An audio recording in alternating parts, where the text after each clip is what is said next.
Finding those levels too. Look at that four-punch combination. It's a masterclass right now from Shakur Stevenson. That's what you're seeing. A masterclass. And Shakur meeting them with a straight left hand. Oh, and there's a knockdown scored with the left hand.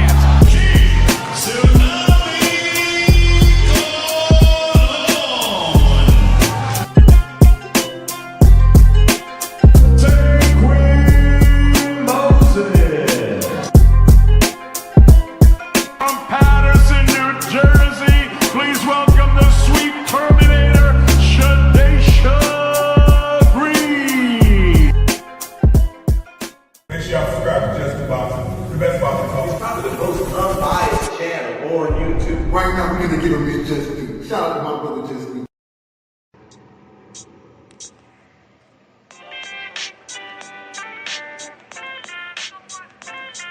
Yo,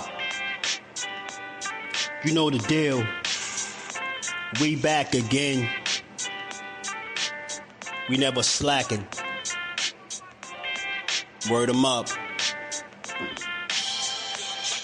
Ladies and guys, whether if you drunk or you high, it's time to pay respects to the illest man alive. If you think you got a point, he'll shrink you down to size. And from there it's downhill like a slinky or a slide. Open your eyes, got a deep connection with the rise, so you might see them jump in whenever they go live. Peep it, this channel blowing up now, it's not a secret. With tons of exclusive interviews to listen to. Them other channels I hate, but yo, they missing clues. They start narratives, sip the goose and twist the truth. It don't take a rocket scientist to get the proof. Just click the live at 4 p.m. Eastern time. But when you chime in, make sure you keep it kind. But if cowards want to debate, then it's feasting time. My man Jusdu shine busy all the time.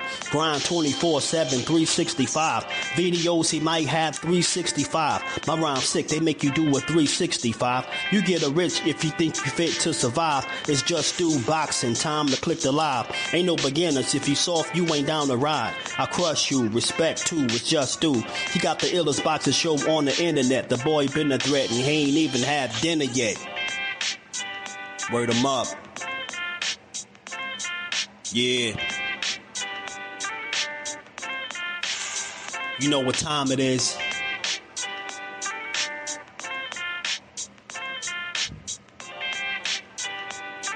$4 p.m. Eastern. Click the link.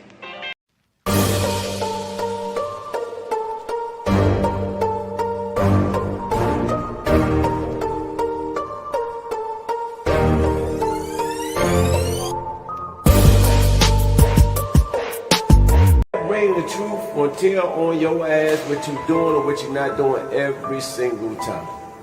You can lie, you can bullshit and all that, but when that bell rings, if you ain't put that work in, it's gonna show, bro. It's gonna show. Not to mention y'all in a sport that can cost you your life. Literally, you can die in this shit. So if that's the case, man, if you're gonna do this, don't bullshit with it.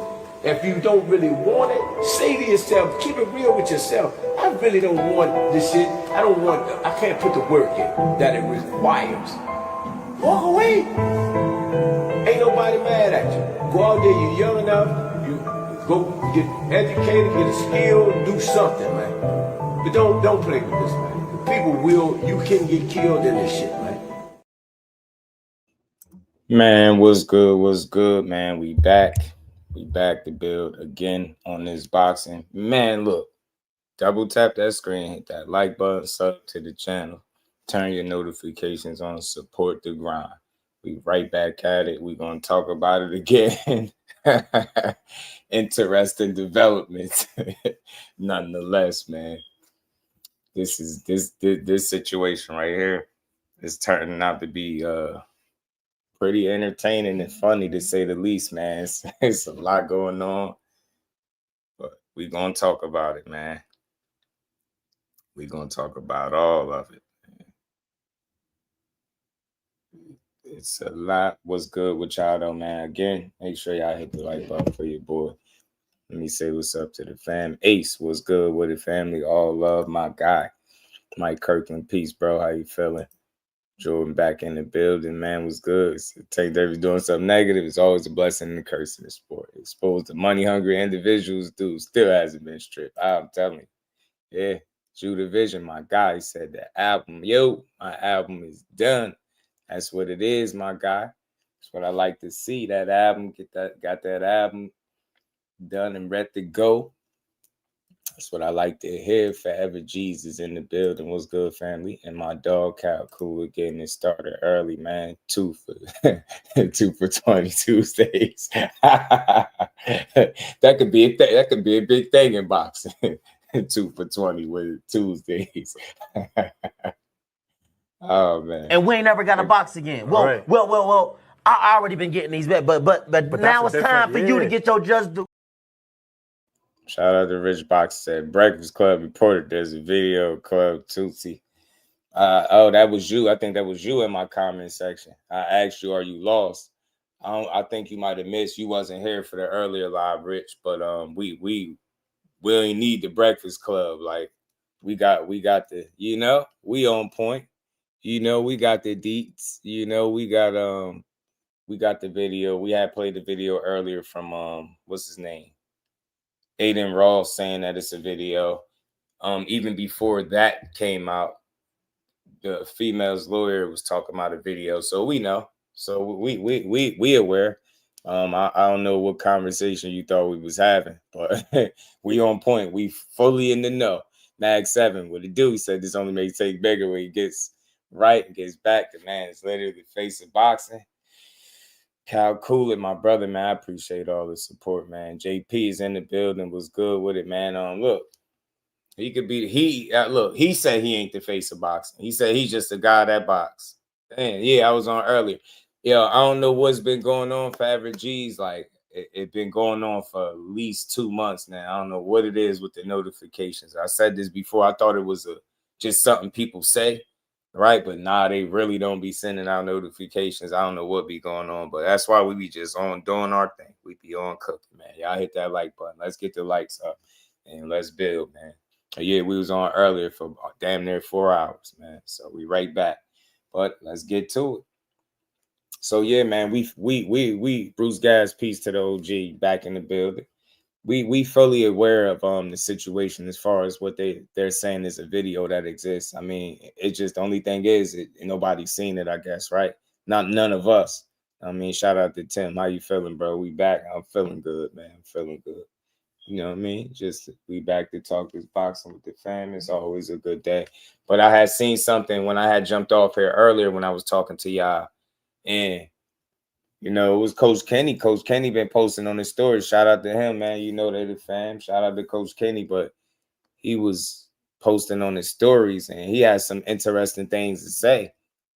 And he was saying, I'm gonna put the post up, but he was saying, hey man, Netflix ain't pulled the fight. Said they didn't pull it. He said it was Jake Paul pretty much. Jake Paul pulled the fight. He said it's been a lot of games and stuff being played. He said if the contracted weight was like 195 or something to that effect. He went on to say that if Jake Paul got on the scale right now, he would be nowhere near the weight, So Coach Kenny is a contrarian. He ain't buying the whole Netflix pulled it. He's saying Jake Paul did it. He's saying Jake Paul is scared. He went on the list some things going on in his past, that happened in his past, Jake Paul, where he got accused of some things. I don't know. This turned into a really, really, interesting situation, to say the least. Sunchild, what it do, homie? I'm saying, let's get to it, though, man, because we back as promised, man. But, yeah, man, Coach Kenny wasn't beat. Coach said, man, he wasn't biting his tongue. But this is, and again, we report on this because we report on both sides. The earlier live, we was talking about MVP, their official statement. We was talking about Jake Paul and what he had to say. And we even played what Clarissa had to say in regards to the situation. She even spoke with Matt from Brunch Boxing. Shout out to him. He be heavy in them Twitter spaces, man. He be in the loop, man. I mean, he definitely know his boxing for sure. So shout out to him. But now this is close as what you're gonna get to Tank Davis speaking, right? Not necessarily him, but this is his team, and this is their thoughts. This is Coach Kenny ain't going. He said, nah, man, Netflix did not pull the fight. Jake Paul said it throughout the promotion that he was scared more than ever before a fight. facing Gervonta Davis. He said the closer the fight got, the more reality was getting to him. So he put his scapegoat plan in effect. He was scared. He said it out of his own mouth over and over again. He said the fear was real. You know what I mean? He said the fear was real. Malik K was good. He said, but it ain't going outside. Yeah, I mean, look, this is my thing, son child. He go out is how he gonna go out, right? But for me, it's the people that are trying to come to the aid of something where you don't really need to. You know, like I said, I'm seeing people who just arguing all the wildest things. Like this attention right here is not a flex. The attention that he's receiving right now is definitely 100,000,000% not a flex, y'all. This is not something to be, you know, bragging about. None of that crazy stuff like that, bro. This is it's tough. It's a tough situation to be in. Frank Lara, what it do for him? He said at this point, Tank needs to do us a favor and retire. I mean, look, he was planning on it at the end of the day. He was planning on it. You know, he was planning on getting up out of here and retiring. But sometimes things happen. Plans change, situations change, and, you know, he might find himself doing something different now. Who knows, man? Who knows? We're going to find out in due time, though. Jordan was good. He said, "Be trying to let and then just make it, man." I'm telling you, bro. This should be spooky, man. Spooky hours, man. So I'm a fan of the man in the ring and judge that. Now, it's not about judging them. That's the thing, though. That's the thing. I don't know why y'all assume that this is the platform where he's being judged. I'm not judging him. Like, I could, you know, it's not my thing, but what I'm saying is people are trying to make arguments that they don't need to make, right? Just let it be, right? The situation going to figure himself out like it used Fonzby would do. Fresh Baker was good. Jake accused him of hitting women. So he said if it was true, when other people come forward 2 weeks later, don't let that go over your heads. That's crazy. Shout out to Fresh Baker. You got a point. Got a point, bro. You got a point. She got it point. You know, I could dig it. But look, man, Coach was on the helmets, man. Hold on, he ain't done. And look, he said Netflix did not pull the fight, so don't blame Gervonta Davis. Accusations. He said Jake Paul has a far worse track record. Jake Paul backed out. That's what he's saying. Coach ain't going. Coach said, man, he in the paint and he's swinging for his man. Nah, I got you. Yeah. We ain't, cause we ain't that, cause we listen. We rooting for him, man. Like we all together on that, bro. We rooting for his success inside and outside the ring, and we want accusations and situations like what he going through to not be real, right? To not be a factor in his career, so he can just do him, and we can just talk the boxing and see the fights. But unfortunately, this is where we at. But you know, not to stay stuck on that stuff. Like that's what it is. That stuff gonna get worked out. But the interesting thing is, I thought the conversation about what led to the fight being pulled was established earlier when we was chopping it up. But we come today, Coach Kenny like, nah, you know what I mean? Nah, Jake, Coach. Hey, man. Yeah. I seen it. Look. We got it. G's. We got it. I mean, look, this is what Coach Kenny posted on his. This is straight from the desk of Coach Kenny. That's Justine Paradise right there. B. Dank, what it do, man? You know, y'all make sure man, listen, let's get the likes up, man. Let's get the likes all the way up, fam. It's free. And get one of these girls, y'all go say, I can't wait till you get parole. I can see him back in the ring. They like, we need to see him one way or another. We need to see him in the ring. Yeah, but this is what he posted. So I'm just posting what Coach Kenny posted on his story. To a hole, a deeper hole. Financially, all the issues that I had. I had like 6 lawsuits at the time against me for whatever it was. On that front, because I was watching a clip of you and your brothers podcast where you were talking about the lawsuits, and you got really emotional. It goes back to like people just like attacking Jake Paul and like wanting to see me fail for literally like nothing. Like they're suing me for something I didn't do. Talk to him, Cal. That's a fact, bro. That's a fact what you're saying, Cal. That is. It's true. And that's all I'm trying to say, see that. And that's why I rock with you, because you're a real one. You understand the angle. We not trying to paint this guy out to be some bad guy, but the protection got to chill. This ain't the time to try to go to bat for him. This ain't the time to try to be his defense team, his legal team. This is the time to just sit back, observe, let it play out, and support your guy in the ring. You know what I mean? When it's time for him to get back in the ring, man, you speaking all truth. You get what I'm saying? So it's just like, sit back and let's enjoy, you know, what's going to come out of this. Maybe it's something still good to come out of this. You just don't know. It's very early to tell. But like I said, man, they on Jake. Look, coach said, man, look, he ain't going out like Willie Lump, man. Coach said, man, hey, man. Coach said, hey, man, say, man, what's going on, man? Huh? Coach said, what up, though? You feel me? Coach said it ain't going like that. Jake got a track record too, G. Jake got a track record too. You know what I mean? He said, look, man, do y'all believe it? Y'all buying it? Y'all buying it? Yeah, y'all could, yeah, you already know. Y'all. Appreciate you. Right about the building. Nah. You can get him up out of here. Fresh Baker. He can go. See, I'm done with him and his troll tactics. And shout out to everybody pulling back up for the second live, man. We've been grinding heavy.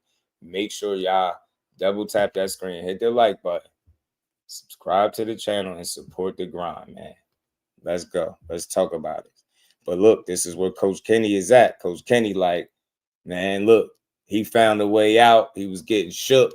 Remember, Jake was out there talking about how he was scared to, you know, this was the most nervous and that he's ever been for a fight, heading into a fight, saying, no, remember, he said, you know how good Tank was. He was saying it, so I know where Coach coming from. But I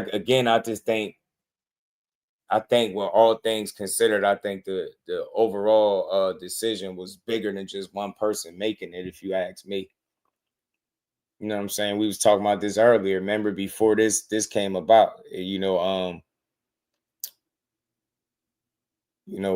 L mentioned about, them not wanting to, deal with some type of women protest. Women, you know what I'm saying? You don't need that. It's just, it's a bad time. Timing is bad. PR, the look, the optics, everything like that. Like, it's bigger shit. You know what I'm saying? They can, the goal is for them to still make a fight with Jake Paul, but I don't think a guy that was gonna get in there with Canelo or Anthony Joshua was scared to get in there with Tank. That's my opinion. You know what I'm saying? That's my opinion, because it's just not logical. Like, Canelo is a much bigger guy, far more experienced. Like, you don't get more experience than that. Anthony Joshua don't get too much bigger than that. Either one of those guys could have potentially punched Jake Paul ass out the ring, and he was willing to fight them both.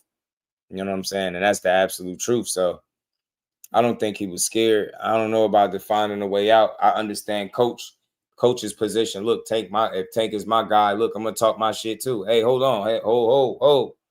Before y'all go to cast the stones and judging, hey man, he got a pass too. Hey man. So I understand where he going.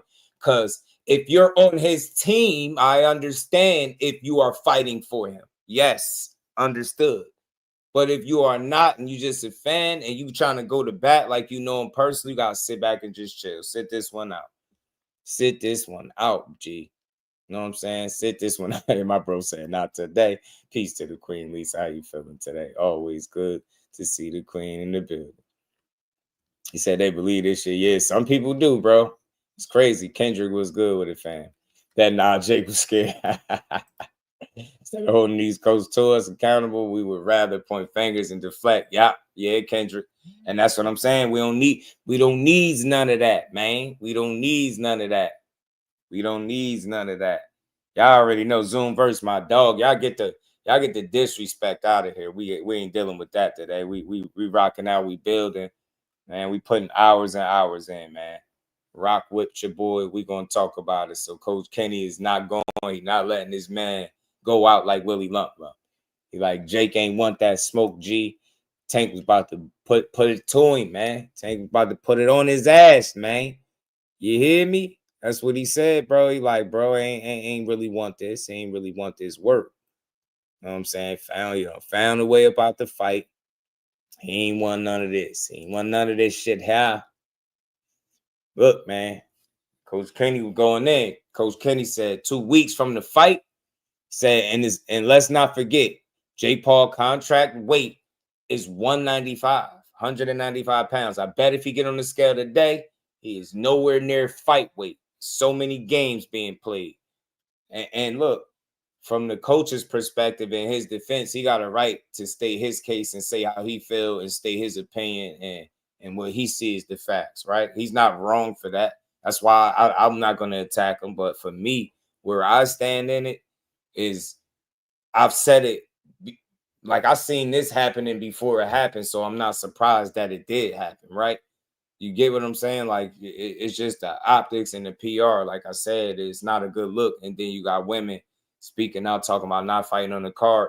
It's just a shit show. And then when you add in the fact that the allegations also probably led to tickets not being sold, being stalled, right? It's just you have less reasons. You have more reasons to cancel and less reasons to pursue this fight, right? You do. You just have less reasons, bro. You have less reasons to continue. You know what I'm saying? And at the end of the day, you got to make smart business moves, right? It's not the end of the world, bro. But I think it'll serve all parties involved. You know what I mean? Best if they allow something else. If they allow him to go take care of his business before they even try to do a fight with him, right? It's all good, man. Ain't the end of the world, man. It ain't the end of the world. Paul easy in 200s right now. And that's what Coach saying. Coach like, yo, bro running around with a pop belly, man. You get me? Coach like, not so fast, bro. Bro, thickums. Jake Paul is not on weight. Said, he step on that scale, he'd be nowhere near the weight. That'd be crazy, though, because why wouldn't he be on point? Because earlier on Brunch Boxing was talking, he said he heard Tank wasn't really doing no training for this fight.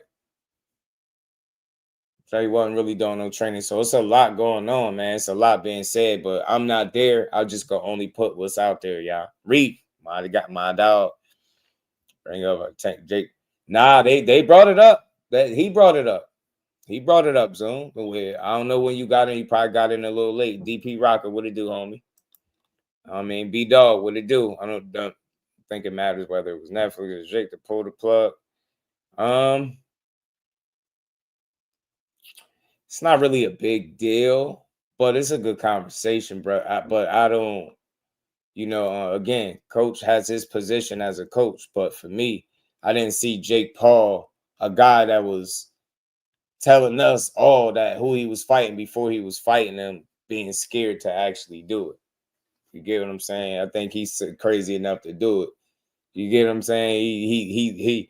He throwed off enough to get in there with Tank and get punched in his face, right? That's what I believe. You know what I'm saying? So I don't believe he was cause I don't think he was looking for a way out. He was promoting the hell out of it. Like he been promoting the hell out this fight the whole time. He like having fun doing it. I know they've been spending money doing it. Like to me, like it's deeper than this, right? Like you don't put this much time, energy, effort, and money, finances into a situation and play, right? I don't think nobody wastes their money in that way. So that's just me personally.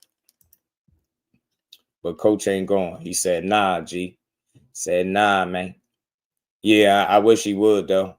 Said we all fall short of the glory for our own reasons. But that being said, we all must repent. Let God be the judge, man. I feel that, man. I feel that, Coach. I feel that. I feel it. I feel it, man. Let me find out Jake was running around looking like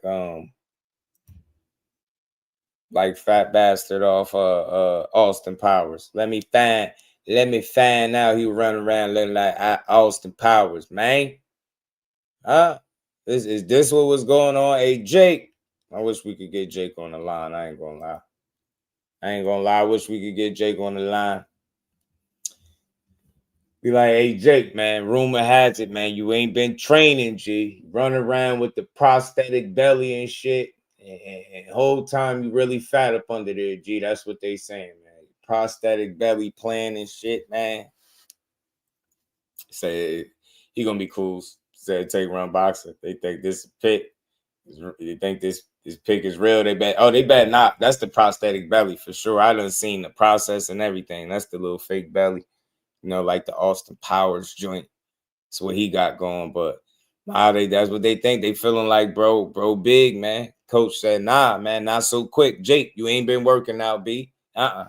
He said it been a lot of games. The coach said it's a lot of games being played. How's it going down, man? Huh? But they brought it. Look, they brought his joint up, though, Zoom. Like they put him in the mix. They put his ass in the blender. Check him out. A deeper hole. Financially, all the issues that I had. I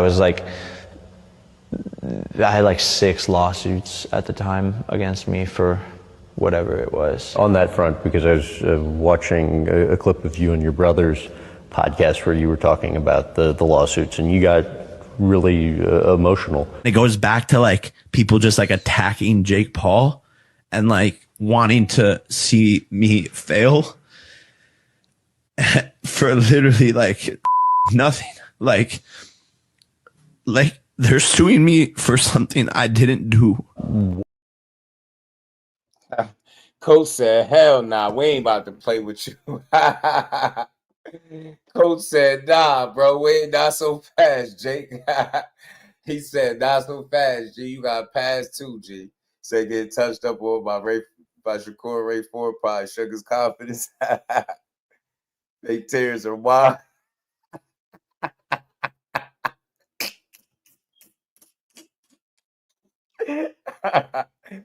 Blade, what it do, homie? Zotan Kent, what's good, fan? Hit that like button, y'all. Aces said they want them to stop ruining the sport. Yo, not one person can ruin the sport, Ancient Sage. I feel you, but dig this. Think about how many people show up when Tank fight. How is that ruining the sport? He don't force people to buy the pay-per-views. He don't force people to come to the fights. None of that. You get what I'm saying? Now, look, I'm with you, bro. It's not ideal to take a exhibition at this particular point in his career, right? We feel like he's smack dead in the prime of his career, 30 years young, not even old, but we never know how much wear and tear he got physically as well as mentally, right?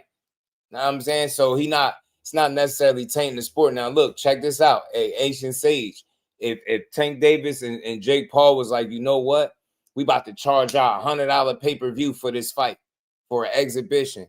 Then we like, bro, now you stealing from the people. But when he's giving you a fight on Netflix, assuming most people have that streaming service, right? You're not being charged no additional money, and you can just choose to tune in that night for free. You get what I'm saying? So that if he was charging money for it, I think we would have something to complain about and be mad at. But it was free. You get what I'm saying? Think about this, bro. All the boxing that you pay for. Think about when's the last time you got a Tank Davis fight for free? You would have got this joint on the muscle, on the Netflix muscle, right? You know what I'm saying? You would have had Andy Hiroka, Gary Antoine Russell. If this didn't happen, Alicia Bumgarner was gonna be on the card. You get me? You'd have had to see her do her thing. You want don't tell me you weren't looking forward to no Alicia Bumgarner weigh in. I know you was. Don't lie. No, ring walk. I know you was. Said Jake is using money to get certain fighters to perform.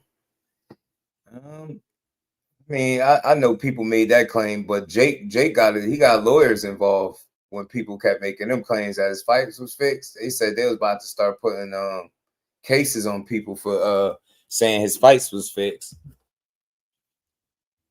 And I call him Jake. Yeah. Yeah, Cal. Hell yeah, G. You get look zoom like that way in. Hell yeah. My bro. He like, yeah, G. You get me? So I just try to be on the lighter side of things when y'all come here. We ain't gotta be mad. You get me? I get what you're saying, ancient sage, but we ain't had to pay for it, bro. We could have completely ignored it that night, or could have watched the real fights on the card and then turned off the main event, right? And said the hell with it, right? But it was a freebie. The only bad thing is that you know, he just got this unfortunate outside the ring situation that he got to get squared away, right? So, like I said, not to even rehash that, but what we was talking about today is, I don't know, you know, because I'm not in nobody's camp, but Coach Kenny could be just going to bat for his man, and rightfully so, because he's in camp with him. That's his guy. You get me? But he like, look, nah, man, Jake ain't want this smoke, man. Huh? Said Jakey boy ain't want this smoke, G. Said, bro, seen that it was getting closer to this fight. Seen Tank was out there putting in that dog work. See, Tank out there putting in that dog work. He said, nah, I'm cool on this joint, man. Hey, Netflix. You know what I'm saying? Shout out to the plug, man. He said, Captain Kenny. Hey, Doug, man. Kenny said, look, Jake was like, hey, Netflix, y'all got to chill. You know what I'm saying? So he needs me to shave his beard. Say, Netflix, y'all going to have to hold up. Y'all going to have to hold up. We can't do this. It's possible losing to a lightweight would be a crazy look. Put a stop to all that bag shit. I'll B-Dog like, yeah, man, getting stopped by a lightweight would look crazy. It would be wild out there. So I'm saying, how you thinking it was going to look, though? Like, it was going to be bad? Like, you know, like, bad? Is it going to be... Somebody said this Tank and Jake right here.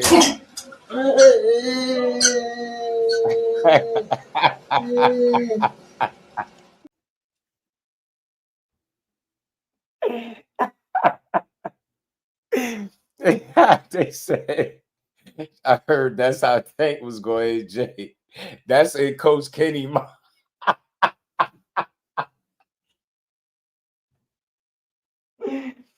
Coach Kenny mind. That's how it was about to look. Yo, the internet is crazy, yo, and undefeated.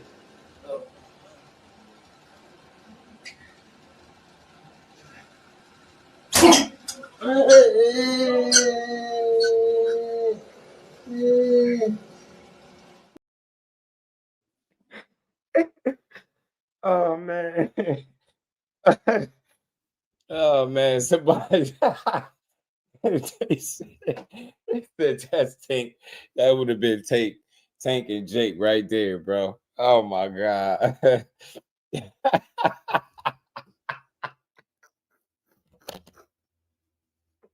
Oh my god, yo, at that point, yo, just jump me. You hear me, y'all? Just my eyes burning. Yo, just jump me at that point, because standing still for the standing in place for the multi-dip wind up is crazy. It's no way. Y'all might as well jump me, bro. Yeah. You and whoever is recording, yeah, you're gonna have to jump me. You have to put the phone down, jump me, because there's no way I'm standing there for that. The multi-dip wind-up is crazy, bro. He probably, Mike Kirkley, stole or owed some money or something. But that's what they said. That's how that fight. That's how they saying Tank and Jake was gonna look. Oh my God, that's hilarious, man. That is hilarious. He definitely probably stole. I don't. You ain't see it. I had played it. I had. He said when I tip, you tip. I tip. I don't know if you seen it, JP. You talking about the one where he was talking to Jake Paul, right? I had played it earlier a couple times. I didn't want to wear it out, but I had played it a couple times. That's what somebody came in here talking about. saying that the Breakfast Club said that they got some footage or something, but I'm like, shit, we already been done heard. You know what I'm saying?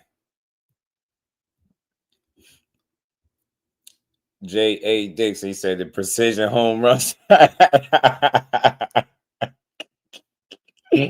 shit is brutal, bro. He did him. That's doing somebody bad, bro. It's between that and this. Ô, gente, aí, ó. Eita porra! Eita porra!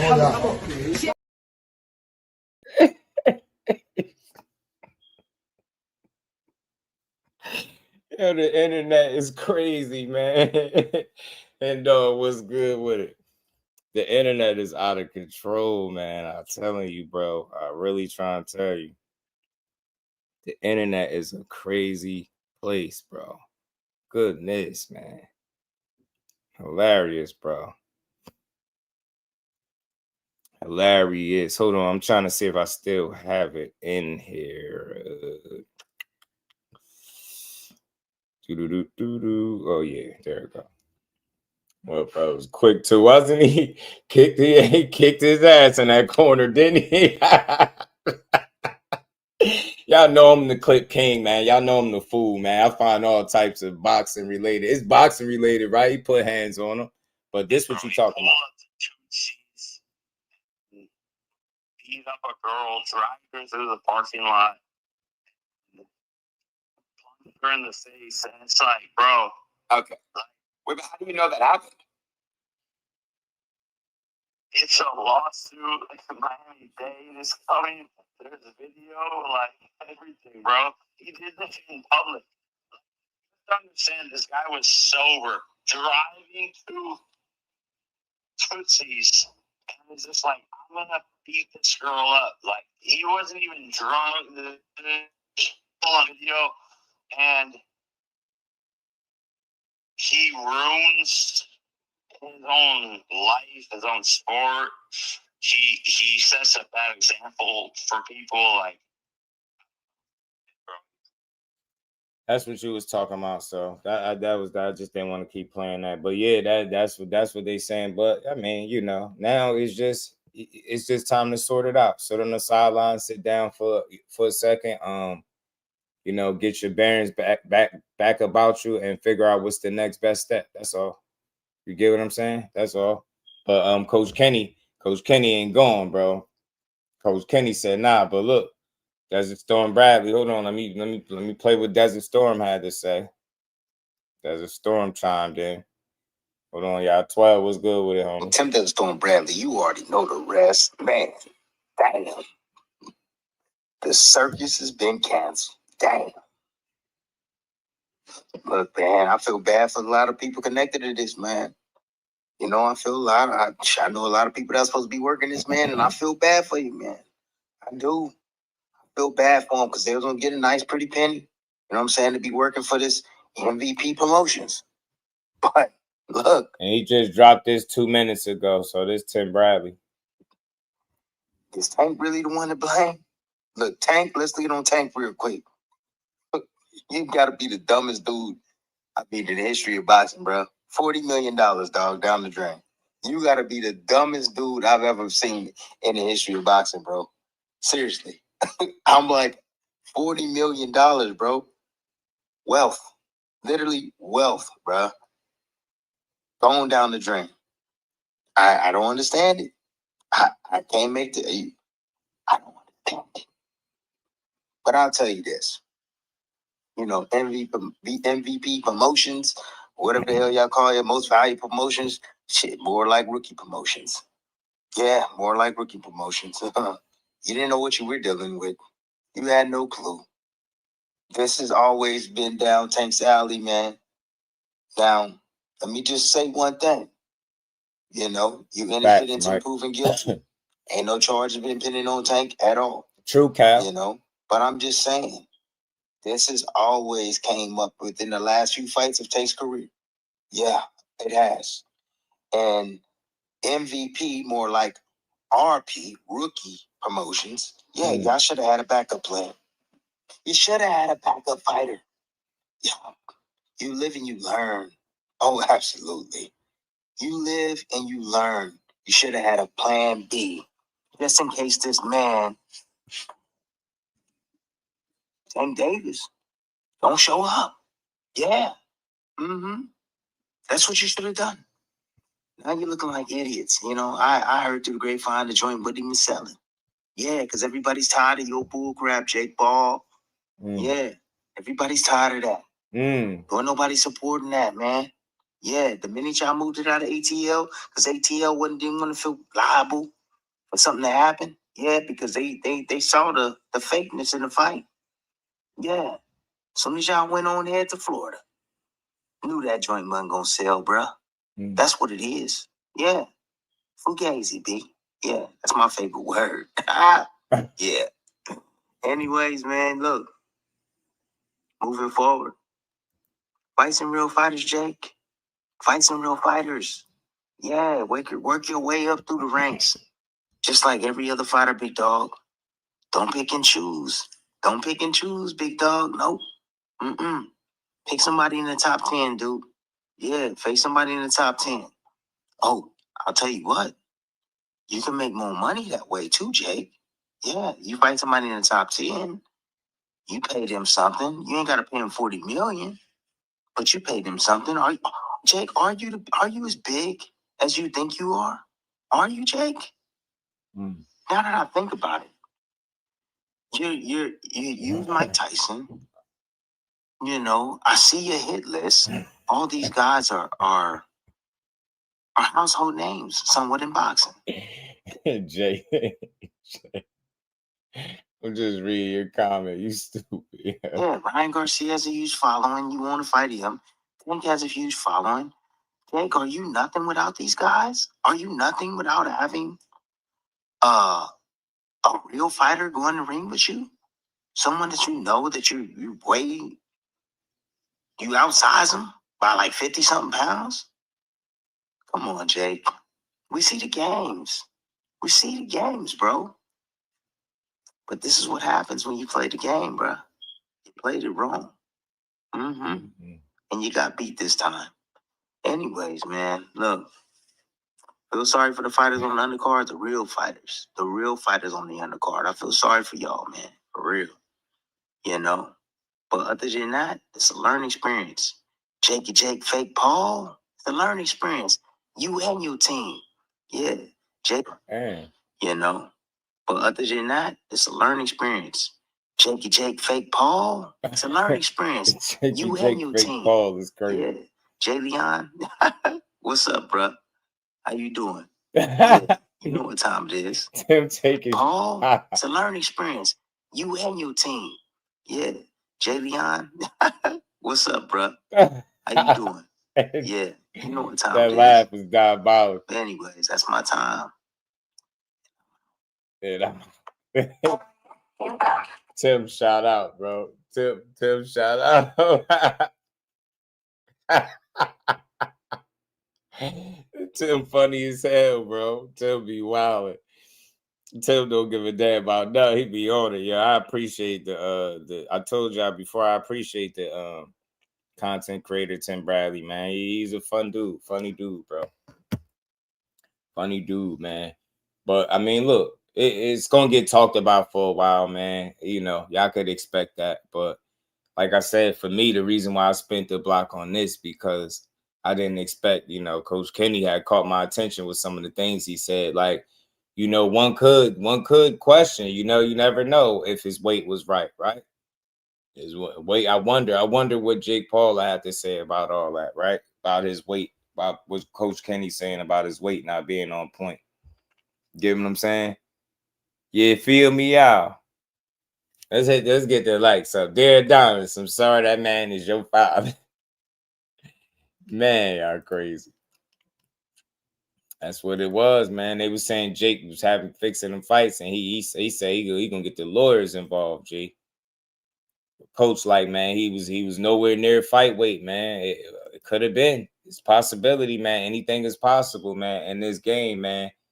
You know what I mean? Maybe he laxed. And I don't know. But shit.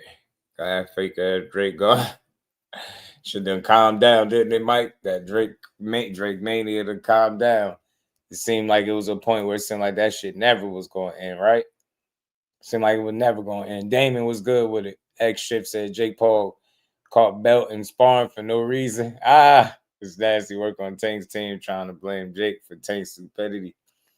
Yeah, and look, I get it because from his stance, like, you know, if you're going to say anything, you go in the back for your guy. You like, hold on, man. Hold on, wait a minute. Y'all casting stones. This dude is a scumbag, right? That's what they saying. This dude is a scumbag. You know what I mean? So I understand it's fair game, you know, but the thing is, Jake ain't the one in question right now. So this, for the most part, going to fall on deaf ears. A lot of people ain't going to hear this as nothing, right? They ain't going to really think much about Jake Paul and his past and him being accused of some things as well. That's why I say everybody got some with him, man. It's just unfortunate, man, because, look, I ain't going to lie to y'all. I would have watched the fight with no problem. Feet kicked up and all. Snacks and all. You know what I'm saying? And watch, man, I'd have watched this event. Matter of fact, low-key, I was looking forward to it because they had some undercard fights that I definitely wanted to see. So to just to keep it boxing and not be redundant about the legal stuff, I'm not concerned with that. It's just I hate the fact that, you know, I wish he could have made that money and slid off into the sunset, man. You know, it would have been probably a good thing for him. You know what I'm saying? And Tim Bradley, like, look, man, that you got to be the dumbest fighter in history, bro. That's $40 million. That's wealth, bro. That's a career's worth of money, man. That's you know, and that's in one night.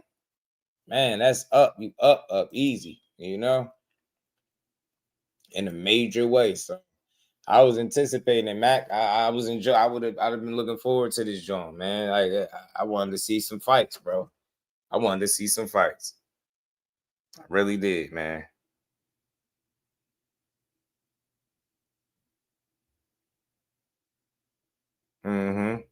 I wanted to see some fights. I ain't gonna lie. Dang. I wonder what Gary Antoine Russell, where he gonna end up fighting at, and what happens to that, or do they line him up back in December as well? That sucks, man. It fucking sucks. Two back-to-back cards where he calls the undercard fighters. Yeah, damn. I just thought about that. Because it was initially the rematch, and that was lined up, right? And then that fell out. Boom. Training camp had to get canceled there. Damn, Lamont Roach had to stop training camp. Jake Paul, he essentially pulled out of training camp the other day. And now the fight.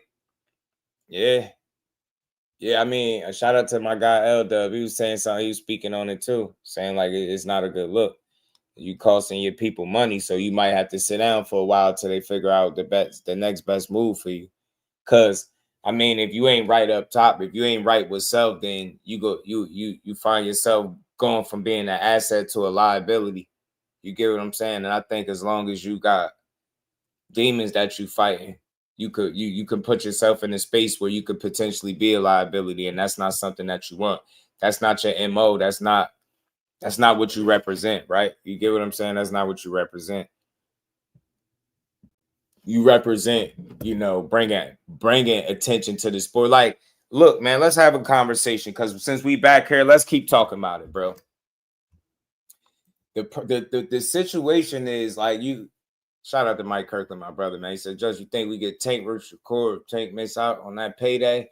I think in a weird way, Mike, in a weird way, depending on what his next move is, I think it could potentially keep him around for a fight or two, another couple of fights. I do think that's a chance. Now, what direction did he go will be interesting if he decides to stick around once everything is squared away and, you know, get the legal situation out of his way. But it got to be 2 feet in all the way for that fight to be a real possibility, right? It can't be no retirement talk. So I think if he's able to, you know, get his situation outside the ring situated right, and And because he didn't make it to this payday, he sticks around and he you know, he decides to give it a go a couple more times. I think that fight could very well be a possibility, because I think it'll be some type of pressure there for people to call for it, right? After this, right? Oh, damn, you ain't give us the Lamont Roach rematch. The Jake Paul fight fell out. And then, you know, you sticking around, and then they're going to start, I think people start asking for the fight again. I really do. I really do. But it all depends on what his next move is, his next order of business is, truly, because I think that'll have an impact on what he does next. Big shout out to Mike Kirkland. Appreciate the love, man. And we ain't never got a box again. Well, Right. well. I already been getting these bets, but now it's time for you to get your just do. Boxing with 2-4, what it do? First we lost Tank and Ropes, then we lost Thurman from Door, and now this fight, sheesh, I'm hungry and mad for some boxing. Yeah, Lubin Ortiz this weekend. Y'all teach what it do. Let Shakur be great on his own. Yeah, he gonna do that. I hope he can get the Teal fight over the hump. But yeah, I'm with you, Cal. They drag that shit out, man. I don't see him being in the ring no time soon. And I doubt if he even feel the need to be in the ring anytime soon, right? Be like, the hell with it. Hell with boxing when you got this type of shit going on. But shout out to Coach Kenny, man. Like I said, man, I don't take nothing nobody say, nobody team put out personal, because he's just coming from his point of view. And one thing Coach will tell you in a heartbeat, in his opinion, he'll tell you just how he sees it. So he feel like Jake Paul ain't been putting in that work. They ain't been locking in, and his weight ain't on point. He been games being played. You know, it's 2 weeks out from the fight, and this shit just spring out of nowhere. And now he talking about, you know, pulling out the fight after being, he was on record multiple times though, talking about being fearful of how this fight was gonna play out. So, you know, some truth to it. Said he found his way out. Just got to be cool with going out as the bad guy. Yeah, that too though. But I really wonder, man. I really wonder, like, because I'm telling you, it ain't like he had a situation in the ring where the fire got beat out of him, right? Telling you, he mess around. I'm telling you, Cal, he go take him a nice break, relax the mind, man, and go just enjoy life without the thoughts of fighting or anything. He might get that itch. Man. Yeah, that's real talk though. Real talk. But he might get an itch, man. So hope for the best. But interesting claims by Coach Kenny, man.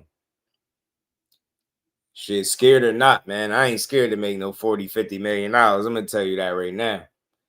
Because I'll fight either one of them dudes for $40-50 million. I ain't gonna lie to you. Right now, today, no training camp, no working out, no nothing. I'll fight them dudes right now for that kind of money. So, let alone with you being able to train, promote, have fun with it, and you do it. Nah, I think both guys wanted that, because I think it was too much money for them to be made, right? For them to not want to fight.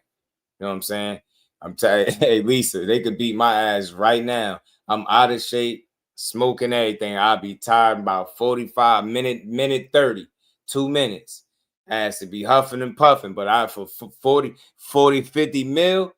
Hey man, somebody pick my plot out. Hey, pick a spot in the ring and plant me, cause hey, we getting this money. Hey y'all, hey Just Do family, let me get a $40-50 million offer. We rich, we all up. Us, me, the chat, we up. You hear me? We gonna get this money, y'all. 40-50 M's. Shit. You get me? Everybody getting Christmas gifts. Shit, November, December, Christmas coming up too. Yeah, man, 40-50 million. Hell of a Christmas gift, ain't it, y'all? Damn it, man. I'm telling you, hey, man, it'd be smoking on that Just Do pack. I'm telling you right now. Because I'm telling you, you have to pack me up, because I'm going to get that bread. 40-50 million. Shit. You could book my ass right now. You could beat my ass right now. Right now, bro. You know what I'm saying? Got me feeling like, you feel me, Mike? CJ, what's good with it? Right? Somebody sure get, man, we go, hey, at least we getting that money. You hear me? Well, mine, like, damn, man. It's just out there getting his ass whooped. Everybody, he got that bag, though. You'll hear him, he got that bag, though. Look what the old head said, Cal. 9. I got another dollar to that 9. We're gonna get you up out of here. Senior buddy. 6. Go and get you up out of here. 6 and 2, that's 8. All them years you went to school, what came after 8? Nina. Nina. That's how we gonna be. That's how we gonna be right there. That's how it's gonna be. Count that money. We'll come after 30 million. 40. Let's get this money, man. They talking about get that money, man. 40, 50 million. Diving like I'm at the Olympics. I'm telling you. Diving with no damn what is it? No damn diving board. I'm telling you, head first, no diving board. I'm telling you. They put that 5 on the parlay and hit. I'm telling you, bro. I'm telling you. Let me see 40, 50 and screaming mama like take off. I'm telling you. Let me get that. Me get mines, bro. That's all. Let me get mines.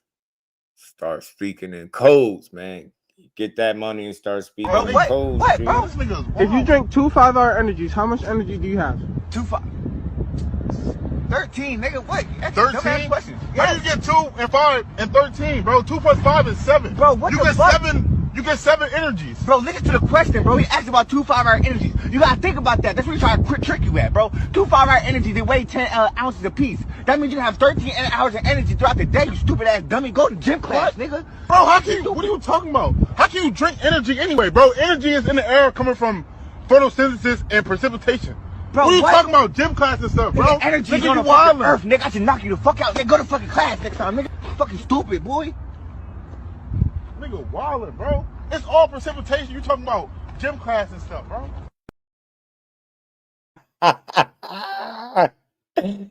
That's how I'm gonna be talking once I get that check clear. Y'all ain't gonna be able to know. Y'all gonna be like, just don't even talk the same. He ain't even speaking English no more. That man said photosynthesis in gym class, bro, in the same sentence, bro. You know they screw whole conversation is a shit show for real. The bros wasn't on shit, bro. They wasn't on nothing, like nothing for real. They just wasn't talking about nothing. That's how it be. I'm telling you. Get that money. That's AA teach. That's how I'm gonna be talking after I get knocked out for that 40-50.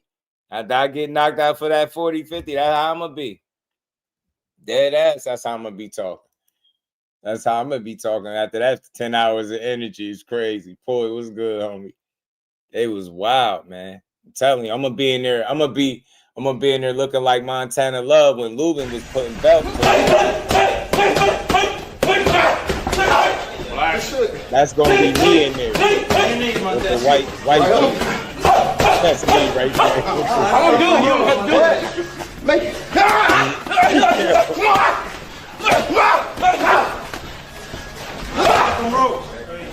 Nah, that's me with the white beard getting it done to me. Lubin trying to kill Montana Love right there, bro. Oh my God. So I be talking to the Baltimore pig Latin accent with that money. I'm telling you, bro. I'm telling you, I adopt that Baltimore accent, bro. I'll be done. I'm telling you.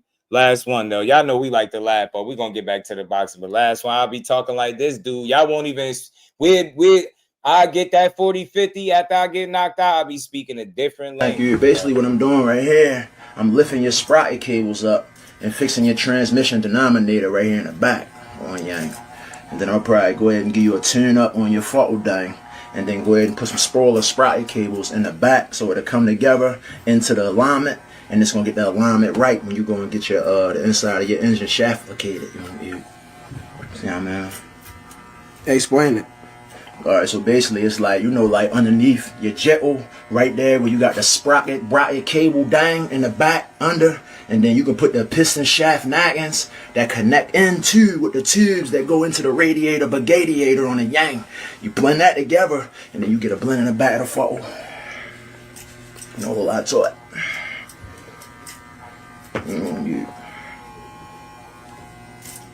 That'd be good.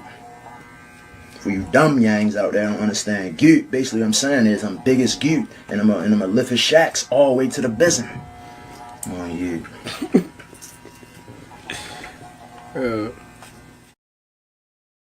Yo, yo, the internet is not a real place sometimes. This shit be for real, yo. These people, man, where do they get these people that, man?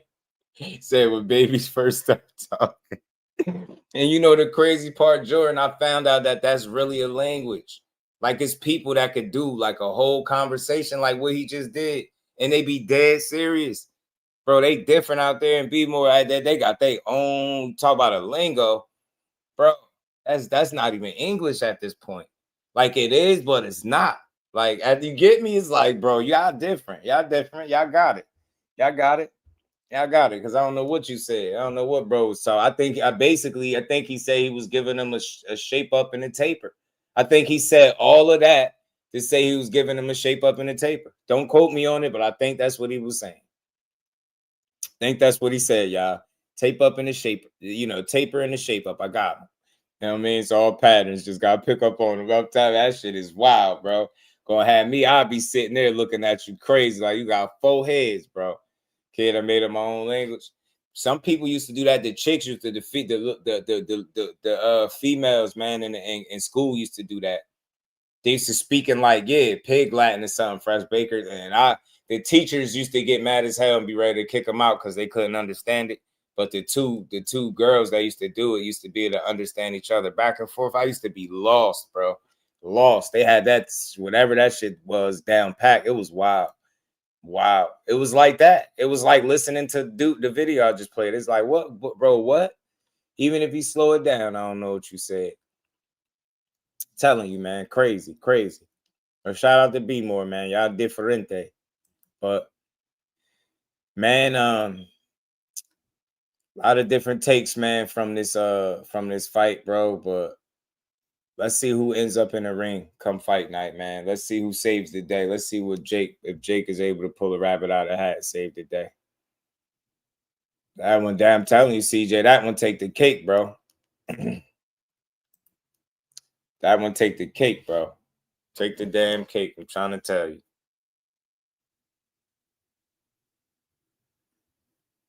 Yeah, Lubin was going off in that damn sparring. And I played that because it's his fight week. So look, y'all, I don't know what more I could say about this situation, man, but I don't know. It could be some validity to not Tank Jake weight not being on point. A coach could just be going to bat for his guy. You know what I'm saying? So said he was scared. You know what I mean? He said Jake found his way up out the fight. He ain't won it. And now you got to move on. But let's keep rolling, man. It is this fight week, and I gotta make a pit stop to this because this is a real fight. This is something we should be excited for. Although we got some bittersweet news with that card falling out and not knowing when we're gonna see Gary Antoine Russell again next. But just look at these records alone, and this should be more than enough reason to want to see this fight right here. This a can't miss joint right here. Can't miss. Look at Lubin got that 4.5 inch reach, bro. 4.5 inch reach advantage, a little inch taller. 19 knockouts. He got 21. These dudes some hitters, man. These some heavy hitters right here for sure. Like Ortiz, I like them both, but man, I want Lubin to pull it off because they only giving him they giving Lubin a 17-18%, the odds makers of winning this fight. They giving him a 17 to 18% chance, which is thoroughly disrespectful. Hold on, let me play the joint.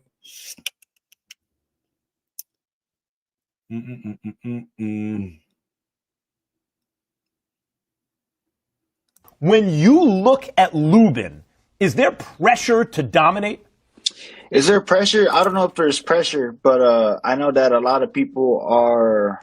I think there's a lot of pressure on him, actually. And I think that that's going to make the fight interesting because a lot of people are counting him out, and that's going to bring the fire out of him. So, in turn, me thinking that, well, now it's going to bring the fire out of me because I know he's going to have some kind of urgency in the ring. So now I have urgency. I like how Virgil Ortiz answered that question. But yeah, Damien, they disrespectful, G. They not giving Lubin a shot at winning is the nastiest shit I've ever seen. Nasty work, 17, 18%. But we seen the odds makers be wrong a lot. Look, I'll just case in point. Lamont Roach was a 15-1 underdog by some odds, right? 15-1 underdog. And look at that fight. That ended up being a draw. So now Lubin having 17, 18% shit. That's very low. Not even a 20% chance, 20, 30%, 40, not even 60, 40. Damn, Lubin ain't no damn scrub. Right. JP ain't no damn scrub. Shout out to Mike Kirkland back in that super chat. Appreciate the love, homie. Same Justice. I got Lubin. I think people underestimate him. I do too. It's good thing that we know that Virgil acknowledged and Virgil know he's a talented guy and people count him out. And as a result, he gonna want to go for it. And I expect him to. I expect him. Lubin want this fight, bro. He want to win this fight. Man, back-to-back O's going for his third one. Hey, Damon, you know what they say, bro. Third time's a charm, huh? It's third time a charm or what, G? It's third time a charm. Hey, Lubin, it's the third time gonna be a charm, man. Your third O in a row. You know what I mean? Lubin snatching O's right now. He's saying, yeah, oh my gotta go, man. I know he ain't laying down for this shit. And he went from Bakram to Lubin. So I mean Bakram to Ortiz. So you know he want that smoke. You know he want the smoke. He went, damn, my bad, I didn't even do that. He went from Bakram to Ortiz. That's how you know he want the smoke. But he hasn't lost yet. Damn it, boy. Jamal, what it do? Who that? It's the first time for everything. Virgil might go down. Nah, Virgil, 23-0, 21 knockouts. Look, he's smoking shit. But Lubin got that reach advantage, y'all. I do believe he's a crafty boxer, underrated with underrated skills Lubin is, man. Them losses make people forget how talented he is. QT was good. Yeah, Virgil always chill. I like Virgil. Virgil always chill. He do that talking in the ring, man. Virgil gonna try to make you work for everything you got. Rick Thames, my dog, was good, bro. Lubin said, yeah, he said he wanted to get back with Charlo and Fundora. You know he want to smoke, man. So he want to beat this kid, man. He want to beat Verge. Verge 3 years younger. All that mean is Lubin got some good experience. That's all. You know what I'm saying? Lubin got some good experience, bro. This ain't nothing he ain't seen before. You know what I mean? This ain't nothing he ain't seen. Hey, man, the interesting question, y'all, becomes this. Is Virgil the best fighter that Lubin has been in the ring with? Remember, he's fought Charlo, he's fought Fundora, right? And is Lubin the best fighter that Virgil is gonna be in the ring with? Huh? You get me? It's a good question. We're gonna find that out. We're gonna get the answer to that come fight night too. That's what I'm saying. AJP, he could use that reach advantage. I don't really care about the height so much, but the reach can teach, man, especially when you know how to box and use it. And Lubin do. We see how he boxed Jesus Ramos. Remember, one of the O's he took was Jesus Ramos. That's pretty much a knockout guy too. Strong Latino, come forward, knockout guy. Lubin beat him. Telling you, man, Lubin might be on something, man. He might be at the right point in his career, bro. He ain't too old. He ain't young. You get what I'm saying? He got that damn experience. You get me? 30 years young, 27-2. That just means he battle tested. You know what I'm saying? That means he come with some seasoning. You hear me? 19 big knockouts. He got the hammer time. You know what I'm saying? Listen, man, he coming to fight. Southpaw too. Southpaw and Orthodox, you know how it go. Hey, man, Virgil Ortiz love that high guard. Man, Lubin can eat on that high guard, I'm trying to tell you. You know he want to come forward, press forward, and fight, man. This shit gonna be a scrap, man. Rome Rose said Virgil's not the best fighter Lubin's been in the ring with. Okay, Charlo is okay. That's what I'm saying. That's why I threw out the question, Rome. That's why I wanted to hear. I wanted to hear from the people. Glad you caught that. That's what I'm saying. But on the flip end, do you think Lubin is the best guy that Virgil been in the ring with? Good question, right? Good question. Because Lubin is up there, man. Lubin ain't nothing to play with. You feel me? He ain't nothing to play with. Virgil don't care Lubin. Lubin winning from all angles. Yeah, man. Steven in the building was good, fam. Hit that like button, sub to the channel. Let's build, y'all. Let's keep rolling. So, yeah, man, we got a great scrap on our hands, man. I don't know. Virgil Ortiz might be in for some know what I mean? You feel me? They know they got a tough fight, man. Like this a motivated Lubin that's not trying to lose a third fight to nobody. So he ain't got no he ain't got no damn he ain't got no quit in him. Lubin better than Ortiz. And in his resumes, being honest. I don't know what happens if Lubin wins. If Lubin wins, he get a title shot more than likely, bro. Because this fight is gonna be for an interim title, so more than likely he get a title shot. He get a title shot. Virgil has struggled his last two fights. Madrimov and Boychuk. I mean, he's been those fights build character though. Not for nothing, Daniel. I hear you. Those fights build character though. When the ones where it look like you struggle a bit, you wanna get tested. That's what I call getting tested, right? You want to get put through it a little bit, man, and see how you swim, see how you figure it out, see how you navigate the trenches when everything ain't going your way the entire time, right? That's what you like to see, and Virgil has been able to do that so far, but Lubin is going to be as tough as test as any. I don't think he just coming to get bulldozed and knocked out and nothing like that. I do think he's a very intelligent fighter, underrated skills for sure. It's hard of a line. He'll fight anybody. I mean, if you know, you know. Lubin ain't backing down from nothing to nobody. I mean, so, and just like Lubin, he got losses, but that was to Charlo. That's experienced there. Fundora, who he dropped Fundora and was boxing pretty well until he started fighting the wrong fight. So, you know, that should just build character, man. And when you got the kind of attitude and temperament Lubin got, like a lot of guys lose their O and lose fights, and now their confidence take a hit. They start talking different. They start moving different, and most importantly, they start fighting different. And that's not what Lubin. Lubin has just gotten better. He's grown. He's mature. He got his seasoning. He's took his losses. He know how to lose. He know how to get knocked down, bounce back. This going into this fight, I think he's in a really good position. You know what I'm saying? And it's been his third undefeated fighter for a reason, because it says a lot about him. Like, think about it. His options was Bakram, and then who they think is the boogeyman, and Virgil. You get me? That's a real dog right there. So that's the kind of mentality that Virgil is dealing with. He got to deal with that fighter. He got to deal with him come fight night. He has to. That shit could get sticky and ugly in there. We say if he win, his radar is not in it. It's either Charlo or Fundora. Shout out to Lisa. She be on point and paying attention too, because he did say that. He said Boots. Not that he ain't ducking nobody. You know, they all got to say that just so that you know. But if you know that about Lubin. But he was like, it just wouldn't make the most sense. He said, now Boots, go fight Baru. I think he threw out there and go get him a title. He said, hell yeah, bring it on. Said, then that fight makes way more sense. But he said, without a title, you get what I'm saying? Lubin has already been doing that. And the title has eluded him since losing to Charlo. So he's been fighting those tough guys and no title shots, and this is an interim title fight. So why would he fight another one of those type fights with a dangerous guy like Boots? He respect Boots' skills. He know Boots is talented. So that's a guy that you want that fight, not that you duck him or avoid him, but you want the fight to be meaningful if you fight him. You get what I'm saying? You want that shit to matter. Like, you ain't just in it to just be taking tough fights, especially at Lubin. Lubin at 30 now, so he ain't old.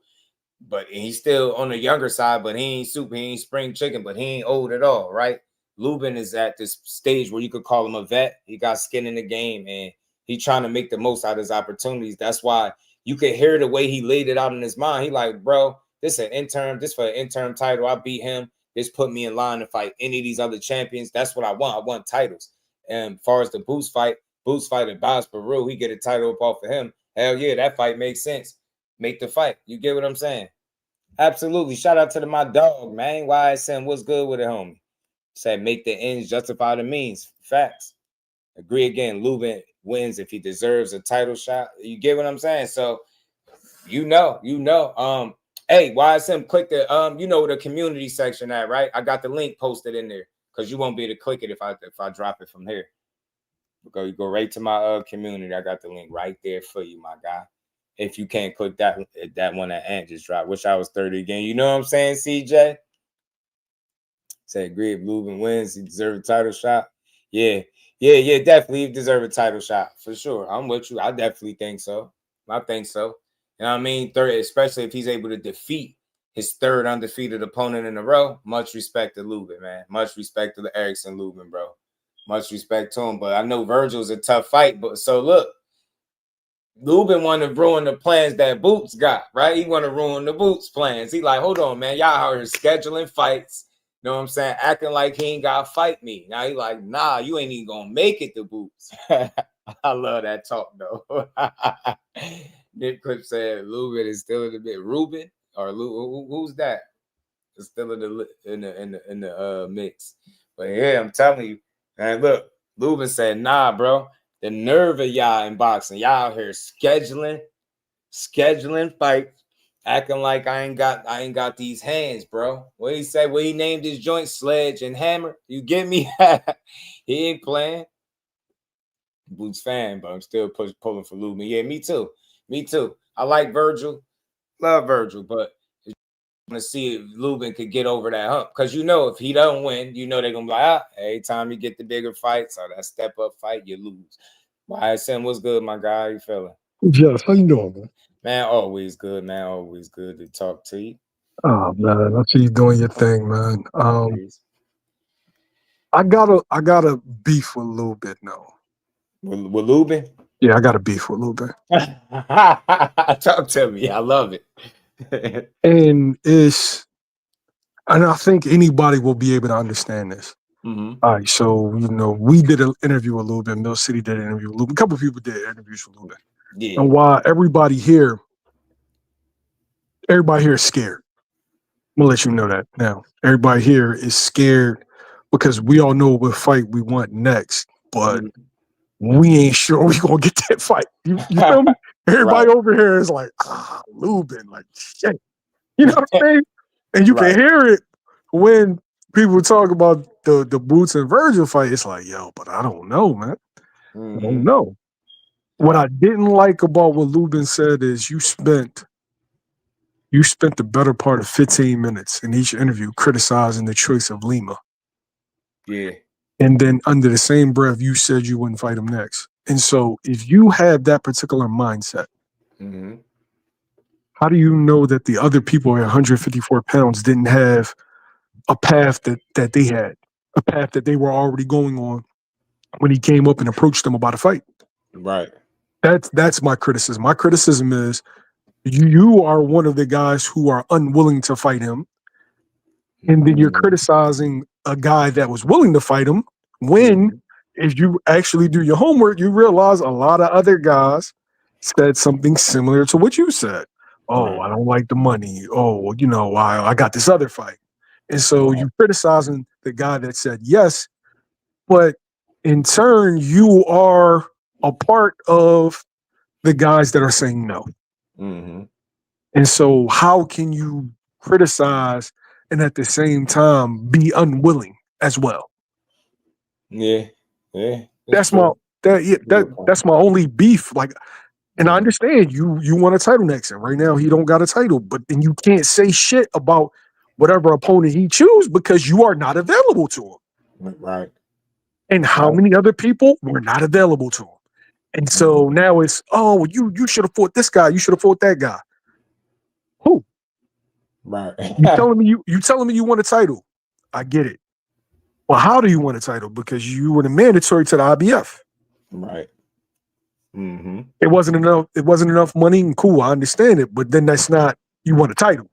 It's you want a title and you want to be compensated properly. Right. You got to give full context. Right. Z, what it do? Say Boost got it. I mean, not Boost. You got K. We got K Karoma, right? That's what you say with Coach K in his corner. Dub talking shit. Dub, no, I'm petrified. I'm petrified. I'm not scared. I'm petrified, bro. Like, yo, if I was in fucking Dallas, if he looked like he about to stop Virgil, I'm hitting him in a chair like WWE. It's gonna be a DQ. Like, nah. That's gonna be a damn good fight, man. And I'm glad it's this weekend. We ain't gotta wait too long for it. I can't wait to see. I want to see if they really got Lubin messed up out here. They gave him, you see the odds make, I seen 17-18% chance. I'm like, shit. Wait, what's the odds? What's the plus what? I didn't see the specific. I just seen a percent in the post. I had looked at the one, one of the, I think it was Cigar Talk. Yeah, 17-18% they had Lubin chance of winning. No. 17 to 18%. I'm like, damn. Shit, the odds got to be crazy. Yo, I feel like I can speak for everybody in this area. We do not know what's next. Right. Lubin is dangerous for Virgil. He's dangerous for just about anybody, but he's really, really dangerous for Virgil. Because of what he do, I think style-wise, I think it might be getting a little overlooked because, Virgil, knockout guy, they expecting him to just have his way, but he going to have his work cut. My boy Pacino's in the building. Aunt McQueen. My man John. Shit, we got everybody over here. Fellas, man. Yeah, bro, I ain't even gonna lie, man. This fight got me worried, yo. Yeah, so it was one of them ones, man. A little trap fight. And because it doesn't benefit, like if you're looking at Boots, right? From his perspective, it don't benefit me if Lubin wins at all because he already took me from the gate. That's not the direction that he's going into. And then a prime piece of real estate like Virgil gets taken off. You know how boxing fan is. Once your old go, that's it. Like they'll never give you full credit for that guy again. Like it's weird. It really is. He's been one of the guys that's been able to lose and keep a certain level of confidence with him that I like. Like, a lot of people lose that, and it's like they just fight different from that point on. It don't seem like the confidence be on par with what it was when they obviously knew they couldn't lose or felt like they couldn't lose. But Lubin's been a guy that's taken a couple losses and we've been able to see him bounce back. Now he on his third undefeated guy. And he's a live underdog. Like that, he is the epitome of that shit. And people might actually be able to make some money off this dude if they bet on him. Yo, he said Lubin is plus 550, yo. See? For y'all betting. For y'all gamblers. I'm about to cook up a spicy parlay, yo. Man, I don't blame you. Like, what the hell? At this point, they damn near daring you to. Because I respect this man fight game. You cannot look over him like that, bro. I get it, but nah, he one of them ones, man, that I think he got sneaky talent, man. Underrated skills. Shit, but I'm gonna hop off. I just wanted to say that part. All good, man. I just stopping through, man. For me, it's if you're not willing, how many people share your ideology? Then how can you criticize? Hey, that's true. That's true. Yeah, but all right, bro. Be safe. You already know. Appreciate what you're doing. For sure. Always, man. Previews and predictions for Tiger versus Floss. That's a good fight. That's a proven fight for Tiger, Z. That's a proven fight for him, my guy. We all know what Nicholas Floss is capable of. Is that the guy that gave my guy Jai Tucker did he get Jai Tucker the loss? I think so. Right? But Tiger gotta be on point. I'm gonna go with Tiger because I'm gonna say he ain't got no choice. Because if he ain't prepared and on point, he could lose this fight. I'm gonna go with Tiger because Coach Prentice Brewer is gonna be on his ass. I know it. He's gonna be on his ass, but that could be a good thing or a bad thing depending on how Tiger Johnson respond in the moment. But He got all the talent in the world. That kid fast as hell, really good reflexes. He got some of the best feints, foot feints and shit in the game, bro. Feints, period. His feint game is crazy. I know, hey, Aunt McQueen, I know you could appreciate that aspect of Tiger's game. That his feint game is crazy.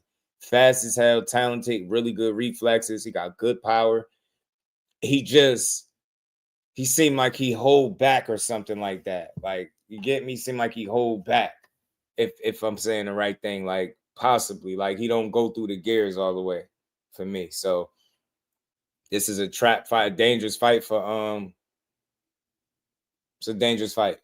This one that can go, this could go bad. You get me? This could go bad. This could get out of hand. This could go bad and get out of hand. Tiger been stepping his game up, and he's battle tested. That's the good thing about Tiger is he's been matched pretty solidly. Like he gets criticized for like, I guess, certain performances or like how he, how I was just saying how he go through the gears and stuff like that. But he got all the talent in the world, but he ain't been matched up with like scrubs. He be being put in there with some battle-tested, tough-ass opponents, scrappy guys. Now, look, Nicholas Flowers, like they always match him relatively tough to me, Tiger. They put him in there with good fighters. So this could be a statement fight for him, but this going to be one of the most important fights of his career so far, by far. Not just because it's the most recent one, but it's because of who the opponent is. And this guy, out of everybody that Tiger's been in the ring with, Nicholas Flowers is the kind of guy that if you're not prepared for, he can beat you, and he will. Get me? So they don't care about all that. Oh, you a prospect, top prospect, you talent. They don't care about that shit. He don't. He fight too. You get me? So I like Nicholas Flowers. Good fight though. That's gonna be a good fight. Definitely a prove-it moment for Tiger. Hope out like a star. Yeah, I like him. He's nice, yo. That's a real test. You know what I'm saying? All the sports, I like chaos to a high degree, so let's go Lubin. I'm a Virgil supporter. My guy, Cigar Talk, Najee interview Lubin being at his fight week. We gonna go over it, y'all. Shout out to the fam in the building. Y'all make sure you double tap the screen, hit that like button, man. We gonna listen in on some of this interview. It's not a real long, I think it's like 30-something minutes, but we're gonna listen to it, man. I like Lubin. Lubin is one of the ones, man. One of the good ones. One of the good ones that be with the smoke. Listen, man, the fight is next week, man. I already just told him this is fight of the year potential all over it. I got my man Erickson Lubin. What's up, brother? What's up, my man? Thanks for having me. For sure. Listen, man, we here. We at, like, to me, this is a very big moment in your career, right? Like you versus Virgil Ortiz. How do you prepare for this? Obviously, like, physically training, but mentally as well. Like, how do you prepare for a moment like this? I've been looking for challenges like this. Ever since I fought Ramos, I've been trying to get myself on get my hands on the belt. But with Bakram Mirzalia, it was taking a little long for us to come to negotiations and where the fight would land and stuff like that. And Golden Boy, they were looking for an opponent, and they called my phone, and I jumped right on it because a fight like this is important. They look at Virgil Ortiz as the #1 guy at 154 pounds. He just had 2 fights against Chuck and Majmov. Yep. And Ring Magazine got him listed at #1. So I always want the top guys. Do you look at him like that? I know you said that Ring and they look at him. Do you look at him like, all right, outside of yourself, this guy's the best guy in the division? I feel like he still he had more to prove. Coming into a fight against myself, I would do it, Reef. You know it. Y'all smash the like button. We're gonna keep rocking. We're gonna listen to some of this. It's been a great training camp, and I'm just looking to show that I'm the #1 guy at 154 pounds. Now, how do you deal with like the naysayers or just people? Because right now, when I looked at the Vegas odds, they got you as the underdog. We see people kind of calling it out like they already making it like Virgil versus Boots is happening. That's kind of how the public and the media is making that. How did that make you feel when just like people are counting you out, whether it be Vegas or fans or whatever the case is? It fuels me. It fuels me because I just know a lot of boxing been on some popularity shit. It's like a a big popularity contest, and I see that you know they want that Virgil and Boots, and I watched the Boots fight against Lima, and they just putting it out there like they basically overlooking me.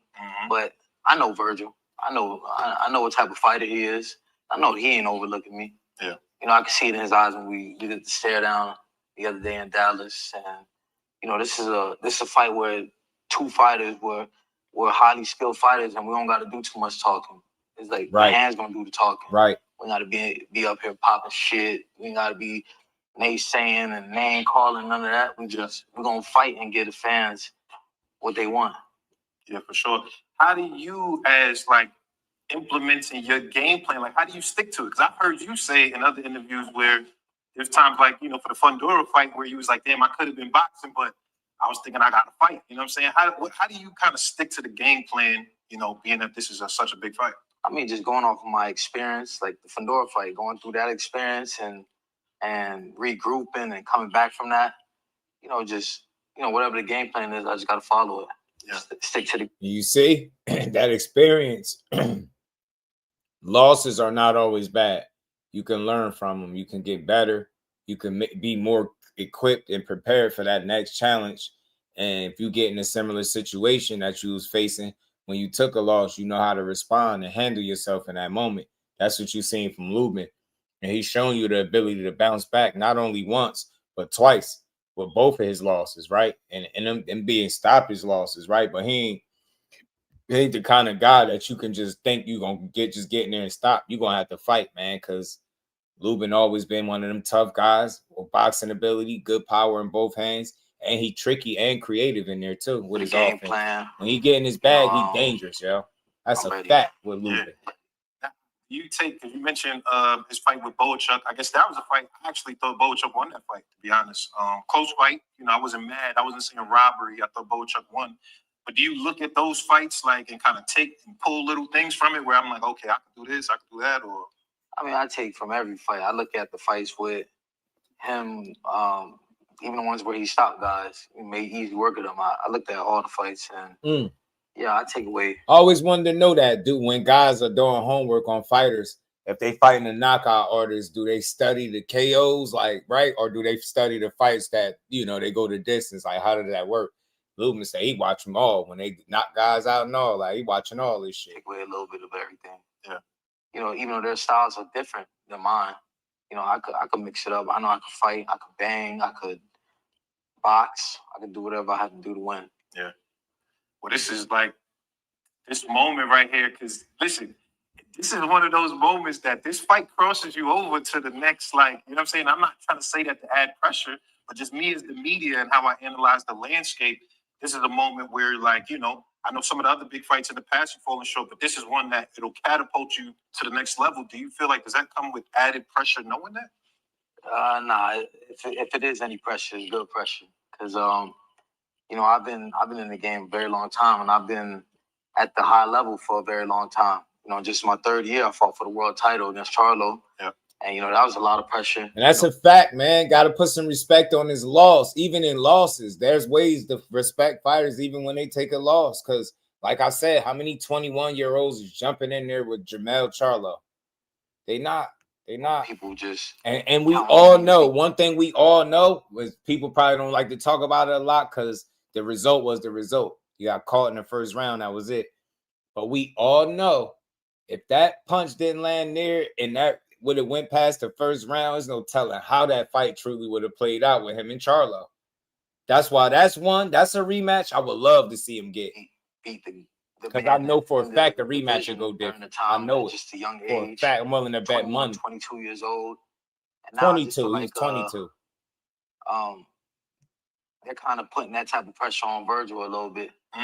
You know, and I'm kind of like the vet in the game now. You know, I just turned 30 years old, but you know, he's not too far off. Yeah. He's around that age, and you know, it's just two fighters in their primes going at it. It's a highly skilled matchup, and ain't no pressure for me. Ain't no pressure. I feel like you've matured a lot since the Charlo moment and fight, right? Like, obviously, like you said, you're 30, so naturally that comes with wisdom and experience and those things. But like for that fight for me, right? This is me analyzing you as a fan, right? As a fight fan, where it was like, think you was it 17-0, 18-0, something like that. Yeah. And you the man, you hit niggas with the squat, like you go crazy. Everyone's talking about it, like it's a full thing. And then you. I hated the Charlo loss too, Kyle. I was like, damn, and I like Charlo. It was like mixed feeling because you rock with Charlo. You like, damn, you hated to see Lubin get starched like that. Get to the moment. I'm sure you envisioned the moment like I'm gonna do X, Y, and Z and blah blah blah. The moment didn't go how you wanted it. How did you deal with that part, right? Like having all the hype and then having that moment derailed. Like, how did you deal with that? Before that, man, I felt unstoppable. Honestly, like they'll put me in the ring against guys and, like you said, the squat knockout, all that type of shit. And squat knockout is diabolical. If you never seen Lubin squat knockout, go look it up. This boy is disrespectful with it. I just felt unstoppable. I felt like it was destiny. I was like, no matter what I do wrong, I'm still gonna come out on top. You know, that's how I just felt. And then when it happened, it was like a big reality check for me. Like, nah, you gotta live the life. You gotta be like dedicated to your craft. Because before I wasn't as dedicated as I am now. Yeah. You know what I mean? I was just, taking fights on short notice sometimes and walking through those guys, and they probably training 10 weeks, 11 weeks. And I'm just in there, 4-week notice? I better do it. Make weight and go fight. And now it all changed for me. I'm more dialed in. Yeah. I'm obviously older now. And I just feel like a whole different fighter. Because, like, with the trainers I've been with, they all taught me something. They all taught me something. Like, facts, Mike. I got respect for all of them. Kevin Cunningham, Jason Galarza, Mark Foray, all those guys has taught me something. So I just take all the knowledge that they instilled in me and just take it to the ring with me. And plus the experience I already have. Yeah. So I feel like I'm a different fighter. I do what I gotta do to win. When you said that you wasn't focused, I mean, what does that look like? Is it just like, is that like, because you kind of said, like, I was a little cocky at the moment, like I could come in 4 weeks, but is that just like, I'm the man, I got a little paper, so I'm slacking off in training? Like, what does not focus mean? Like, it ain't too much of that. I train hard regardless, but it was more like taking like 6 weeks for the Charlo fight. Only 6 weeks, trained 6 weeks for that, and was probably overweight 40 pounds and just had to lose weight and let's go fight. So, obviously, less fluid in the brain, just not prepared the right way. Yeah. Yeah, so. That makes sense. I mean, you worked your way back up, right? Like, then after Charlo, cool, you working your way back up. A bunch of good victories. I remember Cuba, what's his name? Arias, a bunch of guys. What was that like? Like, did you have the chip on your shoulder after that? Or did they like fuck with you? Because I've interviewed fighters that was like, after they took an L, it was like, that shit kind of fucked with me for a little bit. And that chip's still there, man. That chip's still there. It's like, I feel a little underachieved because, I was just the biggest, hypest thing in boxing at one point. And then, fast forward and people are just overlooking me. The chip it remains there because I still haven't became that world champion. I haven't collected that world title that I've dreamed of since I was a kid. So keep that chip, man. We rooting for you. I keep that chip on my shoulder, and whenever it's time to fight, man, I give them all. Yeah. I mean, one thing no one can say about you, you don't avoid no fights, bro. You take all challenges. And I don't know, listen, because this is me, and we're in an era, like you said, it's a popularity era. We got people kind of picking and choosing just to strategically look good, but it don't seem like you never did that. You always fighting the hardest fights. Why is that? Is that like something you just like, I don't want my guys to pick and choose for me? Like, because I see, like I said, some guys is like, yo, we just gonna pick fights that we can just look good. Well, I know I hear a lot of dudes talk about just, being able to make the money. And for me, since I was a kid, like I always been like a boxing geek, like a boxing nerd. Like I know damn near everybody in the game. So like, it's always been a legacy thing for me. Like, I've always wanted to be a legend in boxing and not just, collect the money and get out of it.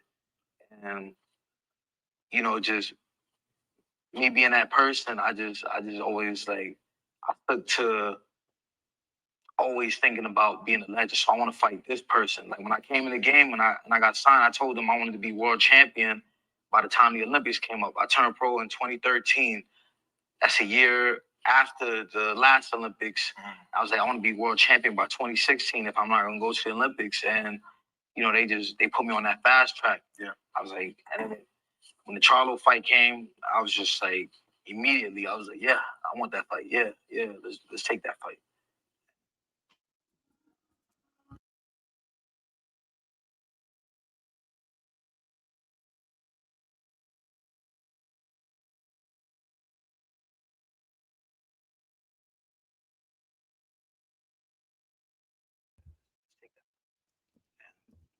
You know, live and you learn, I guess. Would you change the route now? Obviously, you can't change shit. You can't go back. But I remember at the time, some people were saying, yo, it's too early, Lubin. Some people were saying that at the time. Like, yo, it's too early to get a couple other fights. Would you do things differently if you could? Or it's like whatever, same thing? Nah, same thing. Look, he could do it over here, still take the Charlo fight. All them dudes that He I was different, coming man. up in the ranks with, and you know, the Jared Hurd, the J-Rocks, and all those dudes. Like, I'm still here, man. I'm still here. Yeah. You know, I was young. I was the youngest out of that pack, and to look now is just, you know, there's a whole different pack, and I'm still one of the top guys out of the 54s today. That's a Listen, fact. man, you in one of the tough. I think 54 is the craziest division in boxing. To be honest, there's killers up there. Yeah. There's everything up there. When you're looking at the landscape, does that motivate you? You get excited by that? Like, seeing that everybody's here now? Hit that like button, y'all. I do get excited. I just feel like we all need to fight each other. I'm glad we was able to make this Virgil Ortiz fight happen, and I want to see more fights like it. You know, I mean, obviously one of the big fights that's happening, you versus Sebastian Fundora. Yeah. All out war. It's crazy. That fight. Could you walk me through that? Because it's like I feel like just me watching it, the times you were boxing, you were having a lot of success, right? He was spamming uppercuts on you. He looked. That's how I do it. Undisputed. He was spamming uppercuts on you. You know what I'm saying? He ain't doing that. And he knocked you down. You came back. I think that was 7th round, 7th round. You knocked him down. Yeah. Can you walk me through that fight? Like, how was that the toughest fight of your career? Yeah, for sure, it was. You know, dealing with that. Hey, different breed, man. I'm telling you, rare breed for real, yo. You know what I mean? I'm not too many people got this mentality and this approach to the sport. And this is still him. Mind you, this is why I got to tell her the tape up here instead of the interview, because this is him after 2 losses. This is him at 30 years old, still hungry as ever. Dangerous southpaw, got that 4.5-inch reach advantage, almost 5 inches. That could be a factor in this fight. We're going to see. With Virgil, you know Virgil like to push the pace, come forward, and press. So Lubin got his work cut out for him, but Virgil got his cut out for him as well. He has a high output. You know, he throws a lot of punches. For me, that fight, I felt like I had an easy first round. You go back and watch the tape. I had an easy first round. Felt like, you know, maybe my head wasn't in it too much. Like, I was dealing with a lot outside the ring before that. But after he dropped me in the 2nd round, I was just like I blanked out real quick, and I was like, I gotta stop him. They looking at him like the next up and coming. Like, they want him to. Oh, so he was going for the knockout. Yeah, I was at that point. I was like, I gotta stop him, or they don't. I knew it. I knew it was something. He was fighting the wrong fight, fighting with too much bravado. I knew it. I'm not gonna get this decision. So, yeah, in the 7th round, he was actually having a lot of success. That might have been one of his best rounds. He was, you know, landing that uppercut, like you said, but my right hook deadly. Boom, I hit him with a right hook, and I seen that he got to like my height. I'm like, whoa, is he? My eyes are fucked up. I'm over there swelled up and everything. I'm like, oh, hold up, is he my height right now? Oh, he must be hurt. So I saw him like back up a little bit, like he retreated real quick.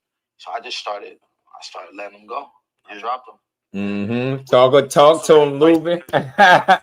Through the swelling, shit on dubs. You know what I'm saying? Shit was on dubs. He still was out there punching on, bro. You get me? Lubin ain't got no hole in him, man. And Kevin Cunningham had to pull him up out of that fight because of the swelling, man. Lubin still wanted to fight. Let's be clear. Let the record reflect. He still wanted to smoke. Superman, what it do, man? you were swelled up crazy. Like, I don't know if it was just punches or maybe an elbow or something. You had hematoma there, like a lot of swelling.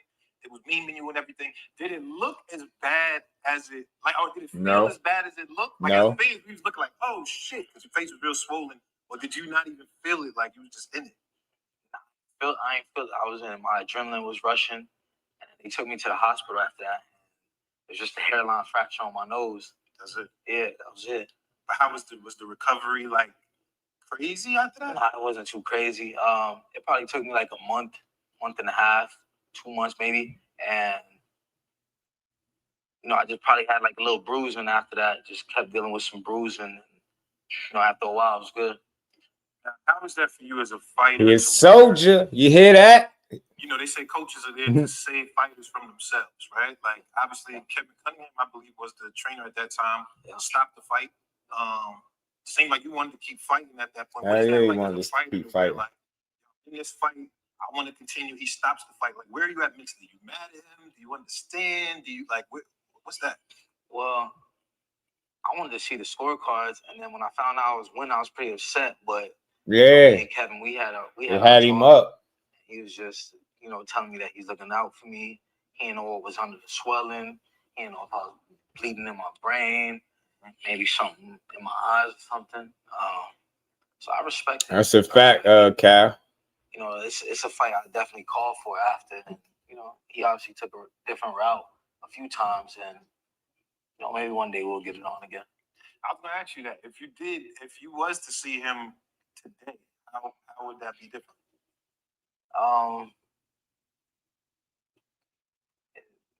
It's a different day. It's a different fight.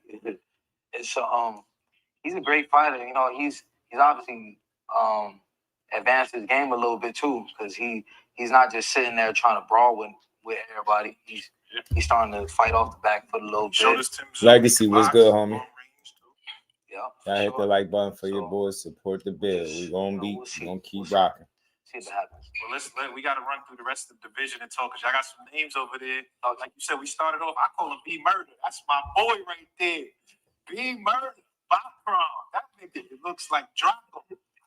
Because what happened with that? They said originally Lubin sitting there. Lubin got that laugh like, you call him B Murder. Yeah, you laughing.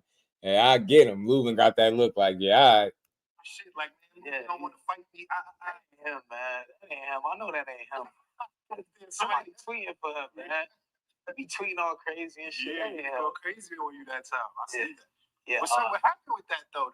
The Bacron fight. I think he's a strong dude. I think he's a good fighter as well. He's the IBF champion for a reason. But the fight between me and him, they just couldn't come to negotiations. They just had me playing the waiting game. And prior to me fighting in May, I picked up a IBF eliminator fight. But prior to me fighting that fight right there, I was out the ring for probably almost 2 years. I didn't want to wait, just trying to figure out a fight against Bacron. Yeah. Virgil Ortiz and De La Hoya, them, Golden Boy, they came to me with this fight. And it was easy to make happen. So I'm like, hell yeah, let's do it. Now, I knew, because when they were saying that, they was trying to say you were scared and ducking. I'm like, nah, a little bit don't duck, no smoke. So I didn't believe that, because I'm like, it got to be something. But Cash One said Virgil will break Lubin. We're going to find out, because he could very well get broken. Explain that for the fans, because you know, a lot of people like to talk about the business shit now. Yeah. Like, when you're going through a negotiation and people say like, yo, the negotiation failed, or like, what is that? It's just you want a number and they can't get the number. Like, what is that like kind of look like? It's like Bacron, he's with Main Event, a whole nother promotion. Mm-hmm. They don't got no TV. So they're trying to land it on a different card, trying to land it on one of these PBC cards. Cause I'm with Pro Boxing, I'm with PBC. Mm-hmm. And they trying to come over to my side, and then they want the A side and all that type of shit. So it's just a whole bunch of negotiating. And with Virgil Ortiz, they just made one phone call and was like, want to fight? We got the numbers, we got this, we got that. Let's make it happen. See that? Cool with the numbers off rip, or you was like, see that? It comes down to negotiating it and what situation made the better sense. Who had they shit in order?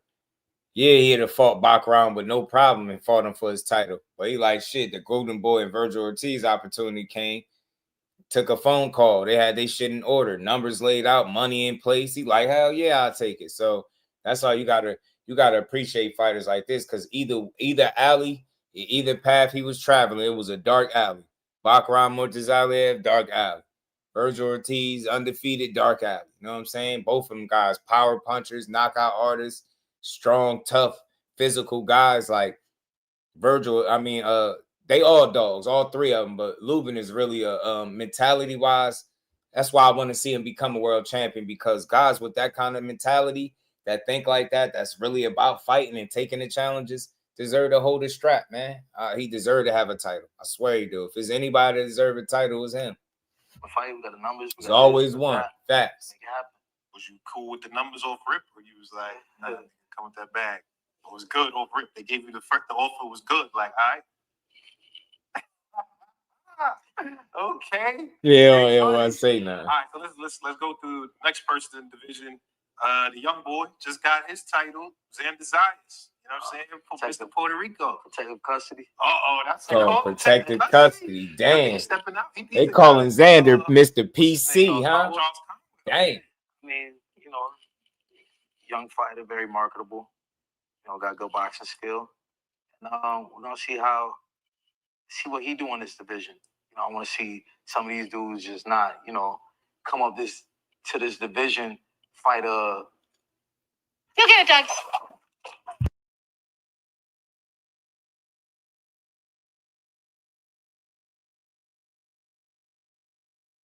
Come up to this. Tenara said, I want to bet Lubin so bad. You think he gonna win? $100 Virgil wins, cash ones. Shout out to you.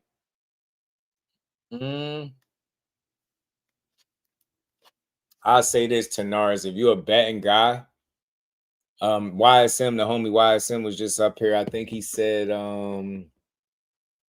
Lubin is like, what is he, plus 550 or something to that effect. So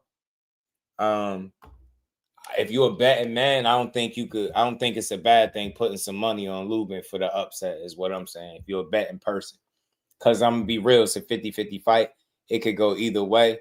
This is one of them fights where you can't guarantee and say that Lubin is gonna lose or Virgil is gonna win. This is one of them fights where we got to tune in, but he's a live underdog if you believe in shit like that. You know what I'm saying?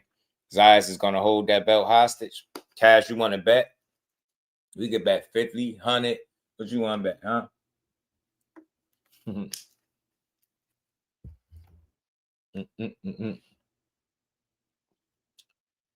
All right, but let's get back to Xander. What you say? Frank Lara says Xander gonna hold that belt hostage. Hey, he might, as long as they can. You know, I think they still testing Xander out. I do. I don't think they necessarily ready to throw him into the deepest end. And I don't think it's all up to him. I really did the way he move. He's really media trained, say the right shit. But it don't seem like they willing to throw him in there with any and everybody just yet. It seemed like they still learning him some things. And there's nothing wrong with that, because, again, the goal is to build him into a champion that can have a successful title reign or run, right? Not just have a title and then a fighter so you don't got it because somebody done, you know, broke their foot off in your ass. You get me? Lubin say Xander food. I think to Lubin he would be to Nars. I think he, out of the champions, he might be the most inexperienced. I want to say that to be respectful, because Xander ain't no trash fighter. He's a really good young fighter. And, you know, I like him. He's young. He can only get better. He's very young. So he got a nice career ahead of him. You know what I'm saying? Lubin winning. Shout out to Jazz Party. Listen, I'm rocking with Lubin. I like Ortiz, and I know it could go either way. I'm not saying 100% Lubin going there and dog walk, none of that. But I'm just rocking with Lubin because he's a guy that took losses. He battle tested.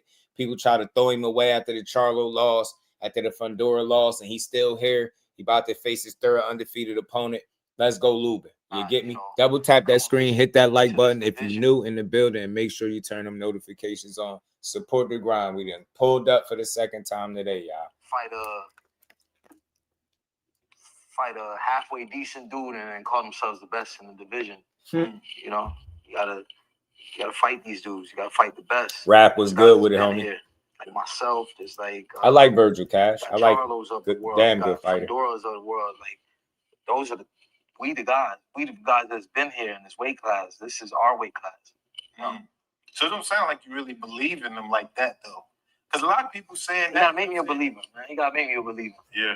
I think he can fight. Yeah, he's a good fighter, but you know, you gotta make me a believer. You hear him? You gotta make me a believer, G. Huh? I'm not gonna say challenge you or test you because you know some people pass tests with flying colors, but I love Lubin, man. Some people pass tests with flying colors, man. Y'all don't be getting what I be getting out of this shit, man. So it don't sound like you really believe in them like that. Listen to a lot of people saying that. Listen to Lubin. You gotta make me a believer. Yeah. Man, listen he to him. fight. Yeah, he's a good fighter, but you know, you gotta make me a believer. You gotta fight somebody that's gonna, I'm not gonna say challenge you or test you because you know some people pass tests with flying colors, but I love it. You gotta fight somebody. you gotta do something, baby. See, listen, man. You got what people got to understand about Lubin, because I know people will hear that and they'd be like, he talking like he ain't lose or he undefeated. Nah, it's not that. He battle tested and he know those losses is to some of the best fighters in the world. There's no shame ever. Don't never let nobody tell you nothing different. There's never no shame in losing to the best fighters in the world. Charlo, still to this day, if you were real when you know, is one of the best fighters in the world. Actively, one of the best fighters in the world. Get me Fundora. He's a fucking trick bag. That dude is an NBA 2 guard. Like, how many people fit that description? You get what I'm saying? That's who he lost to. And he dropped his ass. On top of that, he just had that hairline fracture that ended the fight. Lubin ain't impressed by none of this new shit. Like, he been around a little bit. Remember, I said this. He ain't no spring chicken, but he ain't no old man. He 30. You get me? He dirty 30. He 30. He done been around. He done been tested.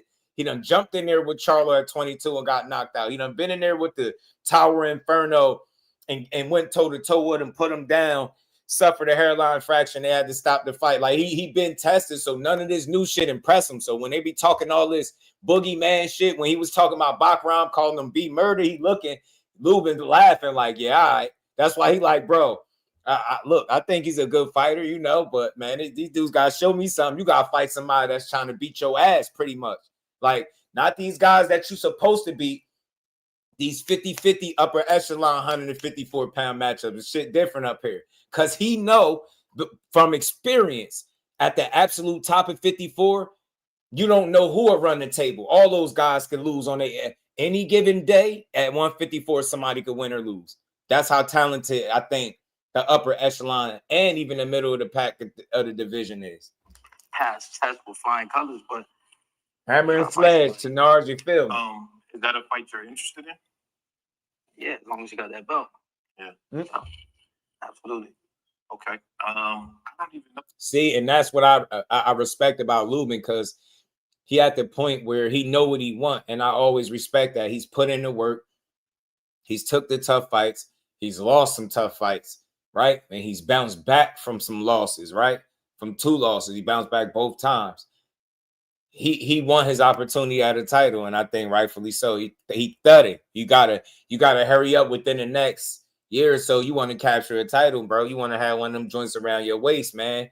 He is one guy that I'm gonna truly be happy for if he get a world title. I'm telling you. Oh, the dude who when he get a world title, should I say? When he get, he about to beat Virgil, man.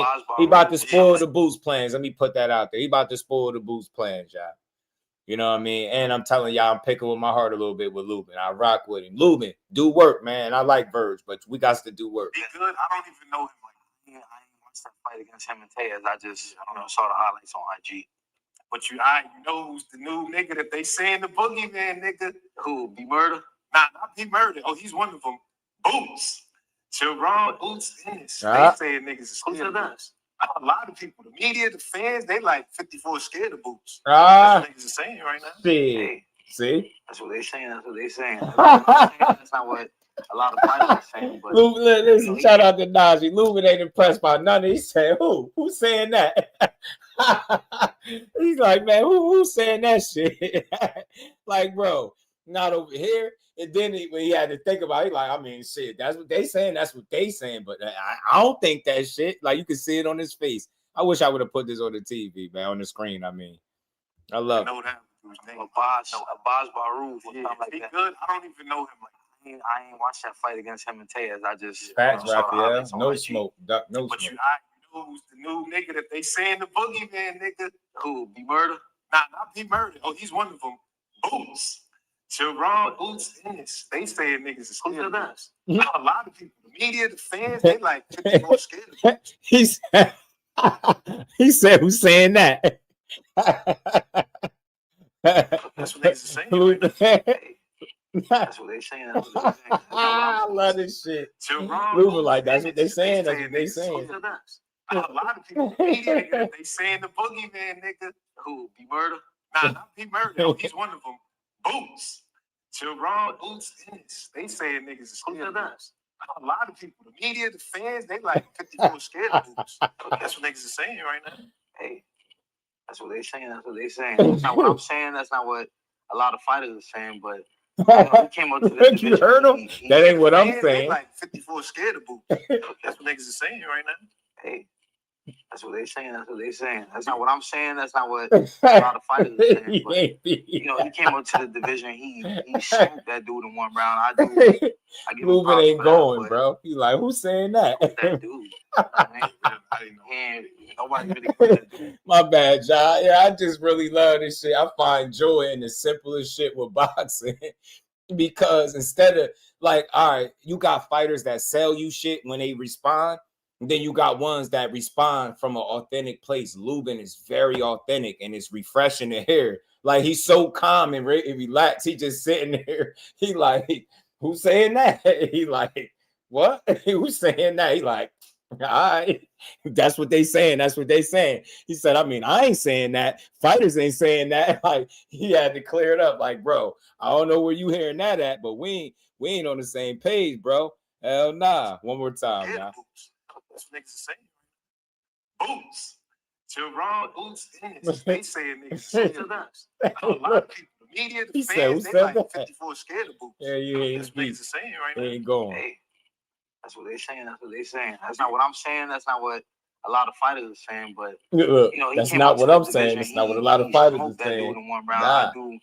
I give him props for that. But who's that dude? You know what I mean? Behind the Hands TV, my brother. What's good with it, bro? And I feel like Ruben you got gotta to come stop up here him to win. popping It's a that shit. golden You boy gotta card. fight Yeah. somebody. You gotta fight Yeah, you one do. of the best dudes. And if you did that to somebody like a Charlo, like a Fundora, myself or somebody, like, then you could pop that shit. But you can't come up here fight Lima and then, you know, get to talking all crazy. Do you feel like Nah, that's not you see you this is the thing. You might not understand where he going with it, Cash. Just think about it for a second. You're gonna be fighting on the golden boy card. You think, what's the chances that you think that if it's a tight fight or if it's a close decision, competitor, what's the chances that you think it go to Lubin, the guy with 2 losses? And it's not his promotional company, that, you know what I'm saying? That's not his, you get me? Fighting on a golden boy card. That's, you just pay attention to that. Pay attention to that. A lot of times you get that home cooking or their guy, you know what I mean? The guy that is fighting for the promotional company, the A side, I guess, with the A side backing, it would be Virgil. Yeah, man. He possibly got to stop him. And look, maybe stop him or beat him so convincingly that they can't rob him. And why bro probably ain't say that is because this is a competitive fight. You ain't gonna just blow Virgil out. Virgil is not standing in there for nobody to just had a way with him. You're gonna have to fight. No. You gotta listen, bro. You gotta like check it out. It's not about excuses, it's a conversation.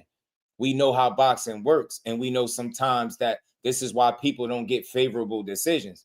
You never seen somebody you never seen a bad decision in boxing. You never seen home cooking. You never seen the A-side promotional guy get the better side of a close decision. That's all we're saying. It's not excuses. It don't have nothing to do with the fight.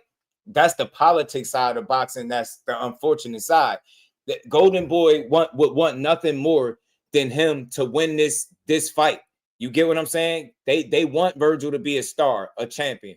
Oscar De La Hoya got him looked at as what, the best talent he got on his roster. You think he don't want him to win? You think if it's a close fight, they can't sway the decision? You get what I'm saying? That's just what boxing is, bro. Now, we're not saying it's 100% that it goes that way, but it's something to pay attention to.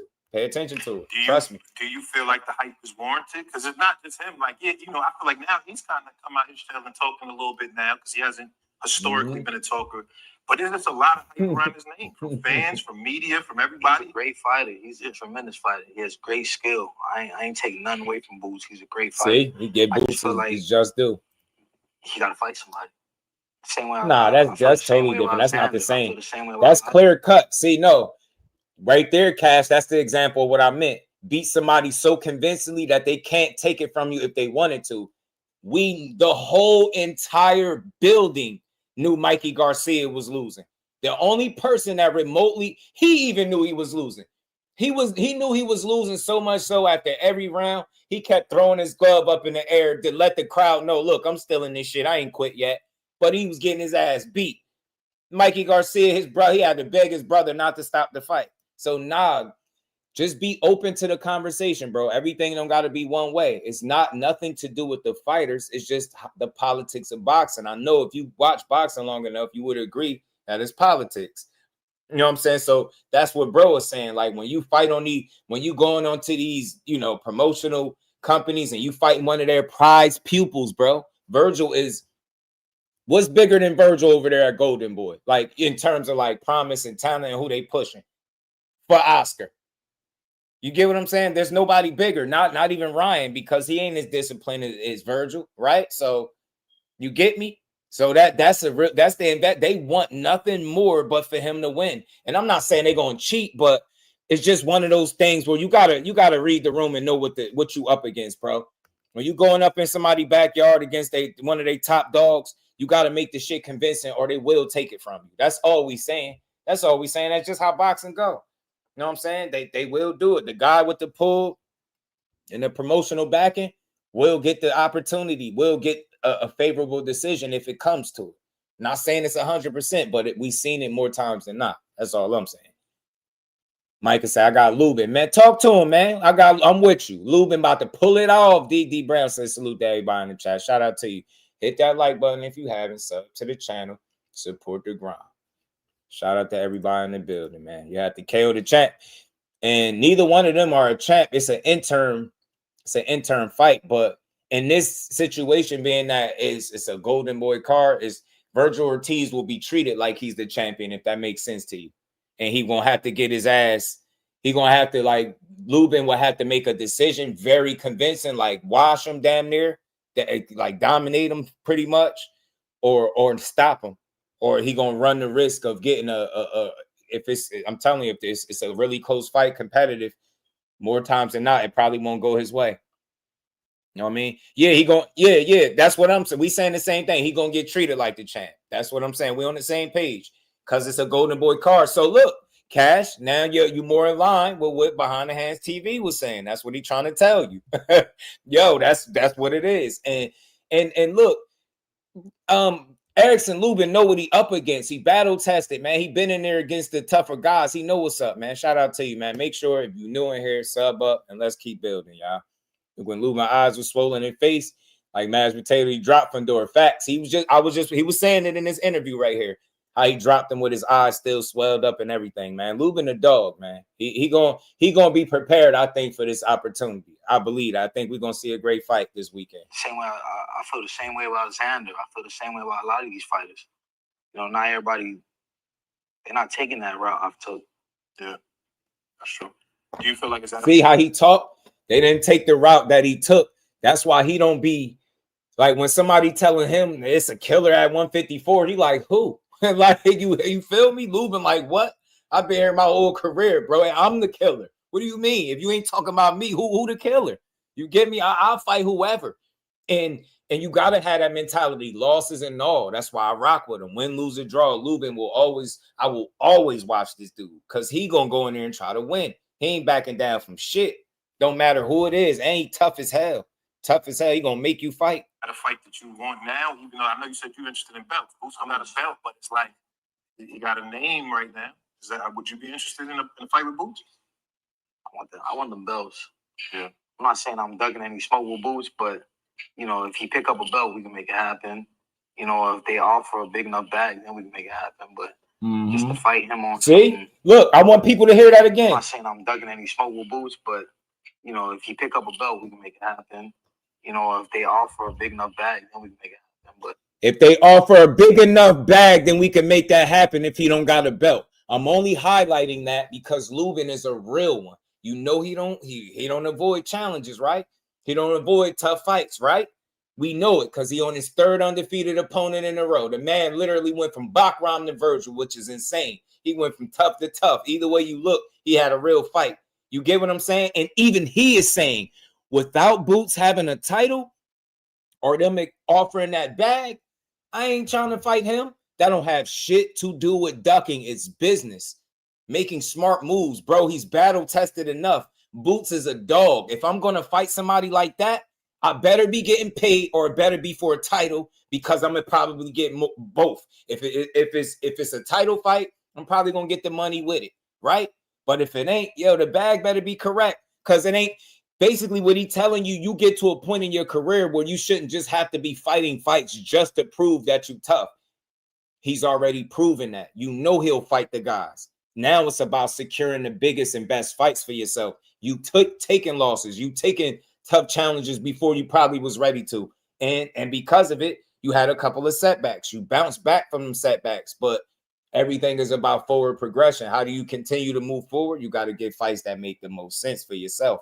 So again, you're not in the state. You're not 26 years old no more, 25 years old, where all right, you the young hammer coming up and you proving it. Nah, Lubin, if he hasn't done anything else at 27-2 with 19 knockouts, he solidified himself as a guy that you know will fight you. You know he will. So when he tell you he ain't ducking and dodging nobody, but hey, look, I need Boots to either have a title or that bag. You better believe it, man. That shit is business. You feel me, Mike? That's business. I need that money right. I need that bag to be right. You know what I'm saying? Because I ain't going to just be fighting guys just for the hell of it.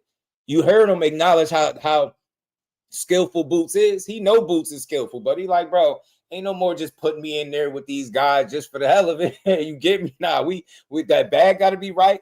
The opportunity got to be right. You get me saying? Like, it got to be something on the line.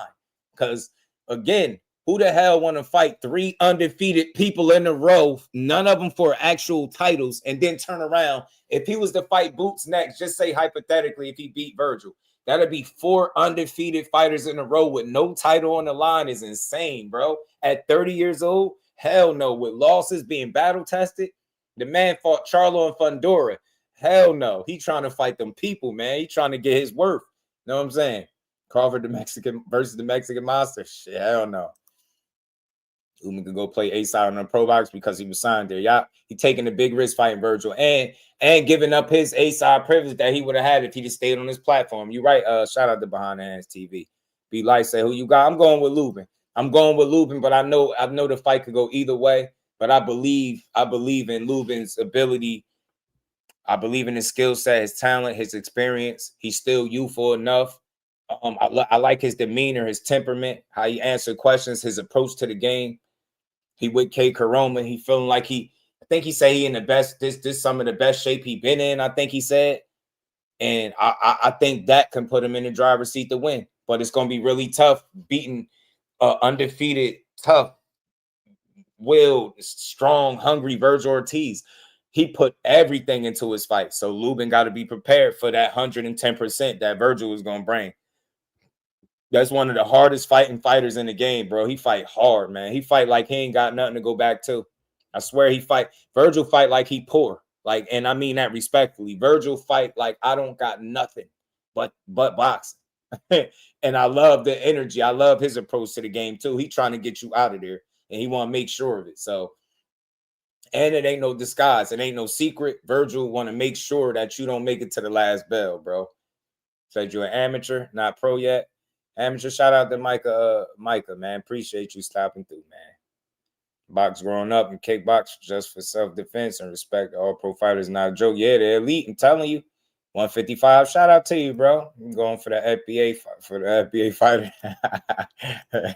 Shout out to Damon, man. Make sure y'all double tap that screen, hit that like button, turn them notifications on, support the build. Let's if they offer a big enough bag, then we can make it happen. But look at that. Just to fight him on some. Look. Listen to him. Voluntary shit. Yeah.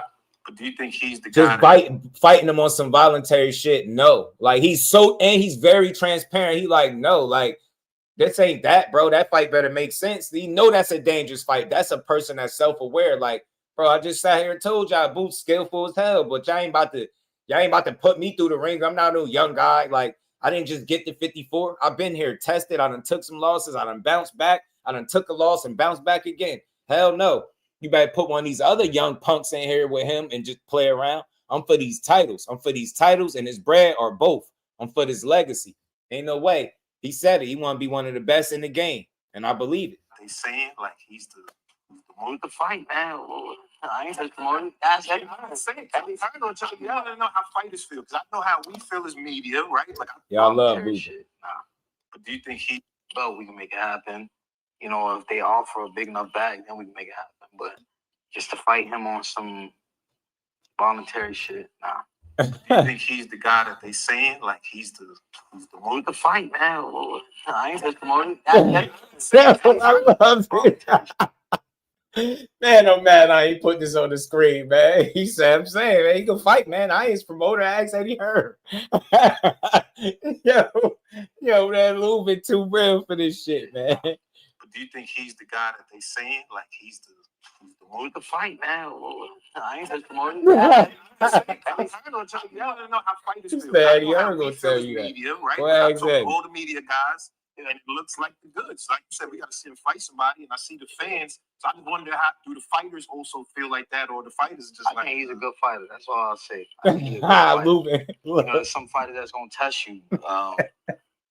He's not gonna go in there against everybody at 154 pounds and knock him out in one round. Nah, see, Lubin's still stuck on. He like, look, I get it. Like, look, he can fight and all that, but he just got here, bro. Yeah, he blew Lima out one round, but that ain't me. That's what he's saying. This ain't the upper echelon that he just did that to, bro. Yeah, that shit was phenomenal, but he ain't doing that to everybody at 54, and Lubin knows that full well. If there's anybody that know what 54 got in store at the absolute top of the division, it's Erickson Lubin. So the shit he's speaking on is coming from experience, right? And what he's picked up on along the way. He know what's in his division. He know it get real at the top. He know at the very top of the division, it ain't no damn Usma Limas. It ain't no Limas up there at the top. That's what he's saying. Yeah, Lima might have been top 10, but when you get within that top 10, top 5 or so, yeah, it get a little different up there, and you ain't blowing guys out in one round. That's what Lubin's saying. So basically, he ain't impressed by none of this new shit that's going on, man. Lubin say he been sparking guys, man. He been beating up shit at 54, and it's been his division. He ain't come from 40. Yeah, he did. Lubin did start at 47 too, though. I don't think he didn't start at 54. I gotta go double check, but if I'm not mistaken, I think Lubin was at welterweight for a minute too, for a little short period. I think he was. No, keeping it a buck. That's what I'm saying. He keeping it real. When fighters approach 30, they start checking them pockets. I ain't trying to fight everybody for the low. Everybody in the hands. He like, bro, all that fighting them just on some voluntary shit. Nah, like, bro, man, put somebody else in there for that stupid shit. He like, nah, bro, I done put my work in. Ain't no more just fight the young up and coming. Nope, nah. He got a good draw against a dude like Lima. You know, even before him and Boots fought, I looked at Lima like, this dude is food. Yeah, I've seen that Aaron McKinnon fight. Food. Come on, man. Yeah, no, that's true. Let's go back to the history a little bit, man, because you was one of the niggas in the amateurs, boy. You was like, I remember hearing your name in the amateurs. You was winning all the tournaments and all the stuff. And I feel like at the time it was kind of like, yo, Lubin's gonna go to the Olympics and win gold, and you never went to the Olympics. Why? Why didn't you go? Nas just asked his man why he said you didn't go to the Olympics. Why didn't you go? Nas funny as hell. Stuff. And I feel like at the time it was kind of like, yo, Lubin's gonna go to the Olympics and win gold, and you never went to the Olympics. Why didn't you go? Why didn't you go? I felt like the situation in the amateurs was changing. You know, they took off the headgears. My living situation was fucked up. It was like do I stick around? I don't know where I'm gonna be in these next 3-4 years. Nope, Cal. You know, Nope. being poor. Well, I was basically alone. I grew up damn near alone. You know, I had my parents, but still just on my own type shit. And then, you know, Mike Tyson, some people, they came with that bag. They came with it? I remember he was signed to Mike Tyson at first. I remember that. They schooled me when I was like 17 years old, straight out of the Olympic training. He asked why he go to the Olympics like it's the cornerstone. That's why I was laughing. Nah, I said he was supposed to go to the Olympics. You know, I thought you was gonna go win gold. Say you can go to the Olympics. Why didn't you go to the Olympics? Why didn't you go? Nas made it funny. He said, What's that bag? made it seem like it was just all his choice, like it was easy to do. Well, I mean, for a 17, for 17, you know, good 6 figures. I'm like, all those 6 joints? Yeah, I'm like, hell yeah. That's a lot. You damn right. 17. Yeah. Man, that's dope, man. That's good that Lubin got signed, got some bread early, man. And he's still hungry. Still hungry, man. Still hungry to this day. You get me? Feeling that Virgil is going to do Lubin like Wilder did to Verb. Nah, hell no. Hell no. He only fought at 54. Hold on. Let me double check. Let me see. Does Mike's people call you? Does Mike call you? How does that Nah, I popped up in the gym one Because day. I could have swore for that early, he was at 45. I think it was a sparring day. Could have swore. And I could they be like, tripping. oh yeah, go say hi. They had the little Cuban coach. Like, go say hi to those dudes. They got like Mike Tyson promotions, some new promotion starting up. And he's telling everybody go say hi to them. I thought it was just like what they do at the Olympic Training Center. They just have all the fighters going to visit promoters. And then they really came to see me. Like, I knew it. I knew I wasn't tripping. I knew it. I knew I wasn't bugging. Nope. He wasn't always at 54. His first fight at above what? Well, at least in the 150s was what? It was 1, 2, 3, 4. His fifth fight. Yeah. Then he said, because I knew it for a second. Yeah, he was fighting down there at the 147. I knew it. I knew I wasn't tripping. I knew it. Just for a little bit though. It was like a little short stint. He ain't stay there long. After said, I was talking to one of the dudes. He was acting like he ain't know no English. He like, yeah, no English. Yeah, go English. I'm like, all right, cool. After starting up, and he's telling everybody go say hi to them. I thought it was just like what they do at the Olympic Training Center. They just have all the fighters going to visit promoters, and then they really came to see me. Like after said, I was talking to one of the dudes. He was acting like he ain't know no English. Like, yeah, no English. Yeah, go English. I'm like, all right, cool. So I ain't paying no mind. And then they came back to me like, yo, because I was leaving the OTC probably that Monday. And they were like, no, I was leaving that weekend. And they were like, yo, Monday they want to go, they want to talk to us. And when I pulled up to the office, nigga, no full English. Rush out. He like, what's up, man? You look good in sparring the other day, man. Yeah, he's talking all that. So I'm like, all right, they drew up a deal. I ended up staying out there in South Florida. I was just like, yeah, let's do it. Hold on. Shout out to Lubin, man. He said Poppy started talking to him like he ain't know no English. Next day, he's speaking fluid English, bro. Crazy. Did you meet Mike though? You signed with some random Spanish? Nah, they had Mike coming in and out the gym. Well, I knew Mike wasn't the dude that was doing all the paperwork, but you know, he was the dude that like the face of the company. Yeah, no English as well. Did you like meet Mike where y'all connected? Like, all right, you on my promotion? Like, as soon as I saw him, basically, like he came in the gym a few times because he already had fighters in there, and I met him a few times, and they were just, you know, already introducing me as one of their fighters. Like, yo, Mike, this is what I'm fighting.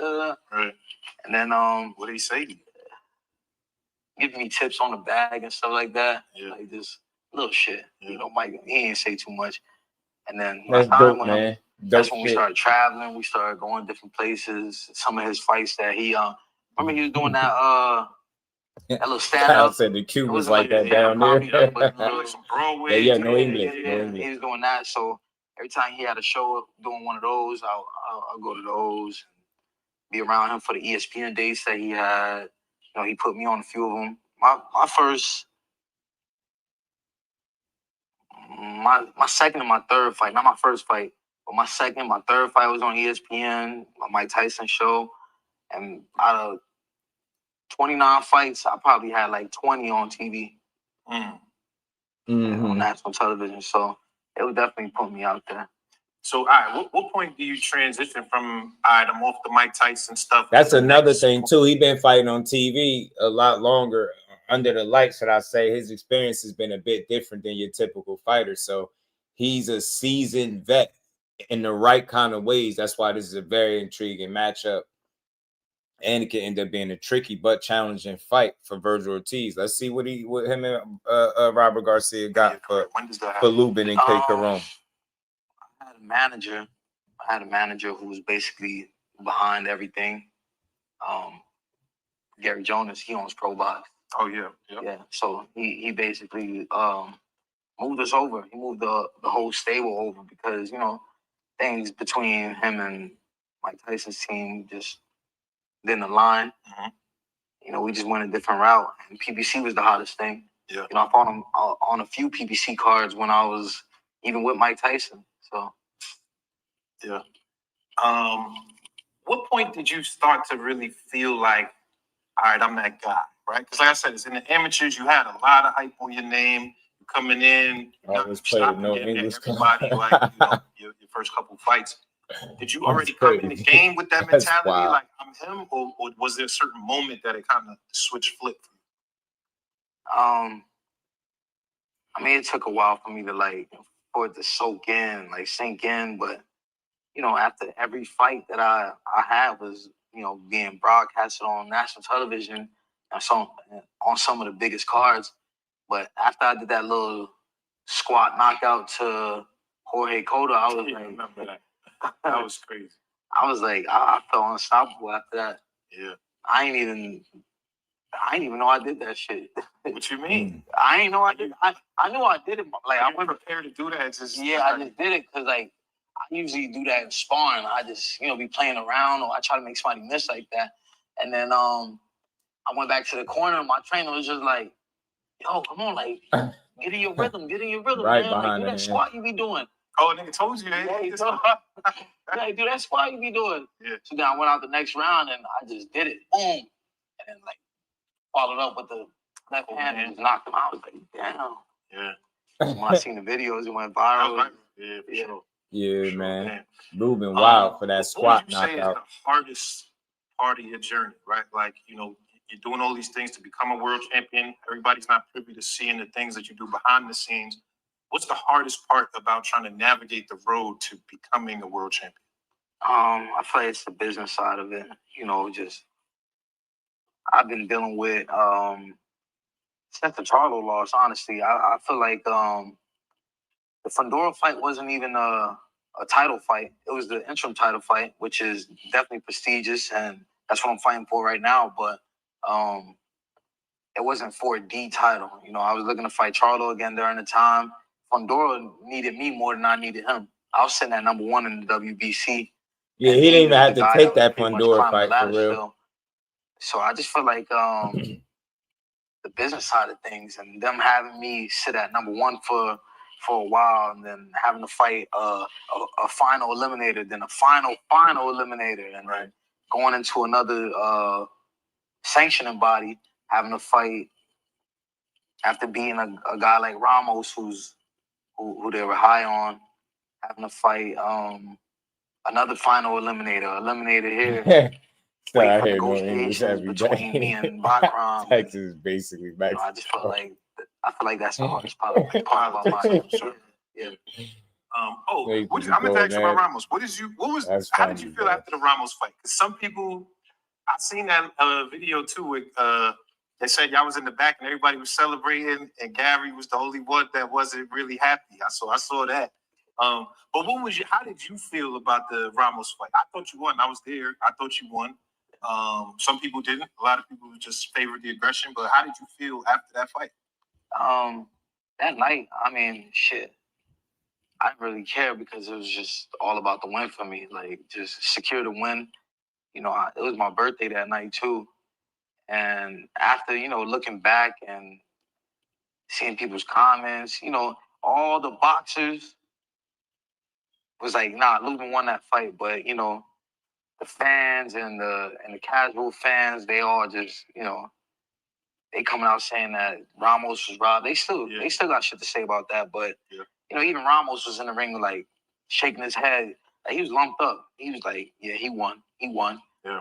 Cause I mean, he was in there. So you gotta come on now. Right. I did what I had to do. I boxed him real well. I gave him a lesson. Yeah. You know, and I wasn't even feeling my best. When he boxed and stayed off the ropes, Mike, it was his fight. When Ramos had his moments is when Lubin allowed it by walking himself to the ropes and languishing on there a bit too long. And credit to, I think it was Kevin Cunningham getting on his ass and coaching him up and you know, reminded him to keep his ass off the ropes. I wasn't feeling my best. I was feeling a little messed up with the weight cut, messed up with just a lot of things, you know. But I got the win how I wanted to. Yeah. Tell me, as far as what advice can you give the young fighters coming up? There's a lot of young fighters that DM me and hit me. They watch the show, try to pick up some game from established guys like yourself. What advice can you give some of the young fighters coming up that want to, you know, become a world champion? My babies grew up.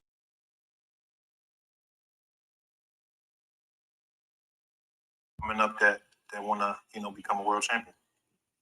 They want to become a world champion. Just pretty much just staying focused, man. Like, you know, not letting any outside noise try to throw you off your game. You know, just pretty much sticking to your guns and staying dedicated to the sport. You know, Floyd gave us the blueprint, basically. You know, just how much of a workhorse he was, and you know, I say stick around your weight class. Don't blow up too heavy. Yeah, those are the main important things as be a professional. Yeah. Be a professional. Now, Lubin, I feel like if you mentioned Floyd, you had your pretty boy Floyd era because you fought everybody. Nigga, if you win against Virgil, I want to see some money Mayweather shit. I want to see you coming out talking crazy, something. You know what I'm saying? We need to see that. Yes, sir. Yes, sir. All right, let's get some boxing talk real quick before we end up. Big fight, November 22nd. Let's start off with this one. It's the co-main, but everybody's talking about it. Devin Haney versus Brian Norman Jr. Yeah. How do you see that fight? I respect Haney, man. I respect Haney because, you know, he's coming up from 140. He went straight to the champion, that guy in the division. You know, he ain't doing what, you know, y'all boogeyman at 154 just did, you know. Yeah. You know, he going up to fight a guy like Brian Norman. I give him tons of respect for that. I think Brian Norman's a great puncher. He got great power. I think it's going to be one hell of a fight. We in for one. If you had to pick one, where you going? If I had to pick one? Yeah. Like, yo, I'm going to make a bet. I just gave you 10 racks. You got to throw it on somebody. Who you going to throw it on? I'm putting that shit in my pocket. You can go rob you. That was not the scenario. Yeah, they both my guys. You know, I've known Haney a lot longer. I think Haney's a great boxer. Right? Yeah, I know him from the app. Yeah, y'all remember that story with Lubin and Haney. Which is Brian Norman. You know, tons of respect. You know, my brother over here used to fight on the same cards as a father. The pops? Yeah. Double tap that screen, hit that like button, sub to the channel, support the grind, y'all. Let's get back to this. It's almost done, by the way. Dad fight Greg Hack. Who that is? Yeah. Yeah, I see that. That's crazy. That was a wash kind of fight. All right. So what about David Benavidez, Anthony Yarde? Like, what you think? Benavidez. I got Benavidez. What you think about Benavidez just in general? Like, I think he's a savage. He's a great fighter. He got a great height to him. 175. He's gonna make his mark at 175. I want to see him against guys like, you know, he said he used to spar. And by him slapping Haney and taking them shoes. Bibble a lot. Yeah. He said he didn't stop him. Yeah, he said he hurt him sparring. Yeah, that was tough. So, and Bibble was one of my favorite fighters of today. Yeah, me too. I got a cousin that know Lubin. You know what I'm saying? He used to box as well. So he was running in them circles. So it's crazy because before the story had hit the internet, I've been knew about it. I just never said nothing on the channel about it. But it was some shit when it was on. They said, yeah, Lubin used to be on some shit. He ain't beat. This is what my cousin was telling me. All right. What about the young Abdullah though? That's my boy, young Abdullah Mason. Young Abdullah Mason. I watch all the UK fights. That boy hits hard. Sam Noakes crack. Man, shit, yeah, prayers up, JP. Prayers up. That's wild. Prayers up. What you think about Abdullah Mason though? He about to be world champion. I think he about to be world champion. I like his game though, right? Yeah. He can mix it up. You know, I seen the video when after he got dropped. You know, with Shakur talking about how the first round could be dangerous and stuff like that, and I think Abdullah definitely learned from that experience. And shout out to Damon, my guy. Appreciate you. Because I remember the first time I got dropped. And this is my guy Najee. This was just from 2 hours ago too with Lubin. So told y'all as this fight week, it's their fight week. It's only right to play their interviews. Hopefully somebody get a Virgil Ortiz interview and we could play that for tomorrow's show. The first time I was going against a veteran dude. I probably only had like 6 fights. Facts, Mike. Facts. At that point, it's like I think I'm gonna stop everybody. I'm going in there and just going straight for it. And I learned the hard way. Had to get up. What is that like? Like getting dropped? Like what is like you? Was it more like fuck, or was it? It was like whoa, what the fuck? What the fuck? Like, I'm just on the ground. Like you don't feel it. Right. You really don't feel it. Like you just come to consciousness. And you're like, oh shit. Yeah. Like, oh shit. I'm on the ground. Like hold on. It was embarrassing. Pressers tomorrow. That the next big thing. I'm only like 6-0. Yeah, because truth be told, this interview he probably did it a little sooner. So yeah, we gonna follow. We gonna stay on point with this. Okay. All right, we gotta answer this one. Terrence Crawford, you know what I'm saying? Obviously, just came off the Canelo win. 40-54, 68. No one knows what he's gonna do next, whatever the case is. Do you look at him as an all-time great? Like he's one of the greatest guys to do it? Absolutely. Yeah. Absolutely. For him to go up and fight Canelo, going up a few weight classes, and Canelo, they got him basically as the guy in boxing, like the #1 guy in boxing, and Crawford got that mindset, like, he's one of the greats in my opinion. Yeah. If you and the boxing still show. If you happen to get that call though, like, you know what I'm saying? Like, say if you beat Virgil, they like, Lubin, what's up? It's automatic? Got you. Automatically. Yeah. Okay, well, listen, man, I'm definitely excited. Better not forget how highly they rated Sam Noakes. We about to talk about that. We about to talk about that too, because I got a little short interview from Sam Noakes that we're gonna get into. We're gonna talk about that. I appreciate you bringing up Sam Noakes. I almost forgot to get into that. Because look, he got a KO warning for the young Abdullah Mason. Sam Noakes out here punching on shit. He said, man, he think he can knock Abdullah out. We're gonna get into this. Tune the fuck in. What can we expect, bro? Give me a little talk to him, Lubin. What do you really expect? Like, I know obviously we got to see, but like when you envision it in your mind, how does it play out in your head? W. Straight up W. Yeah. Like I'm gonna go in there and I'm where everybody talking down on me and just looking ahead to him fighting Boots. It just added so much fuel to my fire. I got away from home. I came out here to Vegas to just isolate and go straight to work. Talk to him, Lubin. You can ask the people that's in my camp. They know what I'm capable of. And the people that's been around me, they know what I'm capable of. And I just feel like this is my weight class. I've been pro for 12 years, and I've been at the elite level. Oh, good. Appreciate you, Paul. For almost 10 years. I fought Charlo in just my 3rd year, so I feel like my time is Jermell Charlo in his 3rd year. Let that sink in. Lubin is different. Win, lose, or draw. These are the kind of mentalities in boxing that get overlooked because a guy will lose a fight to top fighters. Gotta love this dude, man. I'm gonna forever give him his just due. Like I said, win, lose, or draw. Beat his ass, Lubin.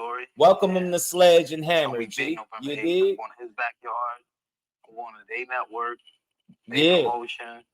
See? No fear in me. They network, they promotion, no fear in them. The type of shit that I like, to beat somebody and their playing field, their whole playing ground. It's gonna be. Listen, I said this on Twitter. People was like, "Oh, you just said." And I'm not just telling you this because you was here. If I thought flat out you was going to just lose, I would say that. But I told people that can't just discount it like it's an automatic Virgil win. I don't think that. I don't think that. So He I is, think a yo. lot of people think that as well. And you know what? Behind the hands, people think resume mean who you beat all the time. No, it's who you fought. Win, lose, or draw is who you fought. He's carving out a hell of a resume. Don't get me wrong, he's a great fighter. Like I said, I thought he was gonna lose that Majimov fight. And he went in there and he did his thing. He showed more than what I thought he had. But we prepared for all of it. It's gonna be a great fight. Everybody tune in. Sure. Listen, my man Erickson Lubin, I appreciate you sitting down. Shout out to my guy Najee from Cigar Talk. Always with the exclusive interviews, always with the dope work, man. Shout out to Cigar Talk, my guy. And Lubin, like I said, man, look, I like Virgil, so I'm not rooting against him in that way. Like, I just want to see Lubin, get his ass beat. Or Virgil get his ass beat. It's not that. I just want to see I want to see a guy like Lubin get his just due. And I know, we in a world in a generation where you can't lose fights even to the absolute best fighters in the world. They're gonna write you off and treat you like you ain't shit. So for that reason, it makes me root for him. I feel like if Virgil is to lose, I feel like it'll be less of a fallout if he lose. I feel like people will still rock with him. They won't write him off. With Lubin, it'll be his third loss. With Virgil will be his first, obviously. With Lubin, again, they're going to write him off. They're going to say every time he stepped up, took the bigger fights, he didn't win and things like that. And like I said, that sucks, man, because I don't think, people are fully giving him his just due by only highlighting the losses, man. He put in some work and he spent a real time not, avoiding no challenges and being with the smoke. So when you always with the smoke, you're going to take losses. You're going to take losses. It's part of the game. You're going to lose. You know what I'm saying? And if it's to the absolute best, it ain't no shame in it. You just pick up the pieces, you rebound, and you get on to the good foot. You get on to the next fight. And that's all he's always done. He hasn't let not one loss define him as a fighter. He's always found a way to get on to the next fight and figure it out. Tony was good with it, homie, and that's what you want to see now. So is he gonna find a way to figure it out, to keep it pushing, right? To keep doing what he's been doing. You know what I'm saying? See Lubin get his ass beat. See Lubin get his ass beat. You think he also the reason why people are gonna do that? Most of them weren't against big opponents for titles. Interesting thing with this fight, neither one of these guys been fighting for. Well, the last few fights ain't been for no titles, but they both are battle tested, despite titles or lack of titles, right? We all know he challenged for a title within his third year. It was Lubin did, and he came up short. And since then he fought Fundora, came up a bit short there, and he bounced back since then. So they got Lubin as somebody you got to deal with. Shucky Kirk, he said, let's do it, Lubin. Shout out to you. Let's go, Lubin, man. That's what we need. We need that Lubin support in the air, man. Double tap the screen, y'all. Subscribe to the channel if you new. We're gonna keep rocking. There's been a fun fight to talk about, man, and I'm glad it's this weekend. I'm glad it's on the way. I'm glad. Got Virgil winning, but in a close majority decision. That's possible, Tony. That ain't crazy at all, bro. That ain't crazy at all.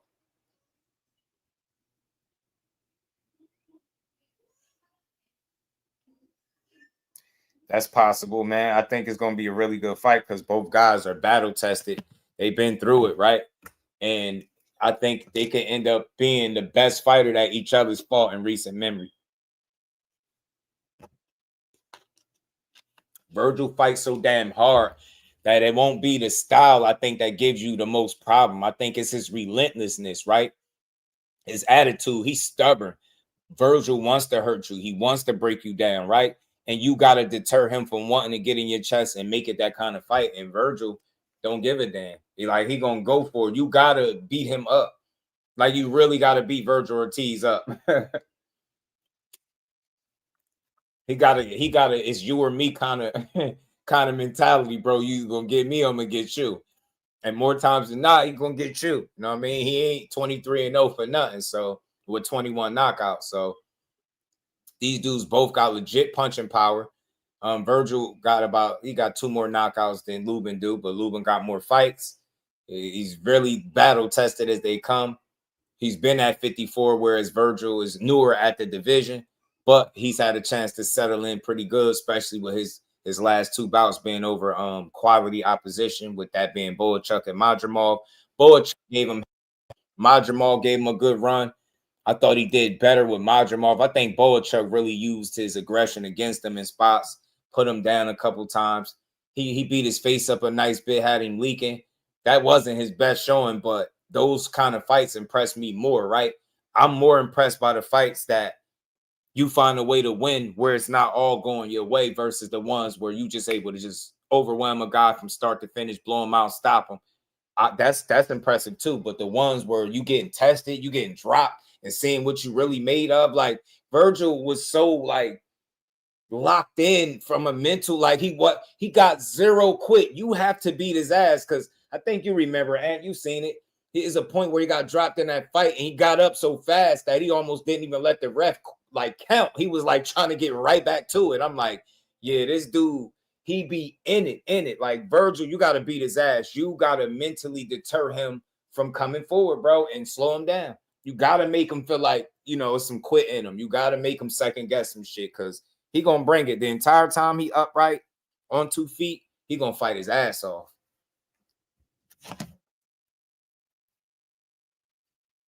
So you talked about reading Harry Potter not too long ago after he beat Madrimov. That made me with him even more. Virgil, a real one, man. He is a regular G, man. And I ain't like the depth, not even the depth threats, but the person wishing that wild stuff on him in his inbox. I thought that was nasty work. It was disgusting to see somebody do that to Virg. But you know, what could we expect from these weirdos in boxing? Y'all just keep hitting the like button, man. Let's keep building. What's good with it, Ant? I'm nervous. I'm a Virgil Ortiz fan. I don't hide it. I let people know who I like. Love me some Edward Vasquez. That's my overall favorite fighter in boxing. We keep saying that. I'm still on Espinosa's helmet for what he did to my boy. That was a fantastic show from him. I can't even front. He was sensational, but at my guy's expense. I don't like that. Do that to them other guys. Do that to Carlos. So now listen to the rest of them cats. Do that to Robisi Ramirez. Don't do my guy like that. Right. But yeah, I'm a little bit nervous because what you just said about the punching power and the aggression from Virgil. Virgil, he tends to run hot. If you notice the times where he's got dropped and the one time where he got like really, really hurt, it was early on when he was pressing the issue. Remember, he tried to press the issue with Mean Machine. Got clipped and bro, it was looking like he wasn't gonna make it up out of there. Right. The Boachuk, he got dropped early on in that fight, but again, that was him pressing the issue. He wasn't hurt though. He wasn't hurt. That was like a flash knockdown. If you look, when he got caught, he was loading up on the hook. It's like, bro, you don't got to throw everything super duper hard. Like, That's been my biggest criticism of Virgil, bro. Not changing up the speed on the punches and like disguise what you trying to do a little bit more. Like don't show your hand so much, right? Even though you've been successful doing it, but disguise it a little bit better. Mix it up. Take the speed off the punches. You know what I mean? You know, a little more variation on your shots and make yourself harder to read and pick up on. Whereas Boachuk was just taking advantage of your overly aggressive nature, your eagerness, your willingness to engage and get in there and mix it up. And he was catching your ass in between shots. And like you said, catching them, loading up, putting you down, more of like balance and timing shots than you being really, really hurt. Like I said, I don't know. I think that was the fight. Yeah, that's the fight, because the only one he been knocked down. One of those times he got knocked down, he was trying to get right back to it, like without even allowing the ref to count at a point. And I'm like, yeah, this dude. He was like, pushing the ref out the way, bro. He was pushing the ref. Like, yo, just take your time. Right. That's it. It is not a race. I truly believe he got knocked down because he wasn't patient. Because he damn sure wasn't hurt when he got up. His eyes was clear. His legs was steady. It's not like he was wobbling all around the ring. But a knockdown is a knockdown either way. Whether you're hurt or not, a knockdown is going to count. It's going to be 10-8. Right. And then now you're putting yourself behind the 8 ball, essentially, especially early. Right. That shit crazy. It's like, I've been saying that for the longest, bro. Mix up that attack. Don't play your hand so much, man, or overplay it. And they could see that you just coming in there trying to seek and destroy, man. And there's some people that respond very well under duress and pressure, bro. And those are special guys that's able to, you know, maintain their head while they're being pressured and being, you know, basically pressed and you just letting it go. And Boychuk wasn't beat. He had the answers for your ass. He was answering back beautifully, man. He made Virgil have to earn that. They was feeling like he might have lost.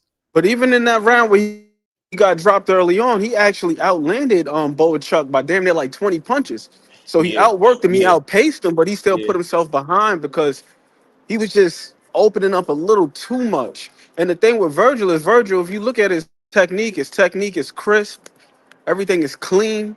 He has really good fundamentals, but the pace in which he fights at, I think that he could do a little bit more with just being a little bit more measured. You know what I mean? To your point, I do think that disguising it is one thing, but also just mixing it up a little bit more with the feints.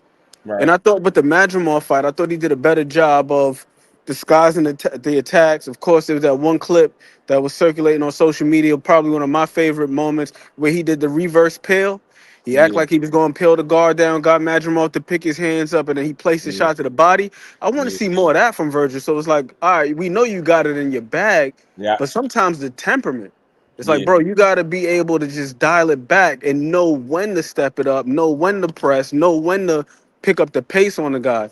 right. You don't gotta. And here's the other thing too: applying pressure doesn't necessarily mean that you got to be throwing 100 punches a round. It could just be subtle things, just letting a guy know that you're there, Right. stalking him, being in his face, working behind the jab. He does have a nice jab. I thought that's what he did really well in the Madrimov fight too. He was applying pressure because generally, when you see Madrimov fight, he's the one moving forward. If you watch any of Madrimov's fights, it is a rarity to see this dude fighting off the back foot like that. Right. Facts behind Right. behind the hands. That's how dude be fight. He fights like there's a He damn do. Uber waiting in the park. I'm telling you. I'm telling you. Like He he fight got like other the shit to last do. bus on his way. He got to get home. Gotta get to it, man. We ain't got no time for this. Virgil be in there like, yeah, man. Oh shit, the bus coming. I bet. I got And it. I Get in did there and like I go. also did like this about the not the Madrimov fight, but the Boychuk fight in the back half of the fight. There were moments where he actually fought out of it was like a single high shield kind of, as opposed to his typical high guard. Because I think that's one of the things that gets him marked up. Because there's a lot of times you'll see his face get marked up, but he won't necessarily be swelling. So to me, that only signifies that he's not really taking punches super duper clean. But if you got your guard so damn close to your face, you gonna get cherries and stuff like that, just from the Right. gloves, the leather, and all that other shit. And you notice in the Again, Boychuk fight, he because you're was not taking the marked up. punches clean, but you're just Yeah, absorbing them on the hands and shit. So you bro, just be he was getting marked good. up a lot. Yeah, Mike, I'm with you. I'm with you. If he can outbox Ramos, he definitely got a very, very fair chance of outboxing him. I mean, they got some similarities about him. Definitely different fighters, but definitely got some similarities for sure about him. And I think a guy like Lubin, his patient approach, the experience, being battle tested, being, taking losses, like I think that makes you better. It builds character. And a guy like him with the mentality, when him losing only gonna make him better. Because you could see, like, one thing I noticed after he lost, he didn't fight like a broken fighter. Sometimes, like, you could see that a guy is fighting like he lost before. And you could just get that feeling. Nah, Lubin just kept it pushing. Like, all right, I took a loss to Charlo. That shit could happen to anybody. Got back in there, put the wins together all the way until he got the front door. Gave him hell, even with the swelled up face. Lost to him. Bounced back even stronger. Now he on his way to competing against his third undefeated opponent in his many fights. And I don't think it get no more challenging than Virgil, right? So it's a perfect challenge for him. That's a fair point, and it speaks to what Lubin was saying in that interview when he was saying that the odds kind of got him a little bit juiced up because now he feels like he got to show people, let people know. And another thing I'll say too, post the Charlo fight, he's actually shown some growth as a Right. fighter, showcasing different things. Because once upon a time, remember, it was all about the power with Lubin. So I do think that it was impressive that he was able to outbox Ramos like that on the back foot, because that's not something that he's known for. You know, that was kind of like uncharacteristic of Lubin to fight that way. But to your point, he didn't seem like he was fighting fighting off the back foot out of fear. Like he was scared to punch, like he was scared to mix it up. It was just like, yo, Right. if I got my legs, I can box and turn this guy instead of just going in there and try to slug it out. I do think that Virgil and Ramos, they do have some similarities in terms of approach. The difference being Virgil is orthodox and Ramos is southpaw. But I gotta say this. I don't think that there would be any point in the fight. Let's say that Virgil gets off to a lead in the fight, or if they feel like there's a lead, he's got the momentum.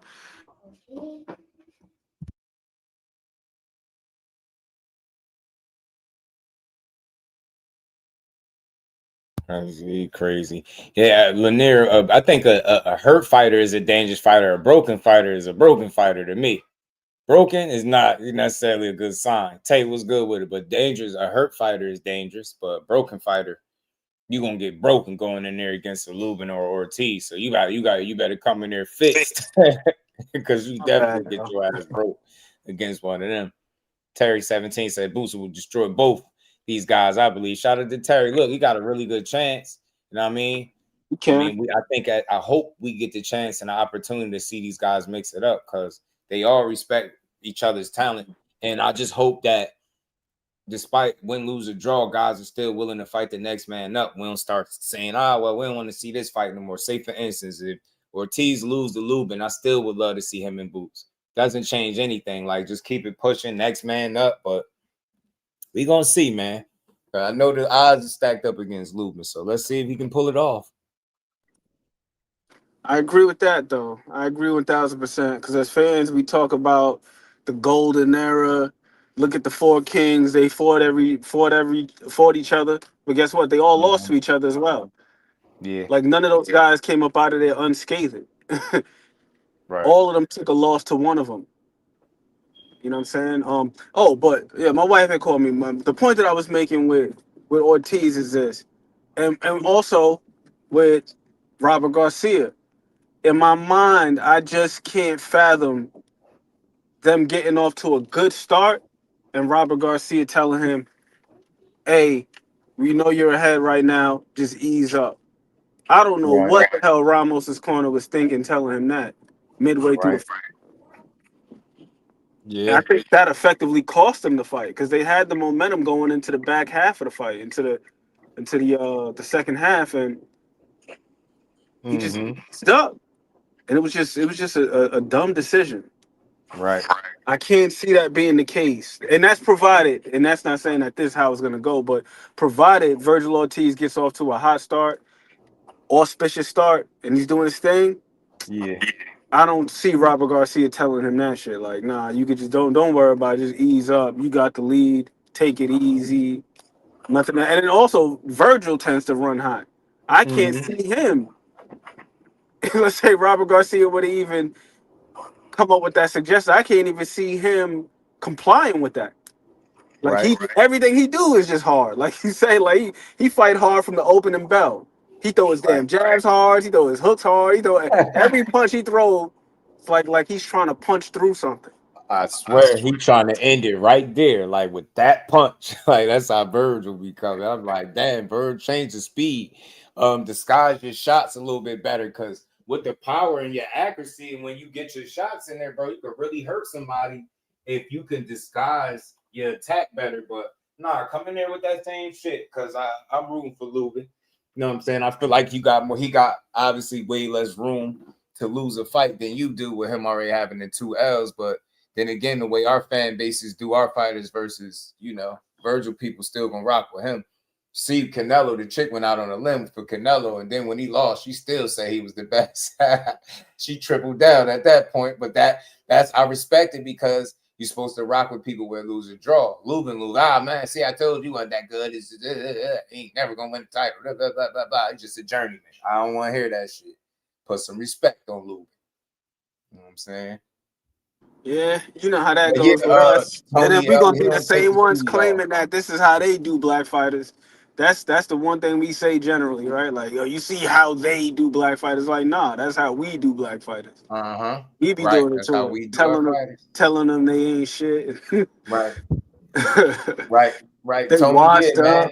He got to change the speed, right? He just be like it's like a pitcher that just want to keep throwing the fastball and don't want to throw the changeup, right? Yeah. Virgil got to push them learn off how to speed. implement his changeup. You know what I'm saying?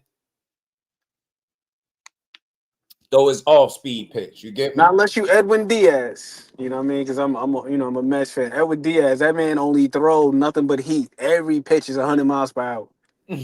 But that's the reason why Edwin Diaz is the closer and not a starter. He only pitched the last inning. He only pitched the ninth because he got 2 pitches in his arsenal. He got a 4-seam fastball, and he got a slider. And the slider is supposed to be his off-speed pitch, and even that bitch is at like 97 miles per hour. That's his off-speed. It's like, nah, and that's Virgil Ortiz as a fighter. But that Madrimov fight, it gives me hope that he's got some variation that he has in the toolbox. It's just a matter of whether or not he chooses to use it. And I was also very, very, very pleasantly surprised with his patience in that fight and him just working behind the jab, being methodical. He didn't We can try to use do more too Lubins, much. Mike. I agree. More Lubins in the sport. We need that. We definitely need that. Right. We need that. And that's why I say when we get fighters like that, champion them now. Because listen to the interview, listen to the way he answered questions. Everything is authentic. For the rest of the time, y'all watch boxing. When y'all listen to an interview, press conference, any of this, there's 2 type of fighters, and I got them in categories. There's ones that's selling it, and there's ones that's telling you how it is. Lubin is one of the ones that tell you how it is, man. Like, he ain't selling you shit. He mean what he say. Win, lose, or draw, he mean exactly what he said. And he answered questions from a genuine place. It's not no media trained shit. That's why I enjoyed that interview with him and Najee. It wasn't a bunch of whole media trained answers. He was telling you what the real was and how he felt. So you just don't get that all the time. Like, I don't want to hear these. You give me these media trained, politically correct, I like to call them answers. Nah, bro, tell me what's really on your mind, how you feel about it.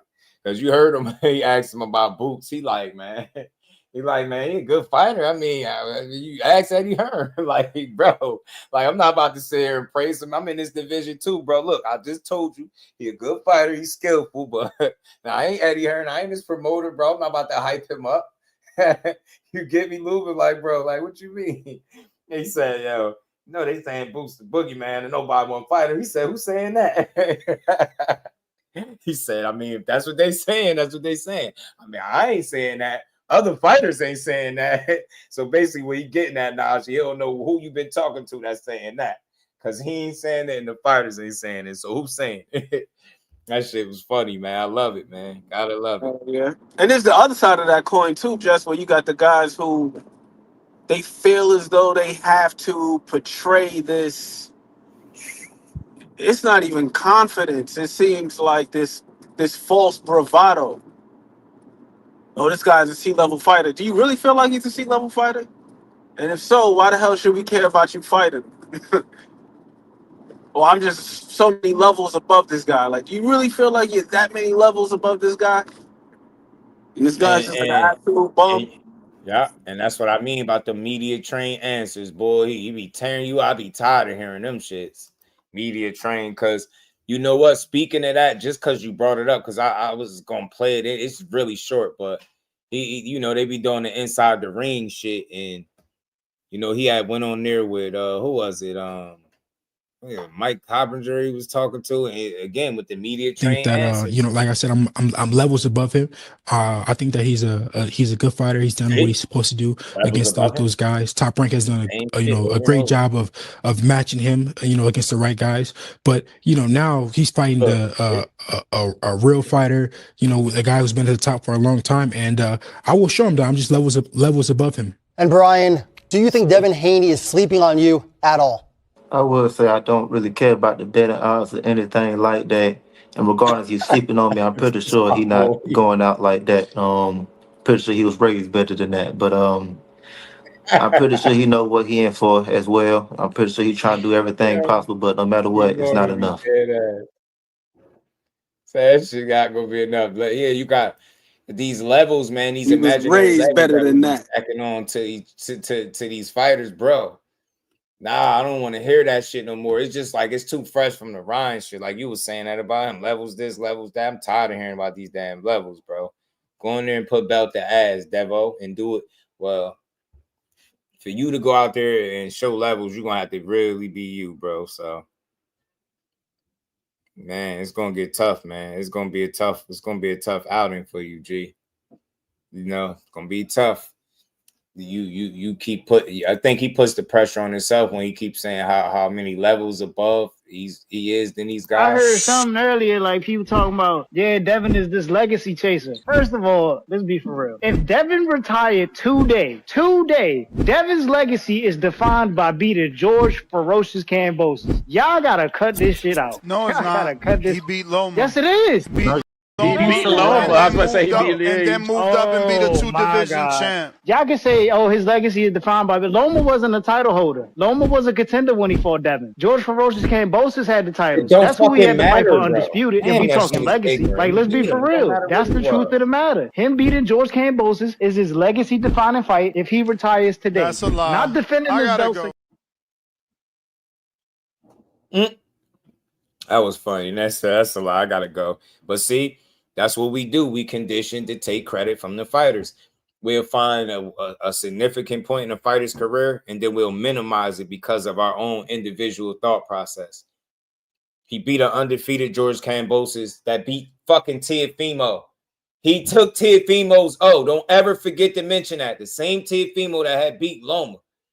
Right? I don't want to hear that shit. I don't want to hear that shit. I get it. Yeah, I don't think beating Cambosis is like the craziest shit ever either, but it's still not nothing to be downplayed. He went over to Australia and he did that shit twice. Andre Ward know a thing or two about traveling to beat some ass. He was like, bro, you got to psych yourself out to do it again. He gave credit where it's due. It's like, why do we minimize everything these guys do? He didn't beat the most dangerous guy in the world, but he did beat the Cambosis that was coming off that damn Teofimo win. Let's not let the record reflect that he beat an undefeated Teofimo Lopez, who was currently a world champion in another weight class. Ain't that how we do when a certain somebody beat a fighter and then they go on to be a world champion? Well, why can't the same be said with Teofimo? Because he's forever going to be part of George Cambosis' resume, right? You don't hear nobody making the case that George Cambosis, that Teo went aging like wine, because Teo been winning ever since he lost to George Cambosis. You see how we don't do that? Nah, man. He beat George. I respect it. It was an undefeated George Cambosis. So you could say he arguably beat that guy at his absolute best. And Devin Haney changed George Cambosis. Them two back-to-back ass whoopings. He ain't never been the same fighter since. Tell me I'm lying. See how quick we take credit from somebody? Come on, man. Knock it off. That dude went on, even though he got a fucking gift. And Christmas came twice in the same day for his ass with that Maxie Hughes shit. But you see, he had that title, the same title that Lomachenko, who Devin Haney also beat, that you claim, oh, he wasn't a champion then. Well, he beat Cambosis and took the title from him when he was a champion. You see? Give people credit where it's due. Don't talk about his legacy. How you going to talk about a man's legacy and you can't even give him credit for one of his biggest wins? Two of his wins with Loma and Regis. You talking about Cambosis in an effort to try to make some lopsided ass argument that he ain't did shit. That's what's wrong with boxing. Y'all don't understand shit. That's why y'all always downplaying something great that somebody go and achieve. Oh man, that ain't shit. Man, says who? No fighters talking like that. Only dumbass haters, bro. He handled business, man. He seen a play. Smart businessman. You had people saying they wasn't willing to go over there and fight in Australia. No. Tank was like, man, keep them damn belts. But he also not going over to Australia to do it. Dad said, I got this WBC title. He got unified. He beat Teo. He said he'll fight me. Let's get that smoke in. George Cambosis tried to and let's not forget, he tried to weasel out. Remember, he tried to fight Loma, and Loma was like, no. I think it was the situation, right? He tried to fight somebody else, but the options was the doors was closing, and then he was kind of forced to go fight that. You can don't ever forget that. Never forget T Hill. What it do, homie? He gets all the credit. Still bigger, moving up fight. Yeah, he gets all the credit if he can beat Norman. I promise you, you do. All of the credit. All of the credit. But I just had to run that clip, man. They always trying to take credit from somebody, man. Kambosos even missed weight. Yeah. Shout out to Tay, man. Yeah. It's crazy how they always taking credit from these dudes, man. I just give credit where it's due. Don't strip them up. And I ain't saying beating Kambosos is the best thing in the world, but it's still something that you could look at and respect. Went over there without his pops, you know what I mean, in Australia, enemy territory, and he cooked Kambosos and then turned around, spent the block, and cooked him again. Had him leaking and everything in that second one, but Kambosos got his licks in though. Was proven to be beatable in his second professional fight. Absolutely. It's true. He said that's the fight he got robbed. That's the fight he bit off more than he could chew. I think part of him signing on the Top Rank was for them to get him a title in like his first few fights, so 2-3 fights, something like that. The Devin Kambosos thing for me is like one of those Facebook statuses. It's complicated. Like when you see the marital status, like somebody's kind of in a situationship, but they not in a real relationship. So instead of saying like married or whatever, it's complicated. It's one of those for me. Because on one hand, you can only beat who you got in front of you. And then also, if you have an opportunity to accomplish something, this opportunity is afforded to you, you'd be a fool not to take it. But by the same token, I think the thing with the Kambosos win, where it's just if you're just looking at his name on the resume itself, for some people, they would use it as a strike against Devin because, I mean, since then, the Maxie Hughes fight, we already know what that was. The Top Rank, who would you rather have fighting for that IBF strap? Maxie Hughes versus Lomachenko or Lomachenko versus Kambosos? You're going to go with the guy who's a ticket seller. If I'm not mistaken, that fight took place out there in Australia as well, right? Maxie Hughes don't got no damn fan base. So you're going to make that fight happen. Which I understand. It's the business of boxing. It's the politics. Then, fast forward to the Lomachenko fight. He gets stopped for the first time. Then he has that other fight. I can't remember who the hell the guy was that he fought. But then you fast forward to his last fight with Richard Hitchins. He get his ass whooped again. And then you got a lot of people who felt like Mickey Bay got a raw deal versus George Kambosos. So it was like he was good for a night, but it's like, was he a champion or was he a title holder? If you're a champion, you're able to hold it down. For my Wyatt fans out there, what did my man Marlo say? What good is the crown if the nigga who's wearing it is always getting his shit took? Right. So like with Kambosos, you weren't even really the champion that long for real. You made one defense and weren't even successful in that. And then also with the fight with what's my man's name, Teofimo Lopez, he got dropped in that fight too. He was bloodied in that fight too. Like he eked out the decision. It wasn't like he went out there and just whooped T.O.'s ass or he stopped him or something. And I don't even think George Kambosos is that bad of a fighter as he's made out to be. But he does have some questionable decisions. But by the same token, it ain't fucking Devin Haney's fault that this dude got the decision. And Devin Haney was able to alleviate him of those titles. So I think that's where it gets a little tricky because on the resume, it's like he's all right, he's solid. But by the same token, the stakes of the fight, it was for undisputed, and you can't knock that. If any of these guys were in position to do so, they would have did the same thing. Like I always say, bro, you ain't never seen a damn National Geographic documentary where a lion spotted a hobbled gazelle and was like, nah, I'm not gonna eat you, bro. Nah, you're food. You can't get away, you food. It just is what it is. I'm going to take everything you got, I'm going to consume you. And that's what it was. So with Dev, his claim to fame is his accomplishments. But the other people on the other side of it is like, well, who the hell did you accomplish it against? And then especially when you look at the annals of boxing history, like look at a guy like Marvin Hagler. Marvin Hagler was undisputed for 7 years. Like that's different. Like he was really holding it down. Like Devin Haney, you made a defense of your undisputed strap, but it was against same guy, and George Kambosos. And then the Lomachenko, then you out the door. So and I give Dev credit. I think his resume is solid. But like for example, we were just talking about Lubin and Fundora, right?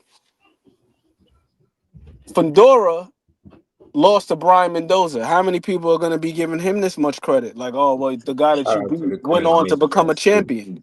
We're not going to say that about Brian Mendoza. And Brian Mendoza knocked Fundora out. But he did it just a fight too early. Because Fundora's very next fight, he becomes a champion.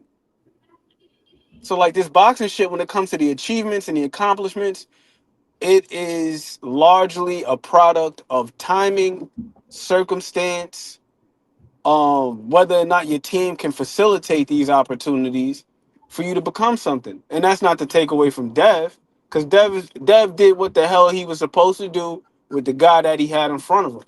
It's not his responsibility to make sure that the toughest guy in the division is unified so he could alleviate him of his stress. That's not his responsibility. He did what the hell he was supposed to do.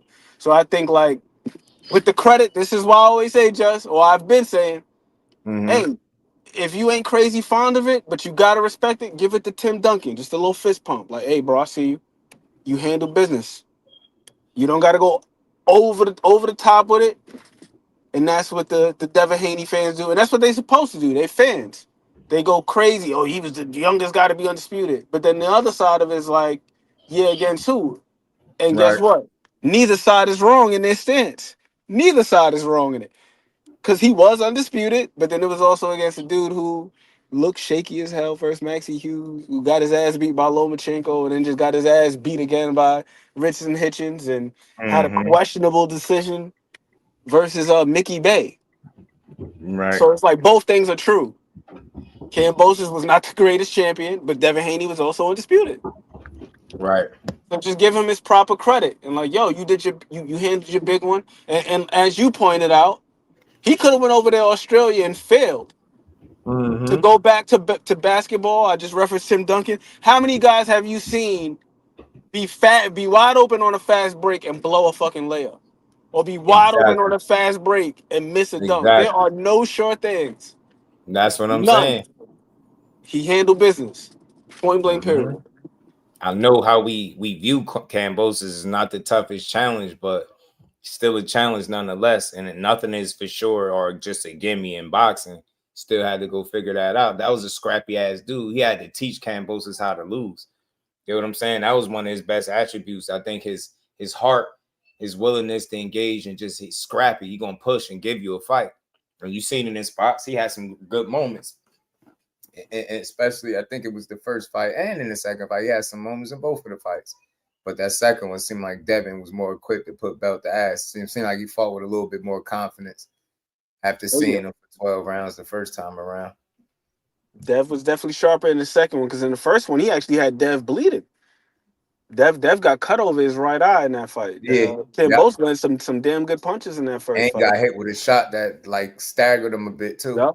2 times. There was a moment where Dev loaded up with the left hook. Right. Kambosos beat him there with a counter, 2 punches. It was I remember you showed it. You showed it when he threw a lead. What was he throwing, a lead hook? Throwing the lead hook. Kambosos timed him and punched in between them. Far as hell from far out. I was like, yeah. And Kambosos came right over. Clipped his ass. No, because Kambosos ain't a bum. He's not a bum.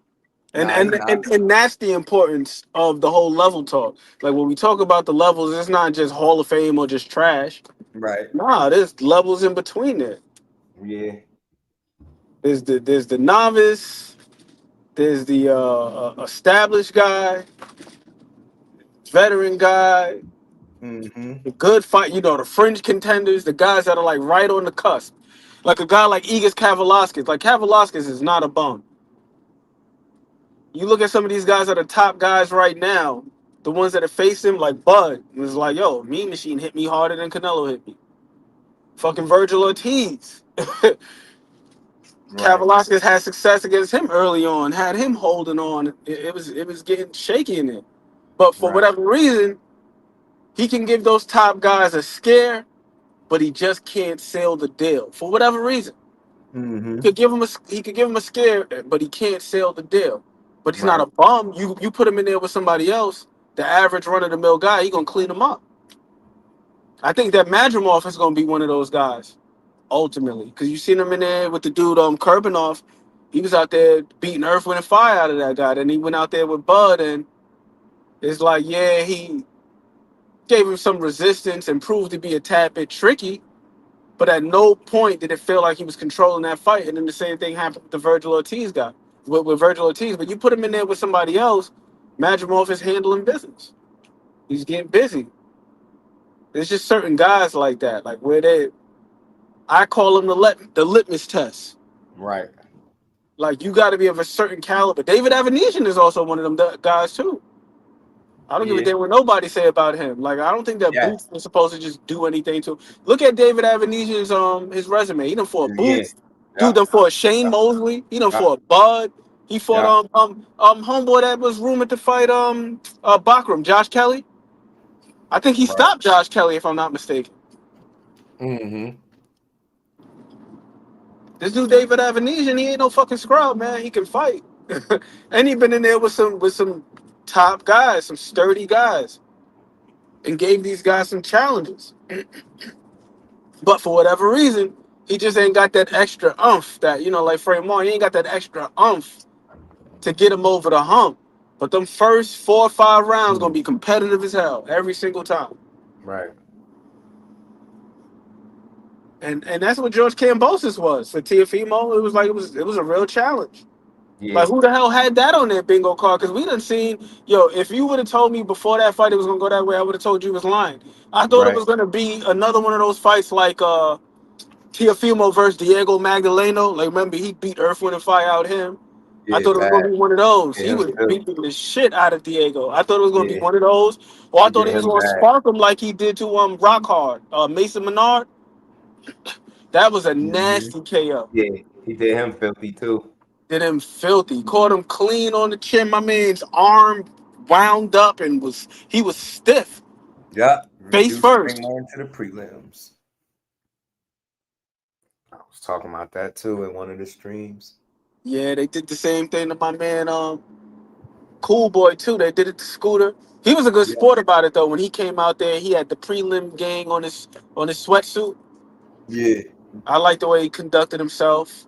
Then the fuck you on the gum shield, the Tim boots and all that. Like, dressed up boxing with a dude, man.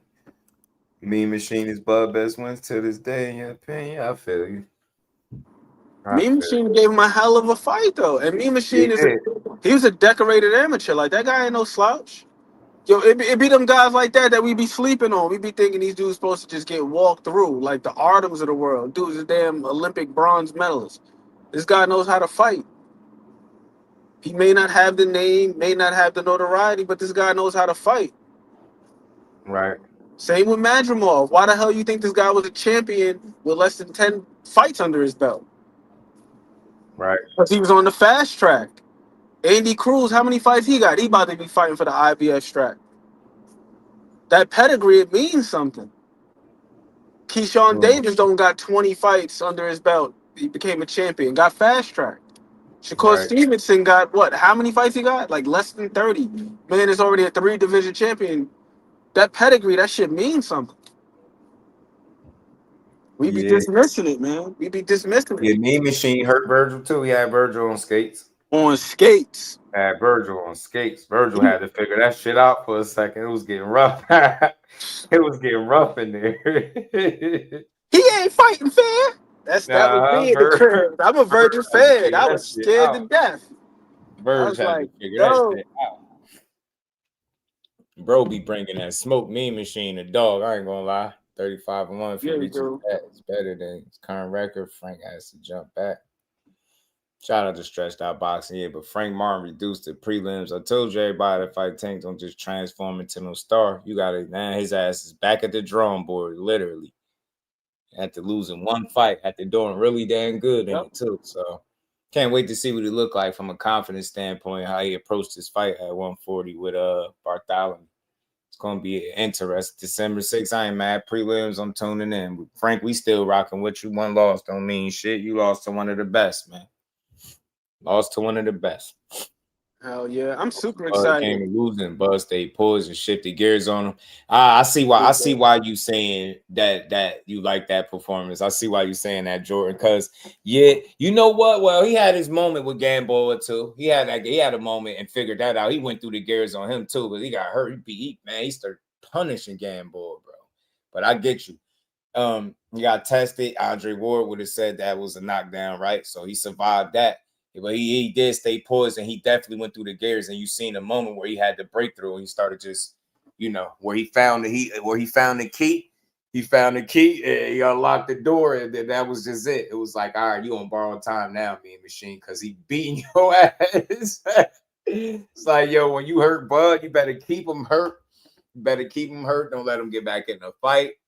None of that shit.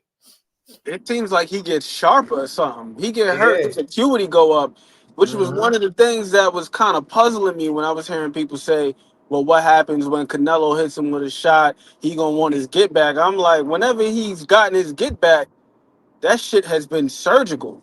Like Bud is not one of them dudes. He get hit, and all of a sudden he's just going out there reckless. Like, nah, he be locking in like a damn sniper. Like, dude just get precise. Every single time, even with the Sean Porter fight, yeah, he wasn't hurt in that fight, but when they told him he started playing. It looked like when you see somebody play chess, when they play with the clock on, they playing that on speed chess. You got to make a move, then hit the hit the timer and shit. Like that's how he started looking after he's facing adversity. Right. Like he looks sharper, but the pace looks accelerated. Right. Cause man, let me tell you, I was so excited because big Gamboa fan. Love me some Gamboa. But after he got hurt, me being Bud, it was just like, it was over after that. He beat the shit out of Gamboa, and I was so sad. I was like, damn. And it turned quick, fast, in a hurry. Yeah, it got spooky for Gamboa. Quick. He had a quick moment, and that shit vanished. Oh, my Lord. That shit. It was like two different fights. That shit was like night and day. I did not enjoy that fight the night it happened.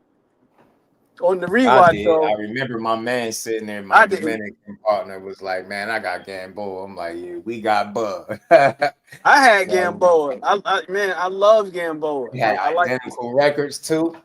I love his style. Yeah. I was blaming everything when he lost too. I was like, yeah, that's what he get for fucking around with 50 Cent. Because remember he had that stint with SMS promotions. Right, SMS was on some bullshit. That was me. I was like, look, man, SMS.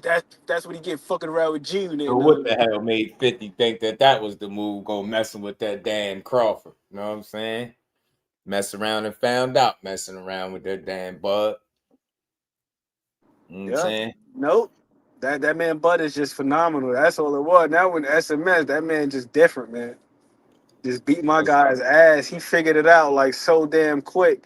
And then that last knockout, man, to be on the back foot, moving backwards and to throw a damn uppercut hook combination while you're moving, feet not set. You still moving and you're able to get that off with that type of precision, with that type of leverage, and to be able to generate that. Like most guys got to sit down on their punches to be able to generate that type of effect. I think, yo, this dude is just different, bro. Yeah, he is a damn sharp. Yeah, but a lot of people was high on him. Mike Kirkland, because he was a damn good fighter. You know what I'm saying? Gamboa was damn good fighter. Another Olympic medalist too. He was an Olympic medalist. We just start overlooking guys when they lose. That's the unfortunate part. Felix Diaz was an Olympic gold medalist too, and Bud whooped his ass, beat the shit out of him. And then we been saying like he ain't never fought nobody. Nah, that's why I'm he fought some people. We just didn't know their names. Most of these people they seen the Bud Crawford like after he was already established. They wasn't watching him put in that work, man. They really weren't watching these performances and him beating up these guys because they completely don't mention these names, and I don't respect that. How are we completely overlooking damn gold medalists on people's resumes is fucking crazy to me. He only got one Hall of Famer on his resume. Shut up. Who cares? Fuck a Hall of Fame, bro. Like, see, beating ass. He dominated his era. What are we talking about? Dominated. Even guys like Jerry John. Like Jerry John was poised to be one of them guys. He was over there in camp with Manny Pacquiao and shit. Yeah. He He was beat his highly talented. ass. He beat the His shit. ass, And bro. Jerry John at the time was like 27-1. I think the only loss he had was probably Lamont Peterson or somebody like that. But Jerry John was a damn good fighter coming out of Canada. 27-1, bro. He was. He Did was you get putting what you was hands on looking shit. for? Said, did you get what you was looking for? Or he was on his ass, bro. He said, who did the Noakes interview? I got a little short interview I'm gonna play from Sam Noakes in a second. So let me ask you this. Did you see Floyd getting the backlash? Floyd, which Floyd? Mayweather. Oh, about the standing in solidarity with the Jewish people? Mm-hmm. Yeah, I seen people calling him a coon. I don't understand. All right, so I'm gonna play this, and then I'm gonna play the video that I seen in the gym as a result of what him doing this. Is Floyd Mayweather broke? Because what the hell is this? Behind Israel, I wasn't looking for an award. I felt I did what was right. And when you choose your side, you stay on that side. And this is the side that I chose. I take my hat off to the soldiers, those warriors in Israel. I'm behind you guys once again, 100%. Since the war has started, if I'm not mistaken, I've been to Israel 4 or 5 times, and I will be back. Yes, Floyd wanted to do the right thing, so he stood with an apartheid, genocidal, ethnic cleansing state, accused of war crimes such as genocide, ethnic cleansing, and apartheid and illegal occupation by the highest UN court. Yes, Floyd, you're on a roll, buddy. Support war crimes for silver dimes. By the way, Floyd Mayweather has been a supporter of Israel and Zionism for quite a while now, and hence he is complicit in war crimes. I would give him the benefit of the doubt and ask him to read up on it, but... Challenge for you, Floyd. If you can read one full page of a Harry Potter book. What are you doing with a school bag on stage? You can't even read. You might not be able to read, Floyd, but you sure as hell guilty. Floyd's complicit, and we look forward to seeing you someday in the International Criminal Court, along with the mainstream media.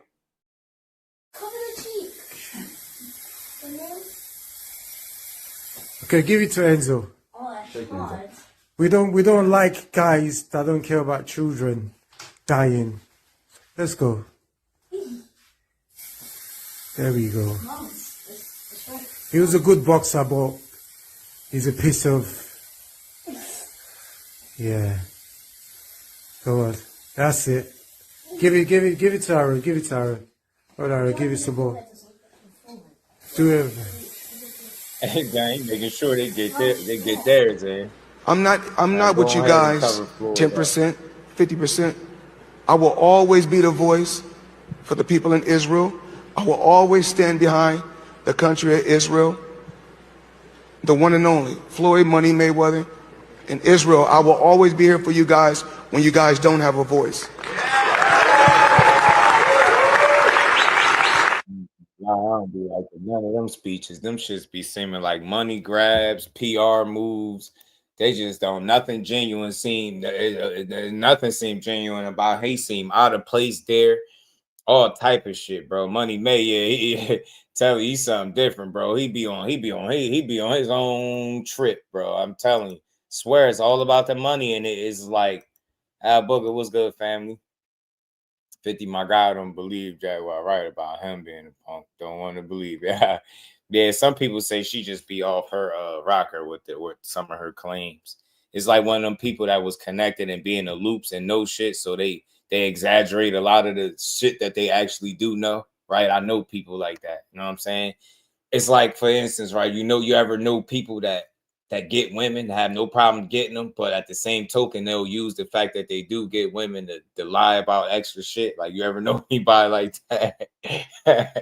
That's what that reminds me of, man, with Jaguar, right? Like, she in the loop. And she knows shit, but she'll use the fact that she's been in these circles to exaggerate certain stories and shit.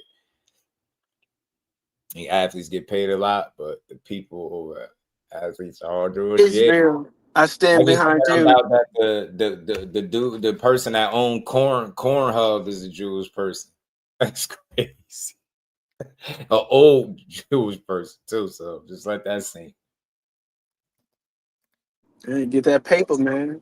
Yeah, they out there spray painting Floyd face. It looked like that was on a gym wall too. So they like, man, the hell with him. He's a coward, sell out. They ain't rocking with that, Floyd. They ain't jacking it, Floyd. They ain't jacking it. And I get it. I just try not to get too much wrapped up into that stuff, but I understood it. I just like when I see him do stuff, it's just like they be pimping him out for money. He be looking out of place. He be looking fucking uncomfortable. He be looking like the only thing he missing is somebody on the side saying blink twice or look left, or if you know, if you being forced to do this, like, because when it first came on, that's how it looked. It looked like, damn, like it just don't seem like a genuine gesture. It looked like money grab. Yeah, I will always be the voice of Israel, you know, and I'm just like, listen to this guy, man. He's stuck in Dubai. Remember that? Remember Tank was saying that? He got him stuck.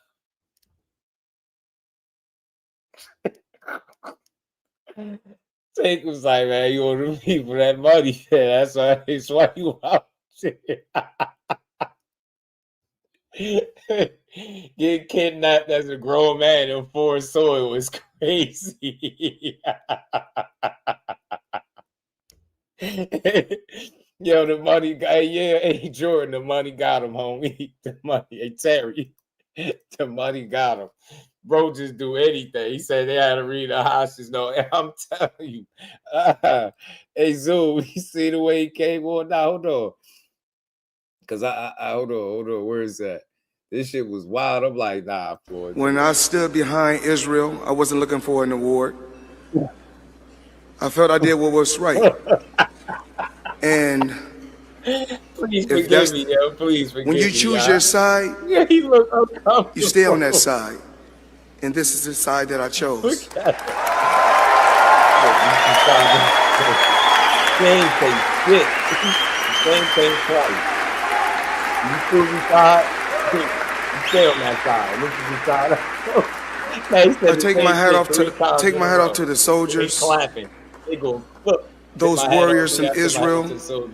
I'm behind you guys once again, 100%. I ain't even lie to you. Since the war has started, if I'm not mistaken, I've been to Israel 4 or 5 times, and I will be back.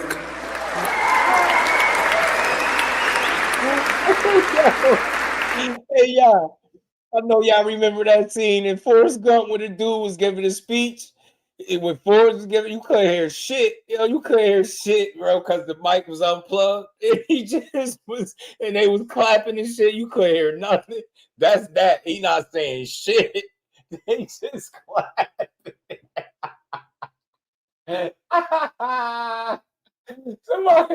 Somebody looking at that floor like, yeah, man, you better not say nothing crazy neither. He's sitting up there like, hold on.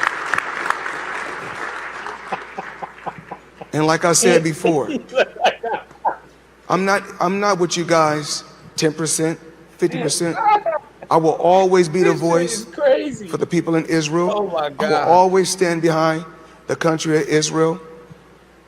The one and only Floyd Money Mayweather in Israel. I will always be here for you guys when you guys don't have a voice.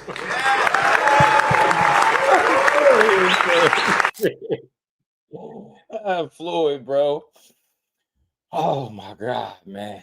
Hey, you gotta love this shit. Yeah, that man either he's getting paid or he owes somebody. Yo, I'm telling you, he just did a solid. He paying back favors or something. It's like, for instance, right? Like one day, I seen him up on like the IG.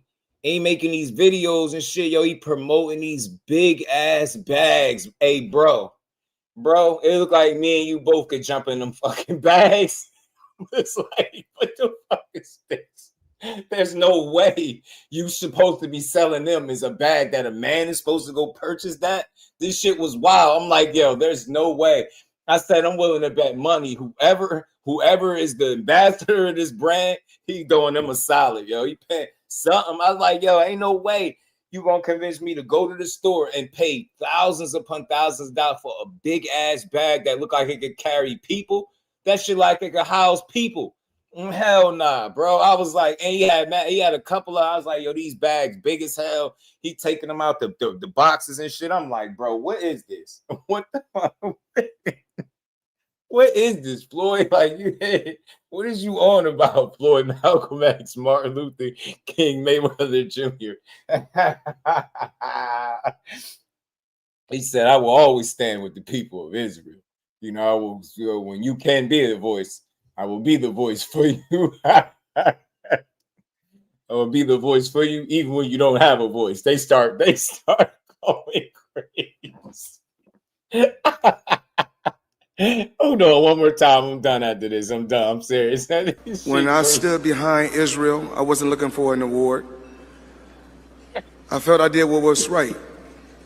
Dude, and Floyd Obama. If that's when you choose your side, you stay on that side. And this is the side that I chose.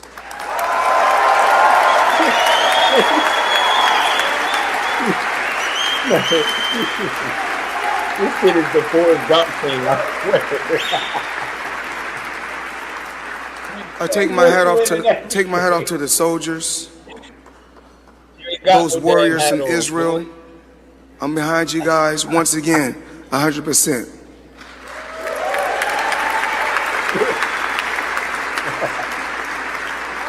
Like, yeah, Floyd, yeah. Since the war has started, if I'm not mistaken, I've been to Israel 4 or 5 times, and I will be back.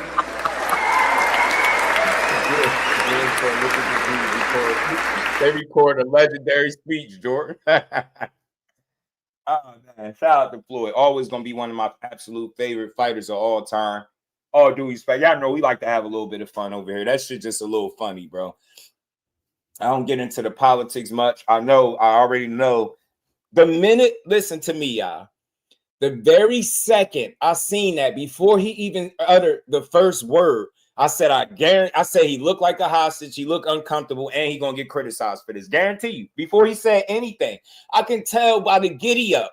That shit he was wearing, I said 100%. Go to the I went in the comments. I was like, yo, they going crazy on Floyd right now, bro. They is going berserk on his ass in the comments, bro. They don't like shit he do. They stay calling him a sellout. I try to not be so loose with my words, right? I try to be the guy on the platform just saying anything, but I'm sorry. I had to laugh because it looked uncomfortable. Look, bro, that's how you know how he do, man. Just remind me of like a boxing interview that he used to give, like saying, like, you know, Floyd sometimes don't say shit, bro.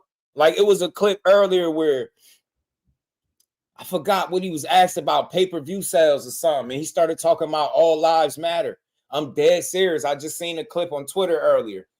Shout out to Sean Zytel. Sean Zytel, I think, interviewing. He asked a question about pay-per-view numbers or something to that effect, and the man started talking about how all lives matter, blue lives matter. I was like, bro, what the hell is he talking about, bro? Floyd just be going. Gotta say the right things, even if you don't believe it yourself. I'm telling you. Floyd said, man, I might not believe it, but I'm gonna say that shit though. I'm gonna say it with my chest too. I'm gonna get right up here. I'm gonna get up here and say that shit with my chest, y'all. I'm gonna say this shit with my chest. But let's keep rolling. Shout out to my brother Ann McQueen too. Appreciate it. He said bow tie was too tight. I'm telling you, bro. Crazy work. Everybody that's still in the building, if you haven't, double tap that screen, hit that like button, y'all. Let's get 100 likes. Sub to the channel if you're new. Support the grind. We got to get to this this interview from it's a short one from Sam Noakes, y'all. Sam Noakes is very confident that he could knock out he's very confident that he can knock out Abdullah Mason. That's what he said. He said he could knock him out. So we're going to listen to that. Shout out to my cuz. What's good with it, dude? So for the Ring magazine, always a pleasure to be joined with the Maidstone Mauler. You know, you got Made of Stone from Maidstone. Maidstone Mauler. Maidstone Glovkin, they're all coming out. They're all coming out now. But Sam Noakes here's preparations, I guess, are well underway or coming thick and thin ahead of November 22nd against Abdullah Mason. How's everything been ahead of a massive fight for yourself? Yeah, it's good. I mean, like, obviously last time we spoke was at New York, and that seems like a lifetime ago now. So, but it's nice that we're finally getting closer to the date. obviously camp's going well, sparring's been going well, everything's sort of on plan. So yeah, not long, fly out 2 weeks Saturday, so it's coming around quick. For a massive fight like this, how nice is it, I guess, to have such a long notice as well? Like that press conference, it seems like ages away. We was in New York, but it has come around quickly. But you've still had a lot of notice for this fight, which is nice, I guess. Yeah, I think it's good. Like we found out. When did we go to? When was that? New York? Mid-July. Mid-July. Yeah, so we found out on like the 6th of June of the fight. So we've known for a little while. So I mean, it's good for both parties, isn't it? Because then it's like, well, we've all had time to prepare. So which means. Y'all hit that like button, sub to the channel. Let's keep rolling. The end result of the fight. Second live of the day. No evidence. What's good, homie? Preparation in itself, but what is the mentality like when it's the biggest fight in your career, a world title fight? You know what's funny though? Not for nothing though, cuz this dude that he fighting is obviously gonna be for the world title on the 22nd. This is gonna be the best opponent that he's fought to date. Sam Noakes is not only a power puncher. I think it's only like 2 of his fights that went the distance, but he can box with it. He actually can fight, bro. He can fight. Sam Noakes got some fight game with him. He got some fight in him. Hold on, we're gonna get to it. He got some fight in him. So he definitely got his work cut out for him. You know what I'm saying? And I like the fact that he's confident the way he is that he can beat him. We want to see that. We want to see, because we want to see you stand on it. Shout out to the homie Ron, man. Always supporting him, man. Much love to my dog. He said it was good, chat. Shout out to you, Ron. How you been, my guy? Appreciate that love, man. And we ain't never got a box again. Well, right. well. I already been getting these bet, but now it's time for you to get your just do. Yeah, you familiar? You know, he one of them guys. You know, the UK every now and then they got some fighters that's nice, that's sharp, right?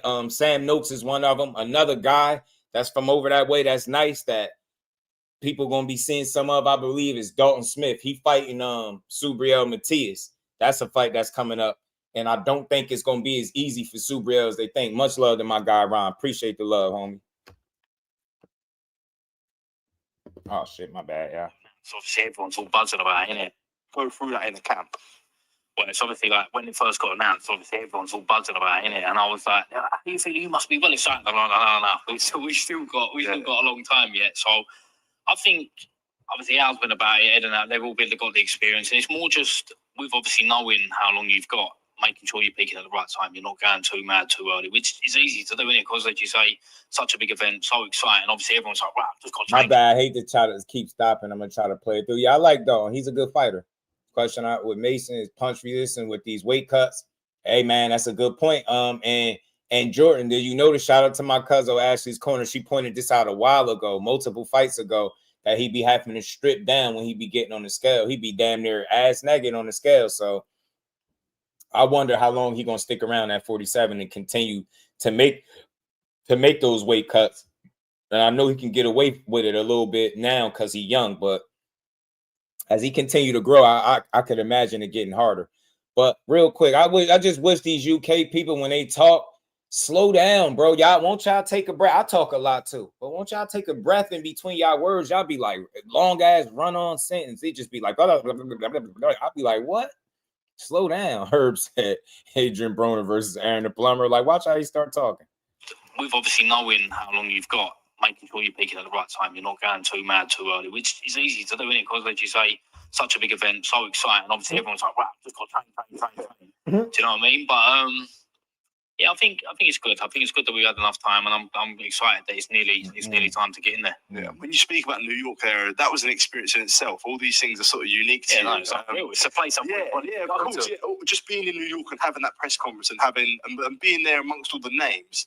That although you've earned the stripes to deserve it. We come out of the presser, yeah, and obviously I come out, and then obviously everyone was on Devin Haney, weren't they? Yeah. And, he was like, before he left, he was like, see you later, champ. And then obviously when he said that, then everyone's like, look round on me, and obviously getting to sign an autograph, doing photos, and that. It was good. And obviously outside the hotel. Bro, I'm not gonna hold y'all. This is tough, bro. Dalton, not Dalton. Damn, Sam, you gotta slow down, bro. What, you nervous? Bro ass nervous. He talking too damn fast, ain't he? Damn, he gotta slow down, G. Take a breath. Breathe, bro. Breathe, G. He like, I'm like, yeah. At this point, you might as well be saying yabba dabba do. Like, hey, his ass out here sound like Fred Flintstone and shit, man. What's up? As well. You know, it's a good experience. And New York was always a place that I wanted to go. It was handy, innit? Because it's expensive to pay for, innit? So it was good. And obviously the fight out there as well. So it was a really good experience. Yeah. For yourself, the conversation not to come across, I guess, in a disrespect almost, but there's a lot of fighters when they take that like big step up that they almost feel like they've got that imposter syndrome of being like, you know, it's almost like a surprise that they're there. Is it ever something that you... And in my bold claim, man, Abdullah Mason about to stop Sam Noakes, yo. He about to beat his ass. That shit gonna be crazy. Y'all think he nice now. I think he dispatches Sam Noakes. Y'all gonna be like, yeah, Jusdueboxing was right. But y'all, I ain't telling y'all something y'all don't know. He about to beat his ass. I don't think this about to be like some wild, crazy ass test. I don't. I could be wrong as hell, but Abdullah Mason on the path that he on, he about to seek and destroy this dude. And Sam Noakes just ain't got enough. Like, he ain't got enough. He got what it takes, but I don't think he got enough.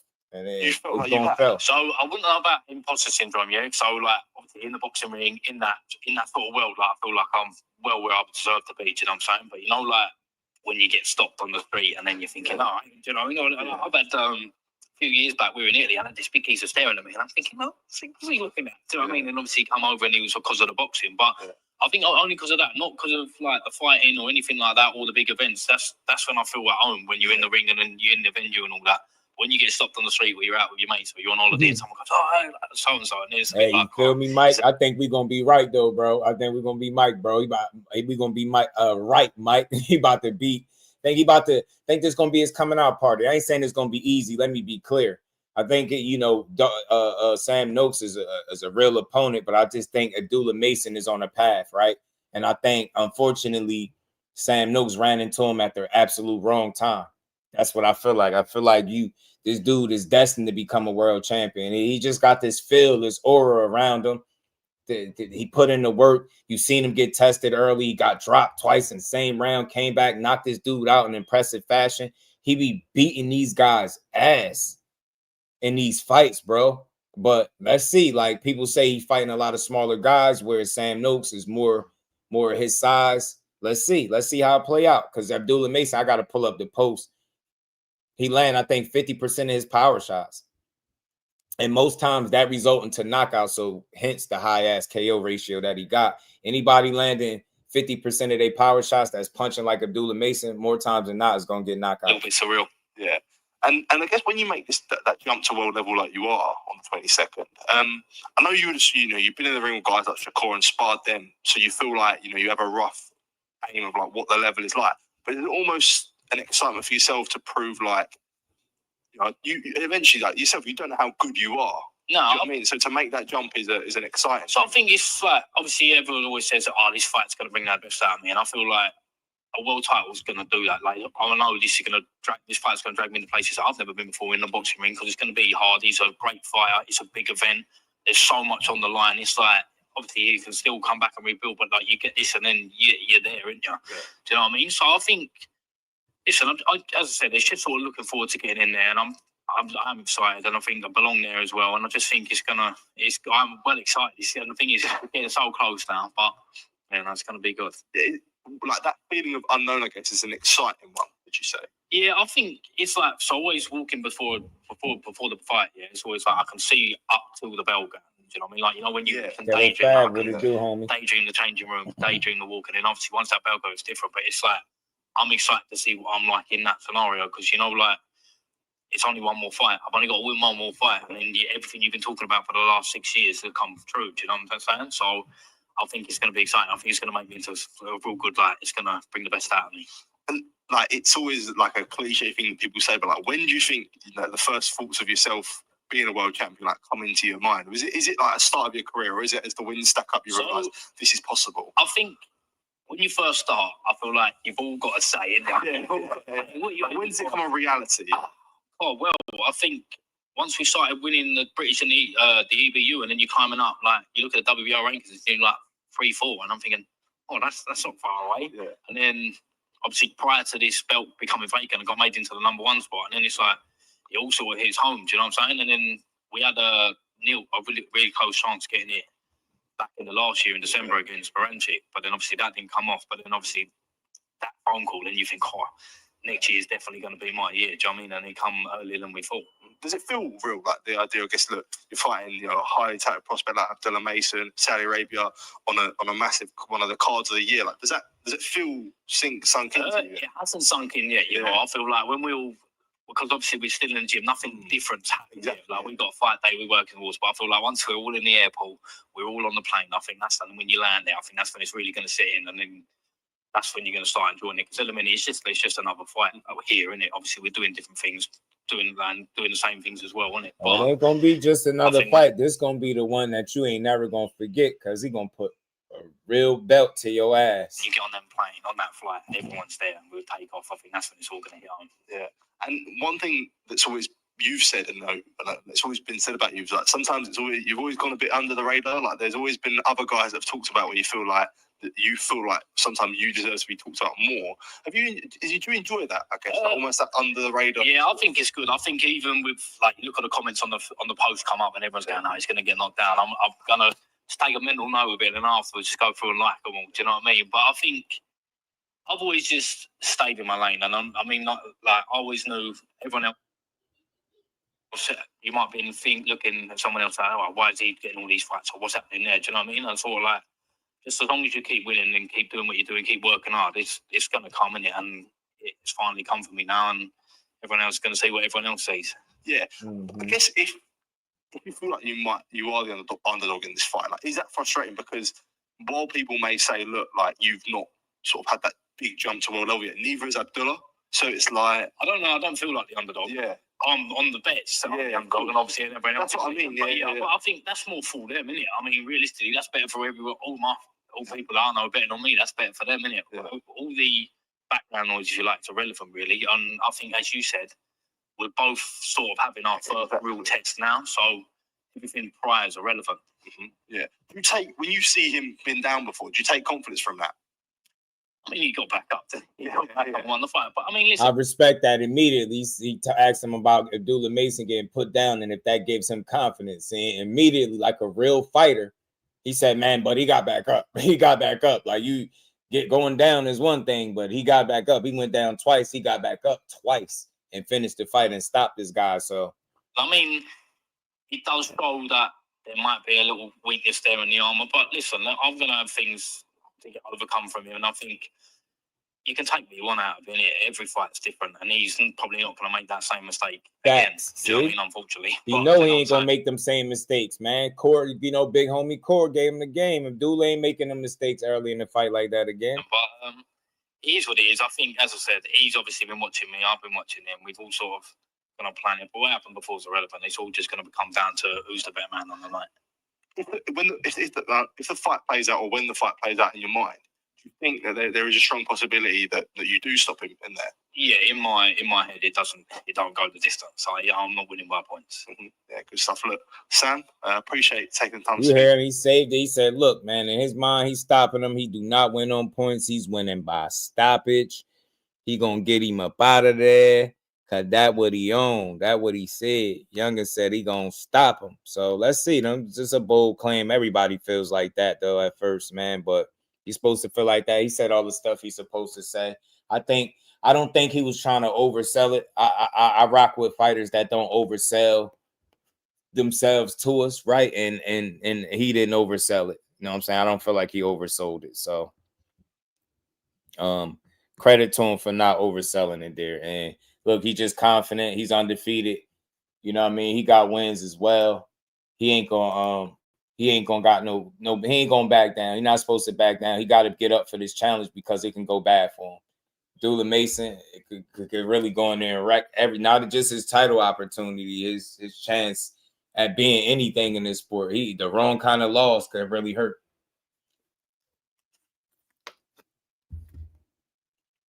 So credit to both of them because they both putting a lot on the line. Nothing is guaranteed, etched in stone in boxing. You got to go out there and earn it. You got to go out there and win. You got to go out there and fight.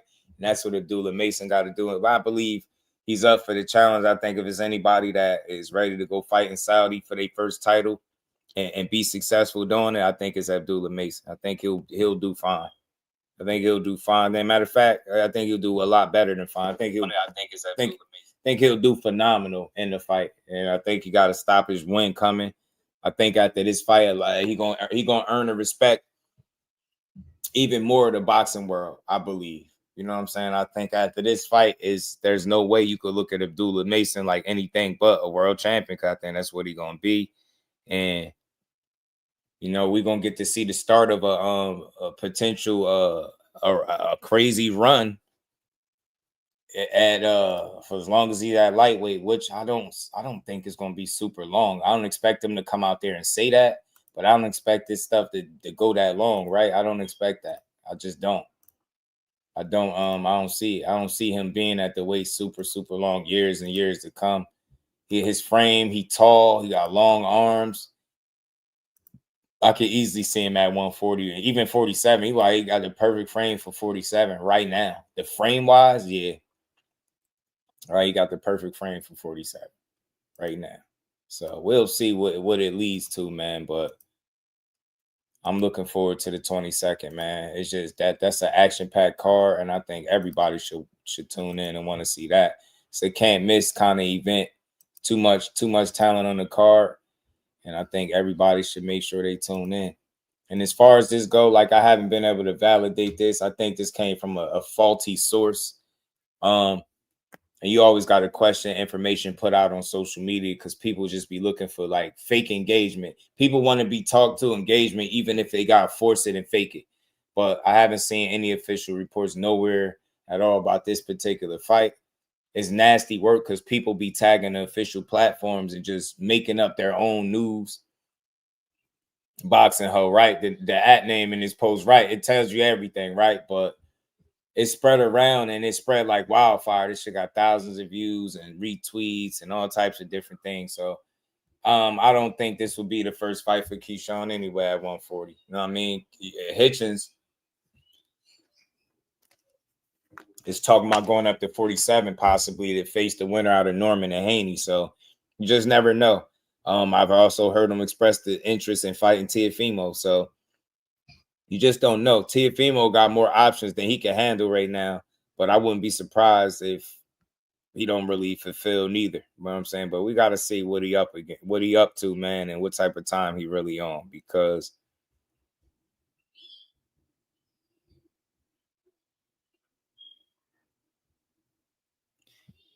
the fight might be better at 147 for both. Yeah, for sure. Could be. So, I mean, and once I think a guy start putting it into their mind that, yeah, I think Mason gonna be too good too. But I think once somebody start putting it into their mind that they'll move up into the next weight class, I think they mind be halfway made up. You get what I'm saying? They just looking for the right opportunity and that little push in that direction to go do exactly what they're doing. Hitchins got the frame for 47 as well to me. Definitely got a 47-pounder frame to me. You know, but double tap that screen, man. Hit that like button, y'all. This is the second build. We streamed for about 8 hours today, y'all. I appreciate everybody rocking out with me. Always dope build, talking to the family, man. Sub to the channel and all that good stuff. Notifications on, and just keep supporting y'all. The fact that Shakur and Till still not announced is crazy at this point. Yeah, it is. It makes me a little nervous, but we'll see.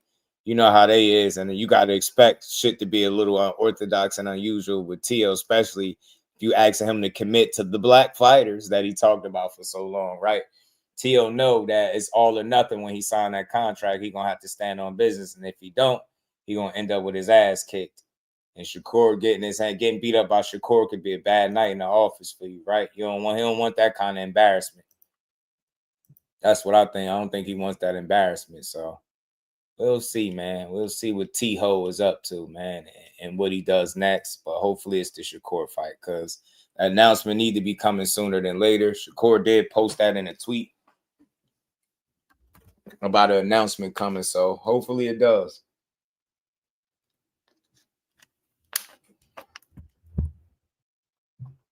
But look, y'all, we put in a full-time day today. Pretty much 8 hours of work, man. I appreciate every last one of y'all. Like I said, man, sub, notify, hit that bell icon. like button. And we going to keep building. We'll be back tomorrow to build on the sport of boxing, man. Y'all already know, man. Other dude building the books. Shout out to the homie Jordan and the rest of the fam, man. Much love to y'all. Enjoy the rest of this good Tuesday, and we'll be right back at it tomorrow. Peace to Representing Brick City, Finding those levels, too. Look at that four-punch combination. It's a masterclass right now from Shakur Stevenson. That's what you're seeing. A masterclass. And Shakur meeting them with straight left hand. Oh, and there's a knockdown scored with the left hand.